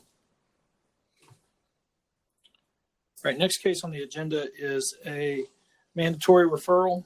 It's case 2021-0187, and it's the 6,000 block of Uwa Georgetown Road. As a staff recommendation to approve, is there any opposition present? We have a motion to approve, and it has been properly seconded. Any discussion? Mr. Chairman, may I, staff ask him, Patty has been sitting here all day, and you're going to let her off that easy? She's on payroll. She's all right. No, I'm looking for, there's a handful of the group up here that's on payroll. The rest of them are volunteering their time. So I do feel for you. It's good to see you. Does the applicant wish to say anything? Okay. I think I asked if everything was approved, and y'all said yes, right, on that one? Okay. We do have a handful of mandatory referrals here. We have item 25 on the agenda. It's 2021-0159, and it's located at 7725 Lee Highway. It has a staff recommendation to approve, and it's for a property acquisition. Is there any opposition? We have a motion to approve, and it has been properly seconded. Any discussion? All in favor? Nope. We really are good. Thank you. I'm sure that a lot of work goes into all of this, and we're just blowing over it. But I think after having sat here for 4 hours, you could understand why we would leave that to our city council members to flush out. All in favor? Any opposed? Motion carries. Next case on the agenda is mandatory referral 2021-0168, and it's located at 3701 6th Avenue. And it's for surplus of public property and has a staff recommendation to approve. Is there any opposition present? Second. Motion to approve, and it has been properly seconded. Any discussion? All in favor, please indicate by saying aye. Any opposed? Motion carries. Next one's item 27 on our agenda. It's mandatory referral 2021-0190. It's located at 300 block of East 3rd Street. And it's for surplus of public property and has a staff recommendation to approve. Is there any opposition present? We have a motion to approve. It has been properly seconded. Is there any discussion? All in favor, please indicate by saying aye. Any opposed? Motion carries. These next few cases, 28, 29, and 30, all that. Ms. Rennick, chair of the meeting. Can you come and get me after? Thank you. Okay, the next case on the agenda number 28 is case 2021-0175 for property at 2517 East 16th Street, rezoning from M2 Light Industrial Zone to C3 Central Business Zone with conditions. Who is speaking for the applicant? Okay, is there any opposition? Mr. Chairwoman, we did receive opposition. I think it's in the packet. There was a letter. Sorry, it's the next case, 176. Okay. Sorry. Okay, the case Applicant is, okay with the staff recommendations? Only question I have. okay, applicant acknowledges she's okay with the staff conditions. It's been motion to approve and properly seconded. Any discussion? All in favor, please indicate by saying aye. Aye. Any opposed? Motion carries.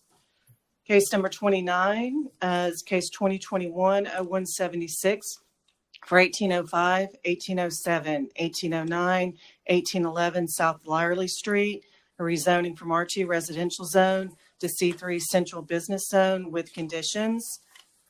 Staff recommendation is to approve with condition. Is there any opposition?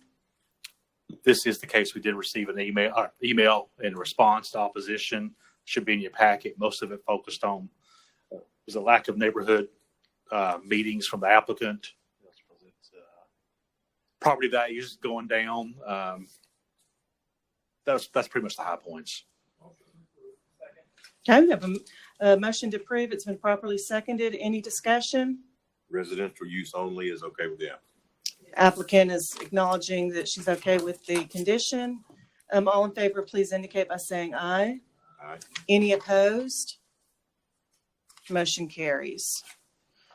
The third case number 30 on the agenda is MR 2021-0188, 1500 and 1600 blocks of South Watkins Street. It's a mandatory referral for public sanitary sewer easement abandonment with staff recommendation to approve.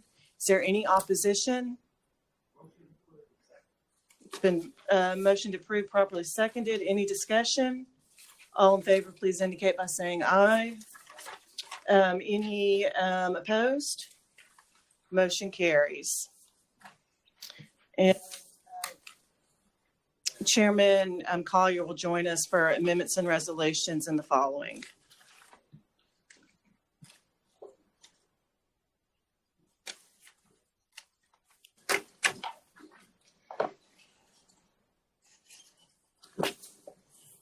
They all were voted down.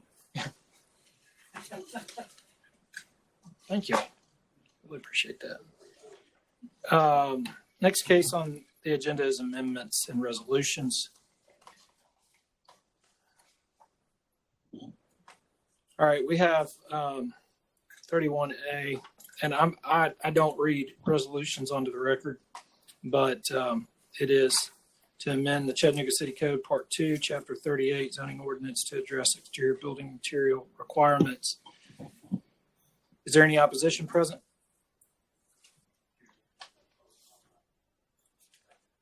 We have a motion to approve, and it has been properly seconded. Any discussion? All in favor, please indicate by saying aye. Aye. Any opposed? Motion carries. All right. Staff has some updates. Do you want to do that now, or? I don't really have any updates at this time. Okay. Thank you. We do have, I'll discuss something on the next, on non-agenda items. You do? Yeah, I want to introduce this. We do have some, I think. Gotcha. He's Okay, here. so we do always have a time on the agenda for public comments on non-agenda items, and I see that there are still a number of people here. If you do wish to speak and it's on a non-agenda item, can you raise your hand? Okay. 7 minutes. Okay. I'm not sure I'm going to give 7 minutes. I don't think so. So, Brian, what's yours? Sure. Well, this is tied to the first one here. Which is the first? This is the bend. This is Reagan Smith, Nathan from Reagan Smith. In the form-based code, remember about 3 years ago, City Council amended the form-based code to allow large industrial sites to create their own context area in their new zones. Mr. Schultz, can I interrupt? Yeah. Is this the same thing that you briefed us on? Yes. At lunch? Yes. So what we have is an issue with form-based code does not provide guidance on how and if you can add new zones to a context area like the bend. The bend was created with 3 zones. They've since purchased 3 additional parcels that they need to add to the bend, but it's a different zone that doesn't exist. We looked at form-based code. It doesn't provide guidance if and can you do that. So we're needing on the screen direction from Planning Commission. One, do you guys want to direct staff to adopt or draft an amendment to establish a process to add new zones to existing context areas that were created using this 40-acre context process? And if that answer that question is yes, when do we bring that back? Is that November? We have the applicant here who has the request. Will their cases come at the same time, or would you prefer to have, if you so choose, have the amendment come first, then the following month have the applicant appear in December for their request? Or finally, number 3, you have no desire to do anything. You don't want to add the option to add new zones. And we're going to have Nathan present his case. Also at the same time, like we normally do, they have proposals to amend the BCX zone that was created. If it's not driven by staff, another department through the form-based code committee or city council directive or planning commission directive, when applicants request something, we make them appear for the planning commission to present the argument for the amendment, then let you guys as a planning commission direct staff to either process an amendment or not. And so that's what Nathan's here to do today, to request amendments to the BCX and also talk briefly on this new zone they wish to create. But that's where we need guidance from the planning commission on this process and what that looks like. Thank you, Mr. Schultz. We do have several people here that wish to comment on non-agenda items. So if you could keep your comments brief, we're going to limit the time for public comment on non-agenda items to 4 minutes. So if you could quickly help us understand what it is exactly. Yes, my name is Nathan Bird. I'm an engineer with Reagan Smith. I'm here representing Urban Story Ventures, who is the developer behind the Bend project. As most of y'all are aware, I'm sure it's a 70-acre development over at the old Alstom site. It's going to be a mixed-use development. It's currently underway. I began working on this project very shortly after the original Bend context area was approved. And it was approved in the master planning process of the project. And when it was approved, there are several aspects of it that are very stringent, especially as it relates to how the streets are laid out. I'm talking like the sidewalk is laid out to the foot in every single street across the development.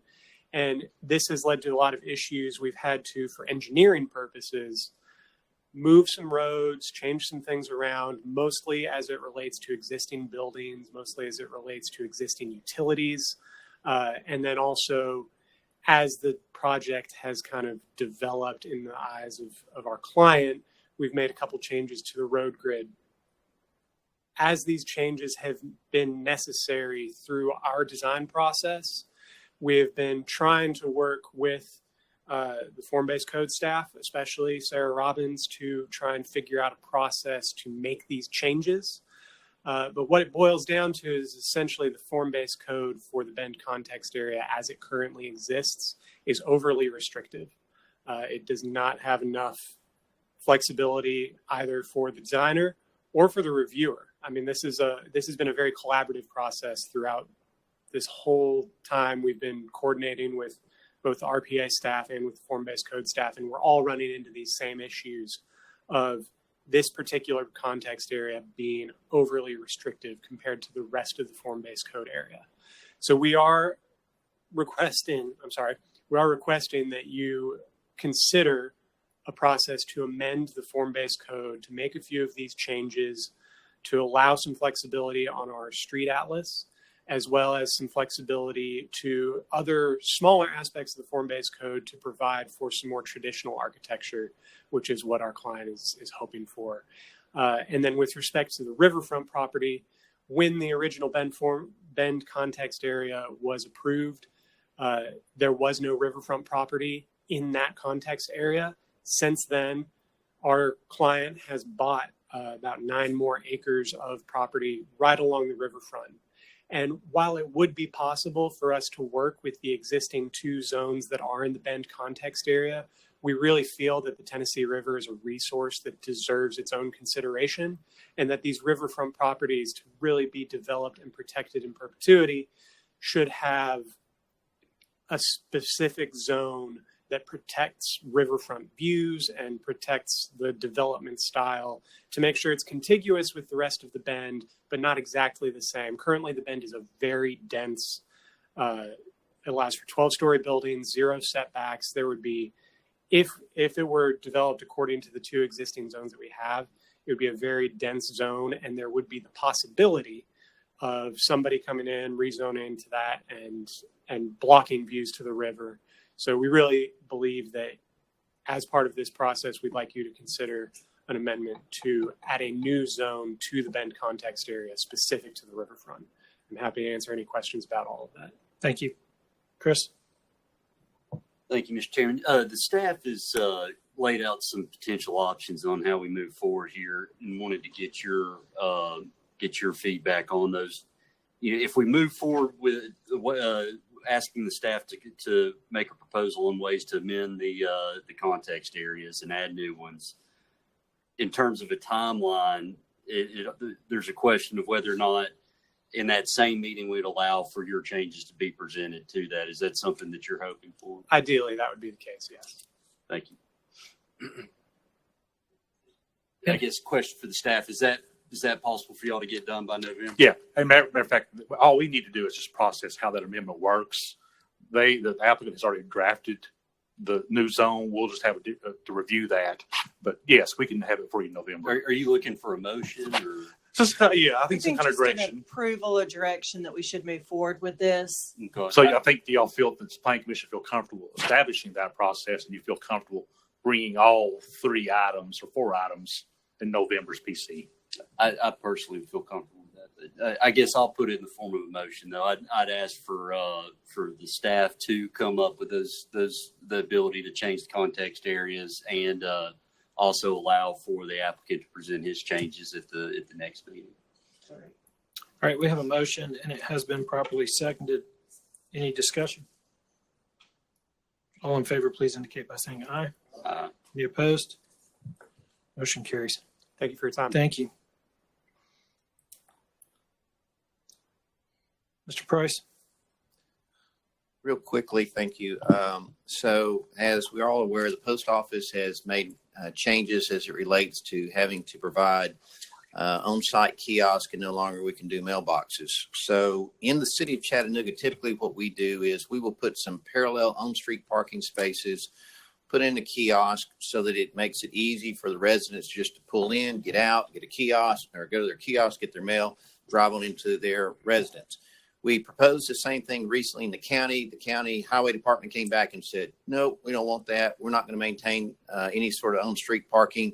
Don't have anything to do with it. Well, the problem is then you create a hardship then on those wanting to get their mail, having to now go, instead of something that's a drive-by, pass-by on their way to their house, where I have to now put it, if I have it, and sometimes I don't, depending upon the size of the subdivision, I might have to put it on the community lot. Or if I've got one which you passed, which is Bayview, had 195 homes, you don't want one kiosk. You need multiple kiosks, because otherwise it's very, very inconvenient. All I would ask is RPA and the highway department and county staff get together and come up with a policy, whatever that is, that allows us to put on-street parking, and whether it's the HOA that has to maintain it or it's the highway department. In this instance, we were talking less than 600 square feet of pavement. But I had a hard time getting that through. And as a matter of fact, I still don't have it through on that particular issue. So I would just ask that that be something to be considered, because I see that as something that is going to continue down the road with other developments. Thank you. Mr. Chairman, can I clarify that? When you want us to work with the highway department, what do you? There's their answer to me was there's nothing in the subdivision regs addressing this. That is correct. So I need something in the subdivision regs that would address it, saying it's allowed, so that then the highway department then would say, well, it's in subdivision regs, I guess have to do it. Okay, well, we'll work with. I'm not sure our timetable. I'm not sure it'll be next month, but I get it. I understand. I'm just bringing it to attention. And I would prefer too to have that direction from Planning Commission, if that's an item Planning Commission would like us to work on and help us to prioritize our time and activities. I can see where it's a fairly significant issue, and having been on that side of it, it is a real problem to try to figure out where to put these kiosks and to make them easily accessible for people. And, I can understand where the county doesn't want to have to pave that in the future, but every time home builders have gone to the county and said, we'd be happy to narrow these roads by 2 feet so that you have less paving to do in the future. That's been, and of course, Todd's not here to defend himself, which I would still be saying it. But I mean, I think it's a pretty legitimate issue that Mike's got here. But of course, staff is limited in their time.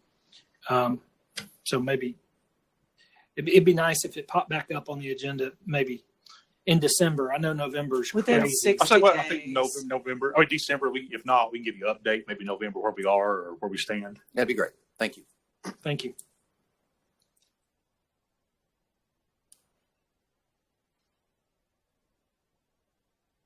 Good afternoon. My name is Chris Dufresne. I'm a registered architect, and I would like to speak about regulations for short-term vacation rentals in Hamilton County.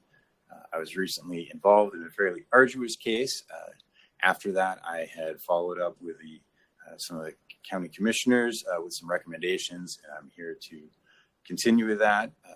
In being brief, I'm going to boil this down to 5 points that I would like to see implemented sooner rather than later for short-term vacation rentals. One would be to allow conditions on the applications. When we spoke at this meeting about a specific case, we were told conditions were not allowed. We see conditions applied to lots of cases here, and the Hamilton County Code for short-term vacation rentals is brief. So I believe that allowing conditions would help fill in some of the gaps and address people's concerns on these cases. Two would be to require an emergency contact or the applicant to be within 25 minutes of the rental property. There is precedent for this. This is what Nashville does on their applications. It doesn't say, hey, you can't come in from out of state or somewhere else and open up a rental business. It just asks that you run it well and have someone on hand to handle any issues. Third would be signage. Currently, signage is not allowed in short-term vacation rental properties. Obviously, we don't want anything that lights up or big in a residential area. But we did have an example given where people showed up at a homeowner's personal residence, banging on the door, drunk at midnight, trying to get in because they thought it was their rental. Having signage, whether that's just numbers on the mailbox, maybe a small plaque by the door, it's a wayfinding device. It gets people where they need to be going and will avoid confrontation. Fourth would be noise. We'd recommend that there's specific decibel limits given and specific hours given. This is something that Chattanooga does in their regulation of rentals, but Hamilton County does not. Specific limits are good because they're measurable and therefore enforceable. The fifth would be complaints and violations. We were told that if this case was approved and there were many complaints in the future, the rental permit could be pulled. It turns out that no one really knows how that process works. That no one knows how a complaint goes from like the police department back to the short-term vacation rental people and how that gets processed and, how that would get revoked in the future. So that needs to be made more clear amongst all the agencies as well as to the public. So again, to summarize, one would be allow conditions on applications. Two would be an emergency contact. 3 is some sort of signage requirement. 4, noise regulations, and 5 would be more clarification on complaints and violations. Thank you. Thank you. Mr. Schultz, how long has it been since the necessary ordinances passed at the county commission and city council that allowed short-term vacation rentals? Oh, I don't know, Karen. It's been a while. Now, the state law was amended a couple of years ago. So I don't really know offhand how many years ago that's been. You know, in the city, it's an issue because the city doesn't regulate through zoning. It's not a zoning issue anymore because state law basically ruled that you can't. You know, I think it's right. You can't restrict or regulate short-term vacation rentals. We've not addressed that in the county yet. I don't know what we can and cannot regulate, to be honest with you, without doing some research. I know just recently there was a lawsuit in one of our counties around Nashville where they tried to restrict STVRs and they got overturned. Yeah. Because in their eyes, this is really no different than a single-family home being rented out on a yearly basis. So there's very little we can do, I believe, without doing a lot of research into it. But I know the STVR in the county's been in the books, I don't know, 5+ years probably. Yeah. Yeah. And the city, it's not a zoning. You just get your permits. Right. We have, and Commissioner Martin provided some, I guess, encouragement or guidance on this. We have, when a short-term vacation rental is approved in the county, we do update our records and update the Hammond County building department, who's part of the enforcement. So they have an updated list of here are the active short-term vacation rentals in the county. So that is something that we have improved. And it is where you'll see a case next month where that was the case. One was operating illegally and the county was not on their list. So they're coming next month for STVR. One thing, just keeping that list up, the permit's not transferable. So you do see that some of those properties have been sold and have new property owners, and that just helps with enforcement also, because some of those permits will actually roll off. They're no longer active because the original property owner does not maintain it. And these are a problem everywhere. I think you may have seen the Chattanooga a couple weeks ago where an applicant was proposing STVR in Saudi Daisy. And it's just every time one comes out, there's opposition. Sure. Okay. So I'm not really sure what direction you want to write, what we can do without taking a lot of time on it. I mean, I wanted you to know that you've been heard. I don't know that we have to do anything. I think we would all agree that there's problems around short-term vacation rentals on both sides, probably for the operators as much as there is for the residents. And, it's probably, but it's fairly new as opposed to R1 zone that's been around for 200 years. I don't think it's probably unique to Hamilton County. This is probably all over the state of Tennessee. Sure. And luckily in the county, it's restricted to certain zones. R1 zone, R5 is the only two zones you cannot have an STVR. So if you're in R1, you at least have to go through the zoning process. Yeah. Thank you for being here and thank you for your comments. Can I get approval of the Planning Commission meeting minutes of September 13th? Move to approve. We have a motion to approve and it has been seconded. Any discussion? All in favor say aye. I only have the left side of the room. What does that say? You're a right winger. I guess so. Is there anything else, Brian, before we adjourn? I think that's it. And we'll have next month will be a large meeting since a lot of cases were deferred. All right. Can I get a motion to adjourn? So Mr. moved. Payne?